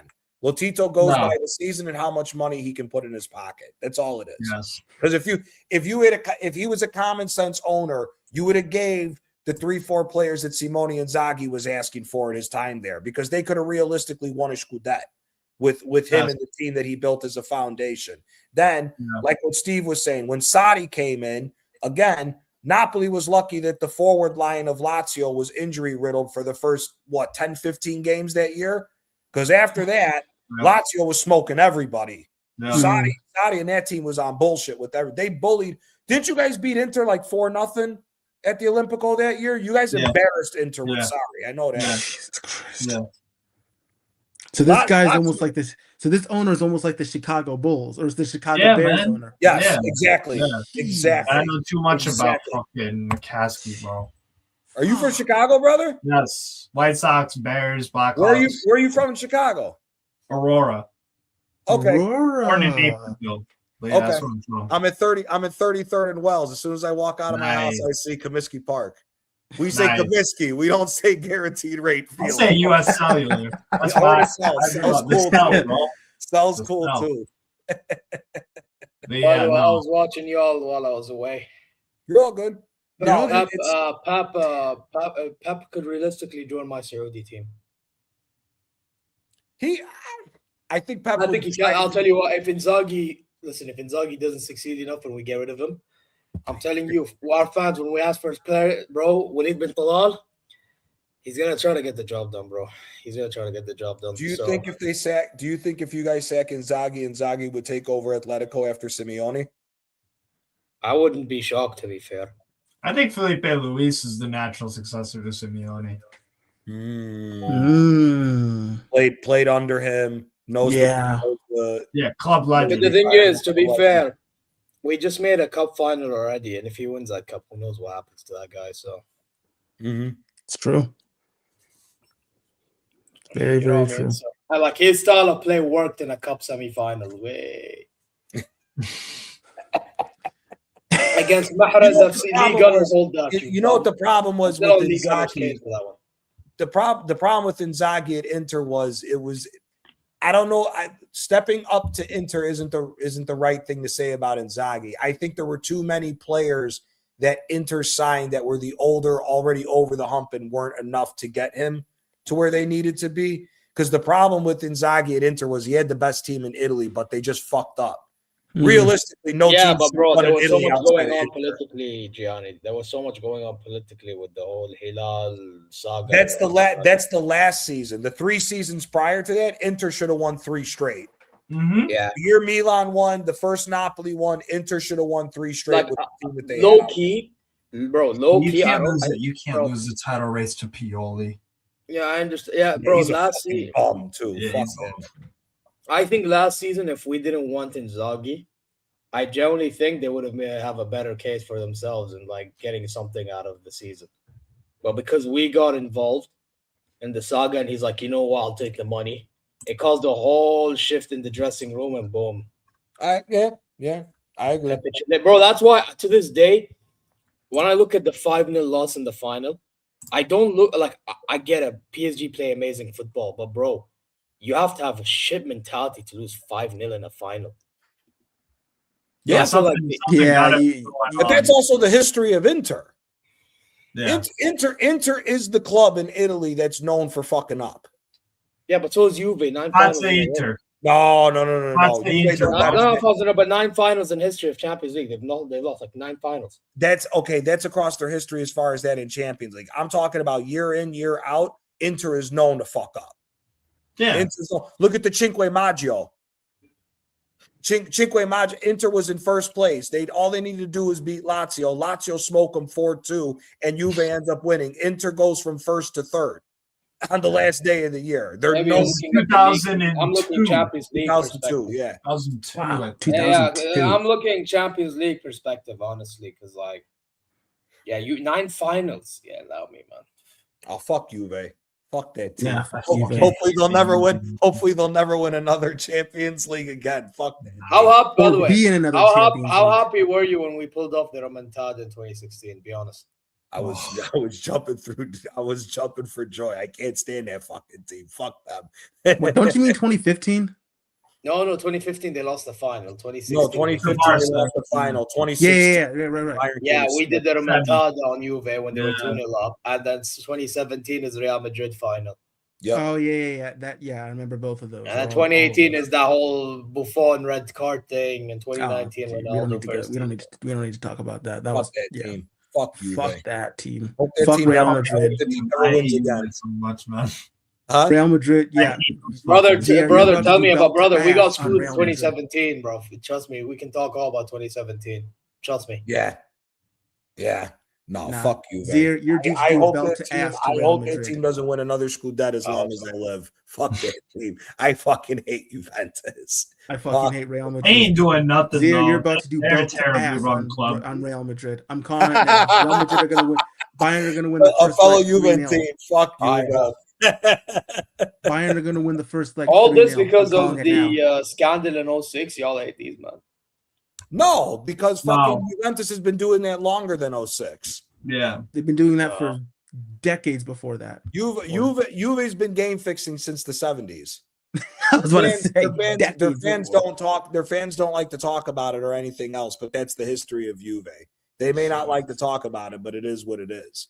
Crazy. They've been game fixing since the fucking 70s, and then they cry like a bitch when they got caught. Damn, Reno in the chat ain't happy about Juve slander, man. What's going on here, bro? And then look at recently with the Prisma shit. The Prisma shit, they were telling the smaller teams what they're going to pay for the player, and then they're going to pay money under the table to fill out what they actually want for the team. Like Fiorentina got an extra 20 million payoff for Chiesa under the table when they only spent 40 million on Chiesa. And then they said, "Oh, we're gonna do a 2-year obligation loan, and we'll give you the extra 20 million under the table after we pay them." That's Juventus's fucking history, dude. They don't How like is that possible? because they've done it because Juve is the only team in Italy that's publicly traded on the Italian stock. Yeah. If you hit Juventus, the Italian stock market could collapse. That's the reason why Juventus is untouchable with that shit. That's mental. That is fucking mental. It's how it's always been. Steve Christ. knows we both are Southern teams. We don't fuck with them pieces of shit from the North. It is what it is. Hey, Reno, what happened with Osimhen to Juve that you guys were so giddy about? Yeah, and what you're happened saying with with that? ADL with Osimhen, again, this is where you're incorrect. He paid with Lille over 3 years. He paid Yeah. 75 million across 3 years. Just like you guys had to negotiate with Porto to get Chique Conceição for 32 million, and you got to pay 8 million over 4 years because your team is broke as fuck because you fucked up your money trying to cheapskate and steal from shit. So no, let's not play selective history if you don't know what you're talking about, bro. Osimhen got paid off for 3 years. That's what they agreed with that transfer. He didn't put 70 million across. And we had to pay more. Yeah, he got away with it. The Southern, you're just mad that you had to see Napoli win 2 Scudettes.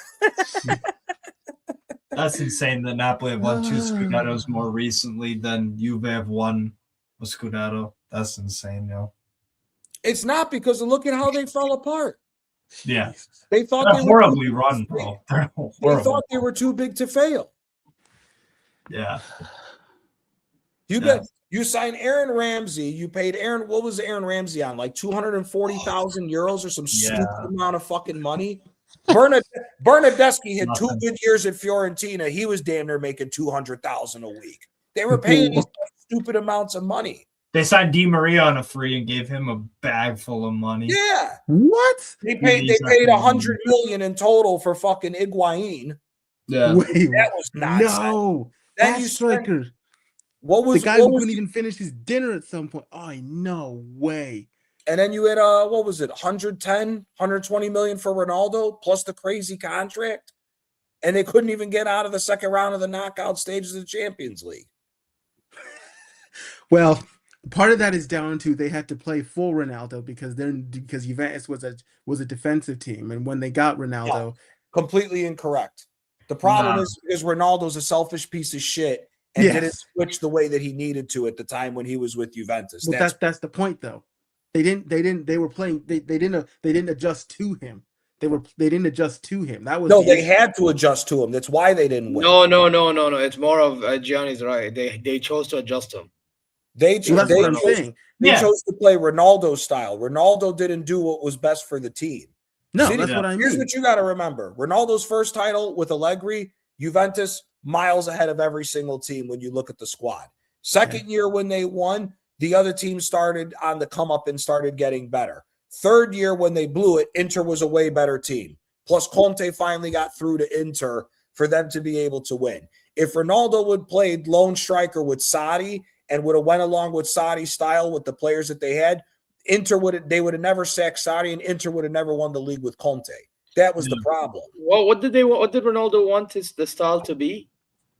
He wanted to force Juventus to play with 2 strikers. Because remember what the year that he went to Juventus, that was when Zidane changed the formation to the 4-4-2 diamond midfield and had Benzema as the creator. Benzema is a creator along with Isco, both of them creating for Ronaldo. Ronaldo wanted the same thing when he went to Juventus. Because Allegri played a weird. It was lined up as a 4-2-3-1, but it was really 4-4-2, and he had Ronaldo sitting next to Mandzukic, and Mandzukic was doing hold up and creating for Ronaldo. The next year, when Sarri came, Sarri wanted Ronaldo to be the striker, the holding number 9, and have Bernardeschi. And I think it was Douglas Luiz was still at the time, unless he went to Bayern. You mean Douglas Costa? Douglas Costa. That's Douglas Costa. No, he went to Bayern after we won. So that year Costa was still at Juventus. Okay, so he would add Douglas Costa and Bernardeschi with Ronaldo, feeding Ronaldo as the lone 9, and Ronaldo said, "No, I want to have 2 strikers again." So everybody overruled Sarri, went that way, and then because Sarri asked Ronaldo to do it the third year, that's why they sacked Sarri, and then they brought Pirlo in. Pirlo went with the 4-4-2, and then they fell apart. Understood. And then that was when Conte went on to win with Inter. Absolutely nuts. Wow. That is nuts. And the other thing is Ronaldo's pretty responsible for the reason why Juve's money is in the drain too, because of the amount of money he was making Juventus pay for them. Jesus. Yeah. It was $110 million, and I don't even know how much that is, how much he was getting paid a week. It had to have been like at least. I mean, they made the money back on shirt sales, but the The problem was that they didn't get as far as Champions League as they needed to. So Yeah. financially, they They suffered. they budgeted for something. They counted their chickens before they hatched, and they never Mhm. hatched. Yep. It was stupid. It's club mismanagement. They Yep. were It's hilarious. But I got a dip, boys. Love. Steve, finally, you should drop Gianni, Zier, my guy, always. Steve, Get good to meet you. email me. I'll send you my number. If you ever come down for Word. the Sox game, I go to Oh, yeah. Turtles all the time on Oh, Thursday. actually, I can send it to Steve. Steve, I'll send Yeah. it. Word. Got it. We'll link up during baseball season, Yes. brother. Which starts next 100%. Thursday, interestingly Yeah, my enough. guy. Yep. Oh, shit, it is. Yeah. Yep. Crazy. Damn. Big up, yo, Good though. on Steve. Hey, good to see you. Okay. Good to see you, Steve. He said you got lucky. They said Zier this guy Bayern Munich's asking why does Zier have the R9 haircut? Oh, give me a break, bro. Give me a break. Give me a break. Me having R9, bro, trust me, I do not want to have R9 haircut because this is nothing like R9. This is nothing like R9, bro. Yeah, Actually, Cheeky is close to getting that. All he has to add a little bit there, and it's Yeah, I just need that a little bit. Just a little bit, and then we can shave so parts off. Zier, with what do you think? So obviously, I know you wanted Real Madrid so you can get revenge. Do you think your guys are going to smoke Real? Again, like Baran said, depends who they play. And I think what could possibly happen is what will happen, which is the Bellingham, the Mbappe's, and all these guys playing, and then they're gonna get back to complaining about why are they playing, blah blah blah blah blah. So yeah, it's one of the massive company doesn't win the UCL. It depends what he does in the DFB Pokal. Because if he gets me a Pokal on top of the league, then yeah, I'm cool with him staying. If not, listen, no matter what, I think he's gonna stay because he signed a new deal, by the way, till 2029. Okay. So what I think, it's not gonna matter. I'll be so real honest with you. Are you guys in the semifinal or the final of the Pokal? Yeah, what's the situation there? Semi. Who you So play? we have to play. So we play against Bayer Leverkusen in Bay Arena, the same ground you just played. Ooh, that's a tough place to play. It's not an easy place. And the other semifinal is Stuttgart against Freiburg. So pretty much whoever wins between you guys and Leverkusen should be winning the Pokal. Should be winning the. Oh yeah, bro. Bayern can't go 10 years, bro. We can't, bro. We shouldn't be going a year without one. Yeah, 10 years without a UCL. That's like our standard, bro. We beat, by the way. No, it hasn't been, but like you miss, like by the time we get to 2030, it would have been. It would be 10 years, yeah. Yeah. Bro, my thing is, Bayern has been so mismanaged. Like we're talking like from Salihamidzic and Oliver Kahn, bro. Yep. Like. We've been so mismanaged. Like we don't know how to. We never knew how to sell properly. When we purchase somebody, we're paying a lot of money for them. Sometimes we get smart deals. Depends. Mm-hmm. You know, we're paying high wages for certain men that don't deserve it. Some men that, you know, and then the man that don't deserve it. Sometimes we get like, for example, we signed Ulisse. Now I get it. With Ulisse, it's one of those ones we didn't really expect. Right. He's buying board. Didn't really expect for him to go on a level that he's going on. But even me, I said, let me see how Ulisse does, and I'll make my judgment because I didn't watch him a lot in the Prem. I'm not gonna bullshit like I think I did. Right. You know. So when I see him performing at the levels he's performing, I'm like, whoa. You know what I mean? I'm looking at this and I'm like, all these contract extensions you were giving, you better give Ulisse, bro. Of all players, you better give him because I'm seeing contract extensions with high money, which, by the way, the same Max Erbel guy that said that I'm trying to lower wage structure is now paying high wages so these players can stay. Yeah. If there's somebody that's getting it, it's definitely him. I know Oli Hoeneß recently just said we're not going to allow agents to dictate how we move with the money stuff or whatever. Bro, if there's one guy you allow it with, it's Ulisse. I'm going to be so real, bro. Mm-hmm. Mm-hmm. He's like, well, for me, if you're good enough, you've earned a contract extension. If you're not, fuck off. It's so simple. Like it's not really complicated. Do you guys think you would? Do you guys think they would sell him to Liverpool? Because you know that's been the big talk. I don't think he goes to Liverpool. Brother. With you. You want me to tell you? Since you like telling stories, let me tell you a story of my own. Yeah. Do you know how this whole saga started, Gianni? I honestly So don't. there is. So I'll explain it to you. I'm gonna explain it to you guys. So next time you hear it, you can tell them it's a load of bullshit. Yeah. There is an account, well, so-called fan account, which is not really a fan account. He's a fucking dickhead. Yeah, his name is called Barn Space on Twitter. Okay. Okay. Okay. This guy was a massive Thomas Tuchel fan. Oh The God. biggest donkey Thomas Tuchel fan ever. Yeah. So we had him and he's backing him. He loves the defensive style. He's like, oh, this defensive style of play will help us win the Champions League. Yeah. Little does this motherfucker know that this is the same motherfucker, the same bastard. Yeah, this is how I want to describe Tuchel right here. This is him. This is him right here. This is him. The same motherfucker that when Zane went off, when Musiala went off, and when Kane went off, which fine, they got hurt. Understandable. This motherfucker's bringing, okay, Muller, you bring from experience, sure. And you bring Kim too, because, again, his style is defensive. Blood brought in Chupo fucking Moting to counterattack. No Matisse Tell. Like, what the fuck are we doing, bro? Where is somebody that's going to fucking run when we're trying to hit him in transition? There was nobody, bro. But this is the same motherfucker that rated Thomas Tuchel. And because of that, guess what? When he got sacked and company joined in, now we had to start a whole propaganda. Everything is negative on Bayern. Everything. We have to spew out bullshit so everybody can fucking believe and regurgitate his same old bullshit. You know what I mean? And then guess what? The Vert saga happens. Yeah? Vert saga happens. And initially he's like, oh, he could potentially join Bayern because of the Pepsi deal for the Club World Cup. He said he could potentially join Man City because of Pep Guardiola.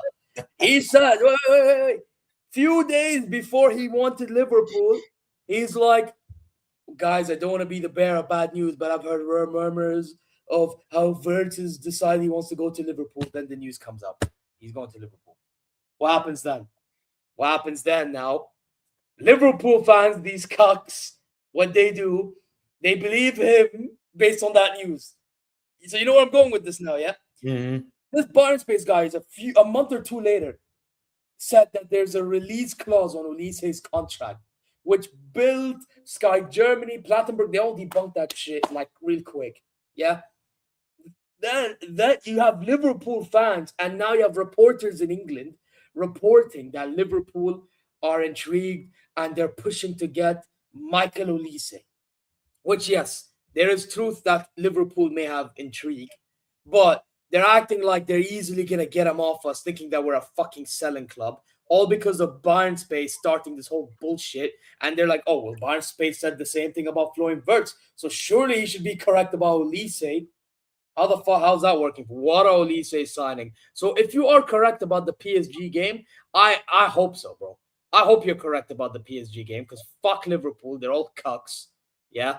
And guess what? They can go F themselves. Bro, they're actually cucks. I'm sorry. They're actually they can go cucks. fuck themselves. You know what I mean? And guess what, bro?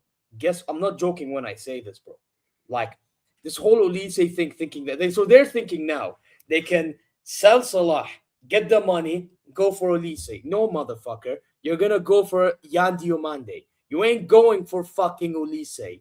Deal with it. Use that 100 fucking million, you cash cow all the way to fucking RB Lipstick, the fucking advertisers FC.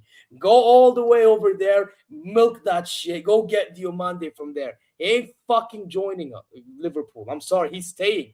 If we win as well, that's more ammunition for me to even confirm he ain't leaving. Why the fuck would he leave? You see, Gianni, these fans, they're thick in the head. They're too fucking entitled. They think they can get whatever the fuck they want. And it just bites them in the ass. They got Wirtz. Great. Do you know why Wirtz even chose Liverpool for these fucking morons that don't understand? Because our board was fucking yapping about him too much. It got to a point, even his dad, Wirtz, the agent, couldn't even convince Wirtz. Because Wirtz like, I've had enough of this shit. That's mental. We had Hans Rummenigge saying that he's the best young talent from Germany, and he has fucking Musiala right there. Like, this is the levels of glazing we were hearing, bro. That was the level of glazing that our board was doing. I just And don't it just bit us in understand. the ass. I just don't understand why he loved Thomas Tuchel. He was the worst manager at fucking Bayern for the longest time that I can remember. We went trophyless. Yeah, that's what I mean. Bro, you know what it Yeah, is? You know what it is? fucking- Who was some that Bayern one fans- bum you guys? Who's the coach in Dortmund? He was your manager. He was even better. Bro, than but, he was ass. He was ass. He was ass, but at least he won. He won a double. Yeah, but I remember when he won that double. He was so fortunate to win that double. Yeah, no, And Ancelotti was at by the Bayern way, too. Look at what he's Dortmund, done. by the way, Dortmund were competing with us that season, yeah, but we just go over the line. yeah. I remember.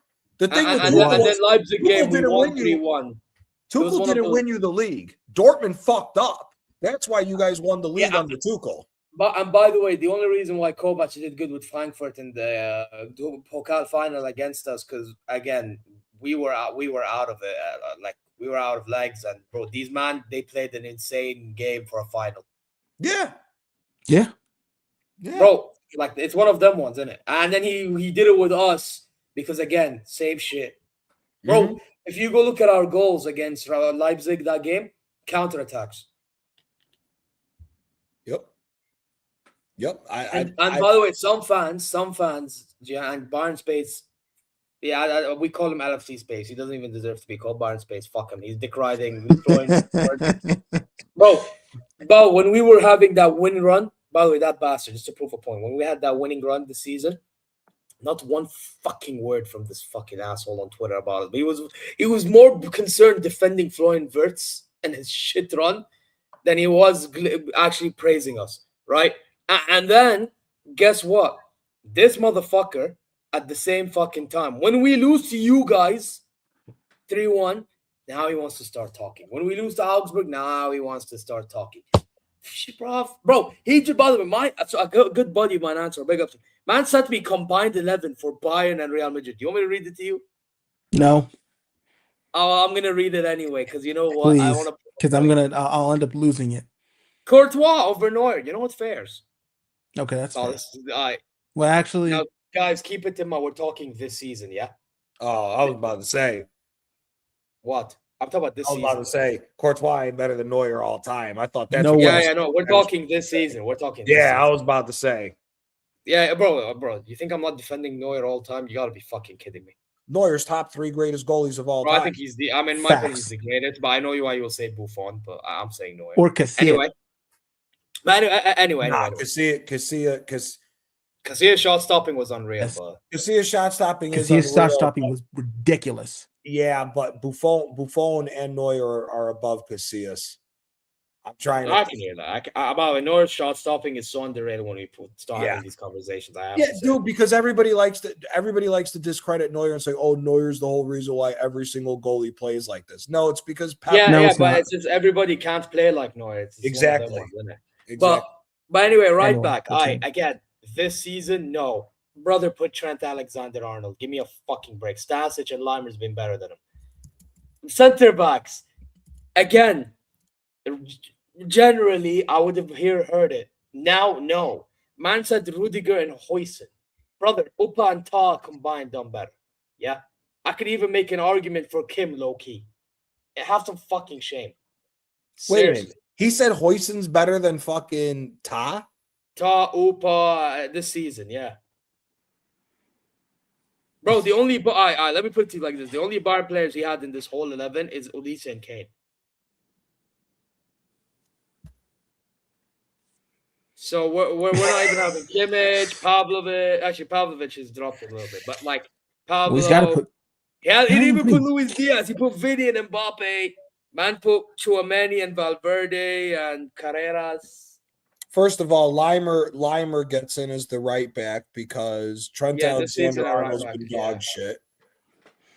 Wait, who? Trent Alexander-Arnold's He's been been dog Yeah, shit. fucking yeah, he's hit and shit. miss. Like, So, yeah, so for me, Limer gets in.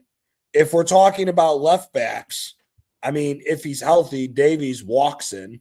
yeah, Facts. but Davies has not had the best season to be Exactly. fair. Okay. Yeah, so we're talking Stanisic most likely then.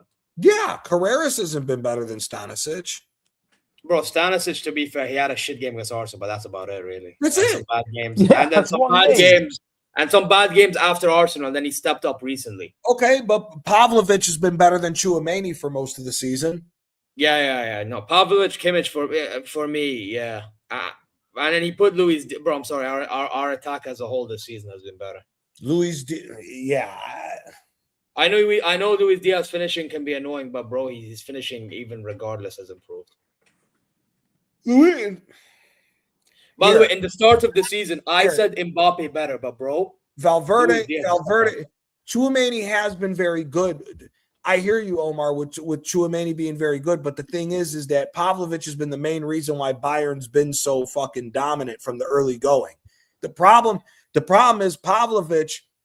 If you look at Bayern the last few years when they've been sent out of the Champions League, it's because of the weakness in the midfield. It's because Goretzka and Kimmich weren't dominating the games like it was when they won the treble. Them two together, since they won the treble under Hansi Flick, they've progressively gotten worse in the midfield and more vulnerable in the midfield. But why? But Gianni, why? Because we had Thiago when we won. Correct. We talked about this. Correct. It's something we need to talk about because I don't feel like many people talk about it. When we were in our Champions League winning run, I generally think that Pavard injury kind of was like one of those blessing in disguise because we had basically Kimmich, Goretzka, I think, at moments, and we had Thiago and Goretzka at moment, or Kimmich, whatever, depending, because Kimmich would rotate right back midfield, but he was rotating right back. Depending on what the lineup is, but when Pavard got injured, it basically enabled Kimmich to play right back fully. Correct. And Goretzka and Thiago to be in the midfield. And that just, you know the rest, bro. So. Yeah, but like here, when you guys knocked out Arsenal the last time, the reason why you guys knocked him off is because Arsenal couldn't take advantage of how much weaker your midfield was. They gave you guys the space to run the midfield and dictate the pace of the game. Yeah, Musiala was running through that midfield. Exactly. But also Goretzka and Kimmich started in the midfield in that game when you guys knocked us out. And again, we gave you the space and respected you too much when that midfield has already been shown to be fragile. That's why Bayern got through Arsenal the way that they did. That's why I'm saying Pavlovic has put that backbone and that physicality that you always know is normally there for a Bayern Munich midfield. Pavlovic has put that back in, which is why Pavlovic for me is giving. I think I have to take Pavlovic over Tchouaméni, even if Tchouaméni has been good. Now, the other midfielder ain't no conversation. It's fucking Valverde. There's no conversation. But you're talking in general. I think this season Kimmich has stepped up big, bro. I can't lie. He has, and I'm not one. Valverde.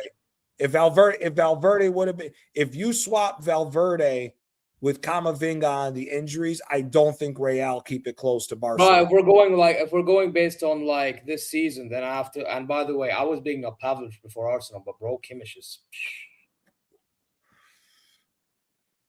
I'm telling you right now, I can't leave Kimmich away from the team. I can't. And I'm the same guy that calls out Kimmich a lot.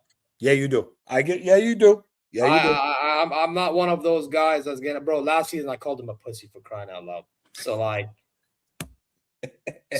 mean, enough said, bro. You know what I mean? This season, all I'm seeing is making direct passes.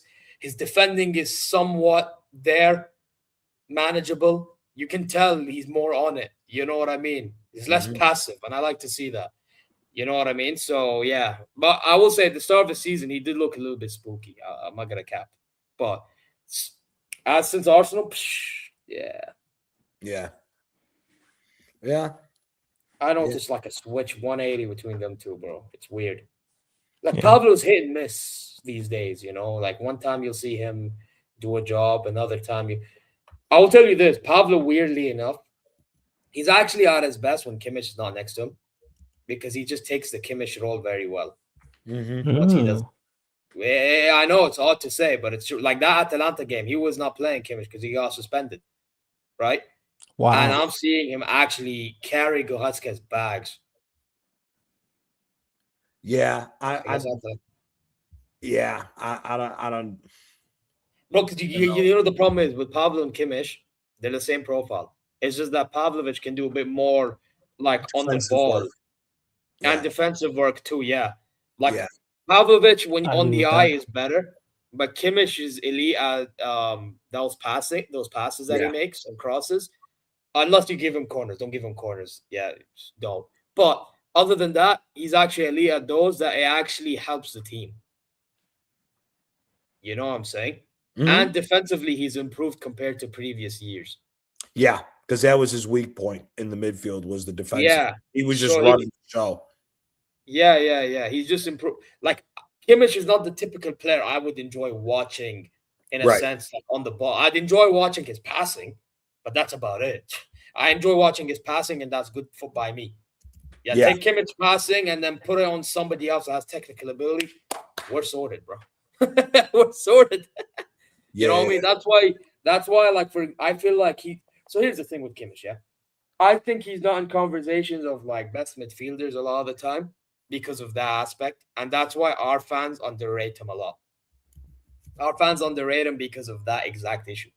You know, like I remember in some of our games this season, one bad game of Kimmich, immediately everyone's on to boom, instantly. Now, to be fair, that's also down to the fact that we also have high standards to a degree. You know, so I kind of get it. But it's like I'm also thinking, where was this same standard last season, week in, week out, though? Right. Yeah. So it's weird, but yeah, we're so like with Napoli, for example, we're gonna start a rebuild, and we're actually looking at a couple players from Leverkusen. We've been linked with Garcia and Terrier. actually good. Garcia, I like him a lot, man. I like him a lot. I'll be honest with you, I like Martin Terrier. I just think that he doesn't fit well as being a floating 10 like they do in that 4-3-3. I think he has to either be an out-and-out striker or he needs to be further away from the striker and be a winger, not that floating 10 nonsense where he's coming back and forth and playing defensive. I don't know. I just think he looked better as a winger and an out-and-out striker at Stade Rennais than what he's done at Leverkusen. But that fucking Garcia, he's a good fucking player. He's a good player. Yeah, Garcia from Leverkusen, Garcia, Grimaldo. I love Grimaldo. Schick is all right. I think he's a good striker. If we're talking about striker, he's a good striker. I think Schick's been one of the best strikers in Europe over the last couple of years, if I'm being honest with you. Yeah, I think he's a good backup, though. I wouldn't start him in there. You know what it is with Schick? You put him in it, like, I'll give you an example of a team I think he would be a starter in. And it's going to shock a lot of people. I think he'd start at Real Madrid if they keep in Mbappe or Vinny. Oh, yeah. He easily is the striker for them. Like, he's just somebody that, like, he'll be clutch, you know, and basically, and then he feeds off the other strikers, innit? So here, if you take away Gyökeres from Arsenal just because of the price tag, even though I still, if you look at Arsenal, he'd work at Arsenal. He'd work at Arsenal, but I don't know if he would start over Gyökeres. I think that's a toss-up between the two. But besides Arsenal, besides Haaland at City, and besides Isak at Liverpool, he walks into every other fucking team. He walks into any other team. Like when you look at the big I think with Bayern, he walks as a backup. I don't think he walks as a starter. Oh, for who? He walks into Chelsea. He's starting. I'm saying for us, Bayern, he would be a backup. No, he's a backup for you guys. Yeah, Harry Kane's Harry Kane might be the best striker in the world right now. Facts. You don't rate Haaland? Shiki. Who? You don't rate Haaland? I'm asking Shiki. You don't rate I do. Haaland? But as a footballer, Harry Kane's got more intangibles than Haaland. Yeah, Kane's the better footballer than Haaland. I think, you know what it is? I've always said it. I mean, until this season, because I don't know what Harry Kane is on. But you know what? I've said this for a long time, bro. Haaland has always been the better finisher. But I think this season, what woke up Harry Kane, that goal against against Stuttgart in the DFL Super Cup, bro. Because that's a final he scored in. Yep. So from then on, it just woke him up. Bro, I wouldn't be shocked if he turned up against Madrid just because of that. Because there's something different about this guy, bro. This guy scoring mad goals from mad angles. And it's not even just that, bro, man. I've rarely seen him miss a pen this season. I've rarely seen him miss a pen. I've seen him miss a penalty against what's it was called? Wiesbaden earlier on this season. That's about it, really. I haven't really seen. And there was another one. I forgot which game it was. I think it was against Saint Gilloise in the Champions League. Other than that, and obviously Atalanta, but obviously they took a retake and scored. Other than those, I don't really remember a penalty that he missed. Usually he'd miss more pens. You know, he's scoring from hard angles. This guy's scoring hat tricks, braces, bro. He can actually have a go at the And he's Lewandowski. passing. Look at his fucking Yes. pass. And he drops deep and he creates Something attacks Holland with could Diaz and dream he of. saves and it's ridiculous. By the way, in our shit half sometimes he's the one creating chances still, you know. Yeah. That's what I mean. Yeah, that's why for me, he may be the best striker in the world right now. Haaland, see, here's the thing. Haaland, I think overall is a better finisher than Kane. The problem is that Haaland is much more demanding that people have to play for him where Kane can create for himself. Yes. Yeah, but that's why Kane is a better player, in my opinion. Yeah, 100%. He's a better footballer. 100% he's a better footballer. Yeah, I think, bro, that goal. If you swap Kane for Erling Haaland right now, you put Haaland on Bayern and you put Kane on Manchester City. Manchester City's either equal or above Arsenal in the league. If you put Harry Kane on 100%. Yeah, but he would, because he's creating for a Semenyo, for example. Yeah, what the fuck? Yeah, bro. Yeah, I hear it, bro. So if he created for a Semenyo or even Amar Marmoush, by the way, I think if he played, Amar Marmoush would definitely be on that one left wing, bro. Not Doku. No, no. I think Doku would be nowhere near the starting 11. Bro, if you had Harry Kane, you'd be having Marmoush. Honestly, with the way they've been playing, with the way everybody's been playing this year, I honestly would put Marmoush on the right wing. I know, everyone hypes up Semenyo. I'd be putting that Marmoush would still be on the bench. I would put Semenyo on the right. I'd start that fucking Savio and just slam balls into the box. Yeah, but he didn't look good against Real Madrid, in my opinion. Huh? He didn't look good. I know he's a baller. Because he's not a right winger. He's an old school traditional left winger, left-footed player. All he does is cross the ball. When you look at Michel when he was good at Girona, all he did, get the ball to Savio, dribble, take it out wide, cross the ball in, find Dovbyk. Whether it's aerially or keep it on the ground. That's all Savio did. Or he dribble around you, take it to the byline, pass it back into the center of the box, and somebody hops on it and scores.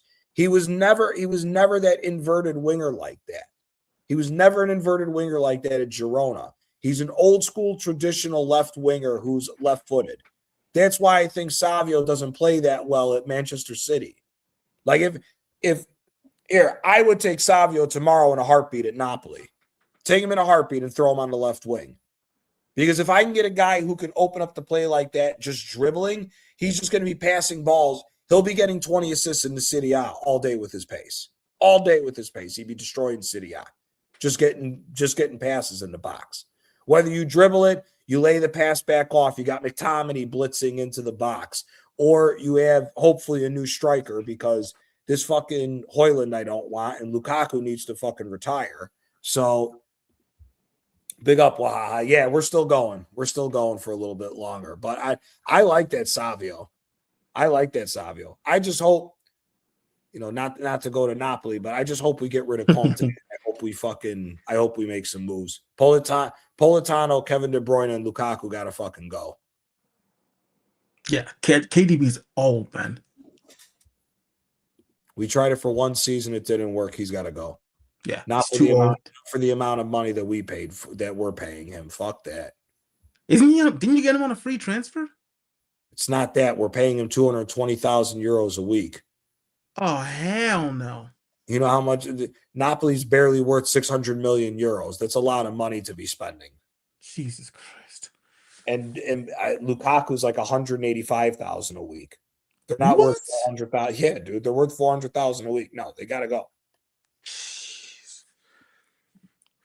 God, dude, the owners of the Italian teams are just they're just absolute morons.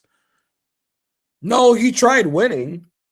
It's a gamble you have to take when you're a small club. You have to gamble like that. The problem is that it didn't work out, and you gotta realize it didn't work out and move on from there. It is what it is. Fair enough. You got it. You're trying to build a legacy with Napoli. You're trying to put Napoli in a position to where they've never been before. For a Southern team to win 2 Scudettes in 3 years is fucking insane. Wow. It's insane. If you again, Napoli was bankrupt 21 going on 22 years ago now. In 22 years, going from bankruptcy from the 3rd division up to the 1st division and winning 7 major trophies is massive. Napoli and Atalanta are the 2 best run clubs in Italy recently. Inter's been run well because Bet Marotta's gotten there and straightened stuff out with them, and now they're starting to straighten out their financial side. So you could say currently Inter, Napoli, and Atalanta are the 3 best ran clubs. But 100%. if you look at the amount of finance, the difference in finance that Inter has over Napoli and Atalanta are run much better. The only thing with Atalanta is they're so small. That's why they don't have the trophies behind them. If they had a little bit more money available to them, Atalanta would be giving everybody problems in Italy. It's just they're that small of a club. So they could bring in Pep Guardiola or whatever, and it still wouldn't make a difference. Pep would never go to Atalanta. It's too small of a team. It's too small of a team for him to go there. I'm telling you, Pep Guardiola would go to Juve or Inter or Milan if they straighten their money up. Those are the only 3 teams Pep would go to. He wouldn't go to Napoli. He wouldn't go to Rome. He wouldn't go to Lazio. If he did, I don't know why.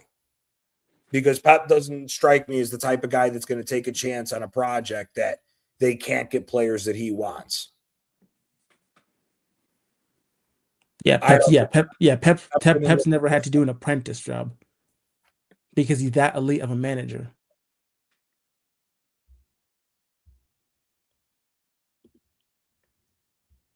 Yeah, they can fix their finances soon. Inter and Milan are already on track to do so. So that's incorrect. But how much of the politics plays a part in this, Gianni? Politics is the main thing to why Italy's in the situation that they're in. Look, Inter and AC Milan just bought the San Siro. Okay. They just bought the San Siro and they co-own it. They're going to knock it down to build a new stadium that the both of them are going to share and own it to where they can control all of their money going forward. So it fits the situation with what's going on. Them owning their own state, them owning the San Siro is massive to straighten their finances out. That's why I say I could see Pep in 2 to 3 years. If let's say Pep stays at City one more year. No, God, no. Let's say he stays at City one more year and then he leaves. It's a 2-year thing. Inter can straighten out a good bit of their finances now that they own the stadium. I could definitely see him going to Inter.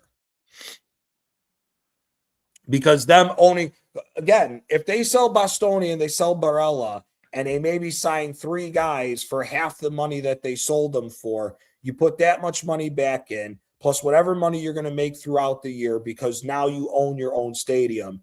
You have a trajectory of fixing the finances at Inter Milan. You have the trajectory to do so to where you could potentially become a powerhouse again. The problem is all the finances in Italy. And the finances are too small or too big for them to be too small, right? You don't have enough money coming in. Jesus Christ. Here's the difference. Tell the me. Premier League gets 1.8 or 1.9 billion a year for all the teams to split up because of the marketing. The Serie A gets 900 million across 5 years. That ain't shit. What?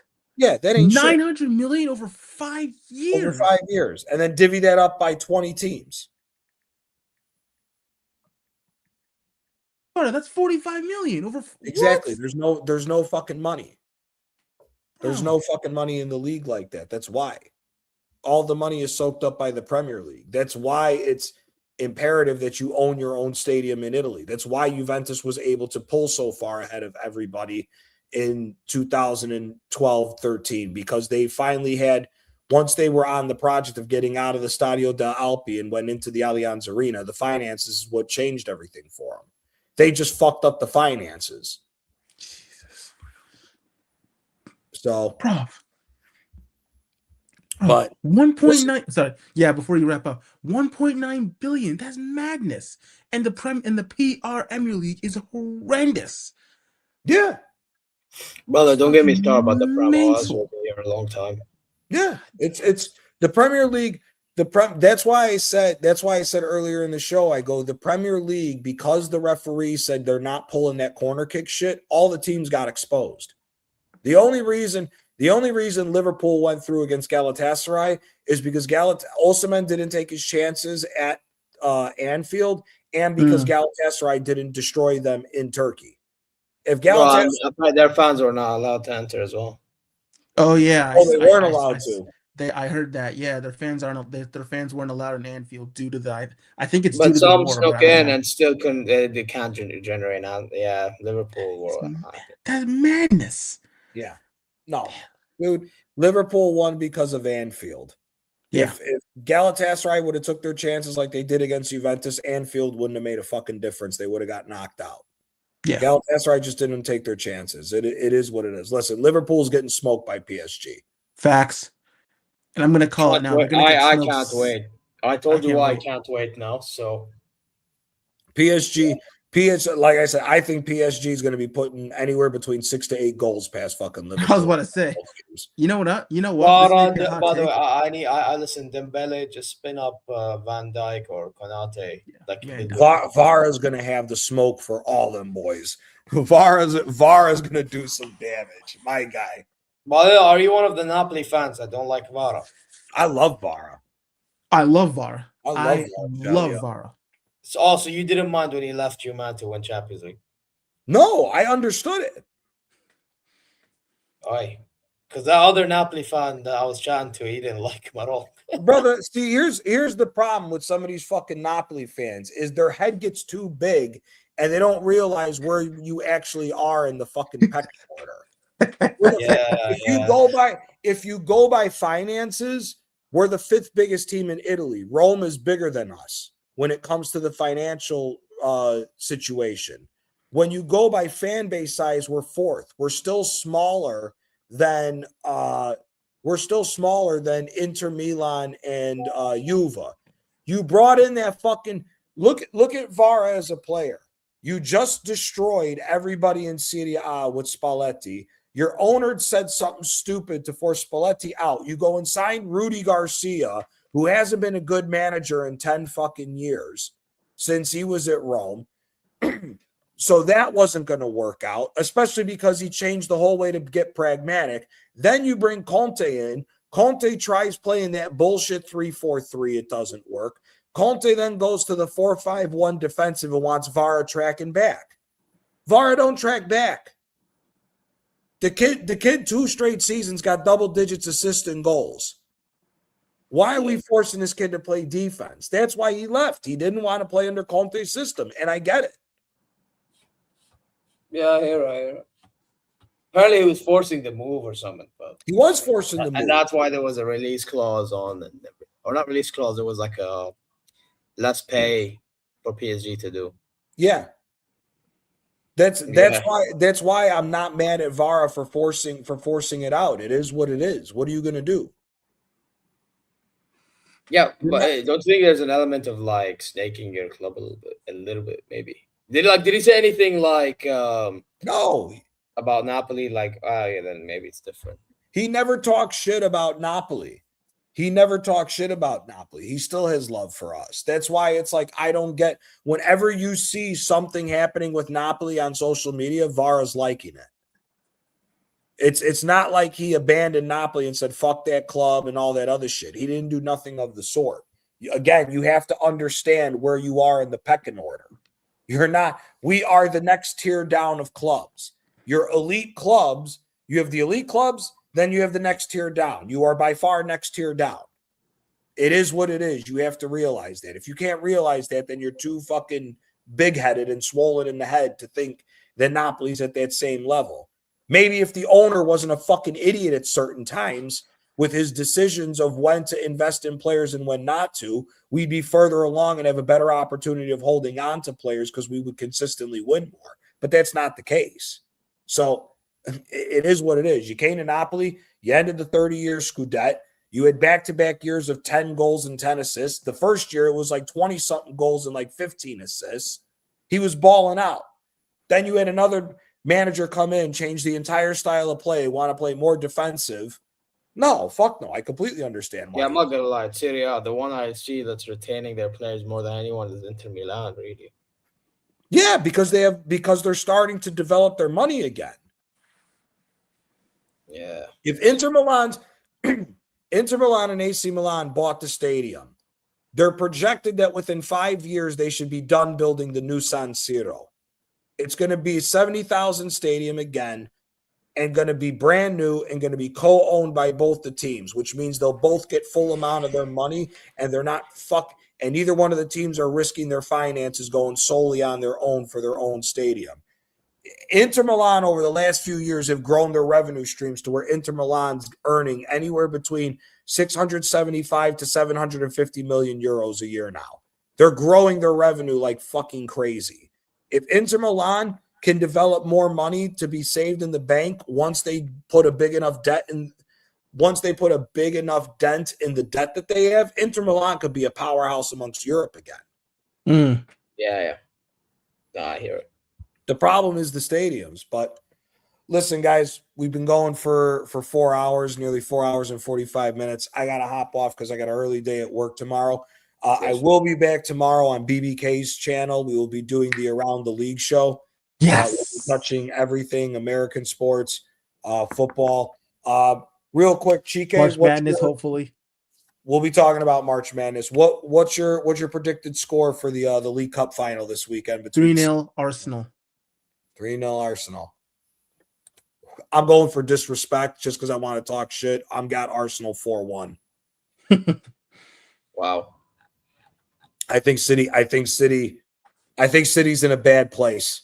Yep. I think City's in a bad place after that Real Madrid loss. And like I said, had Vinny Jr. had his shooting boots on, that would have been another ass kicking that they would have took. So, Zier, what's your prediction for your Pokal? Are you guys getting no Leverkusen?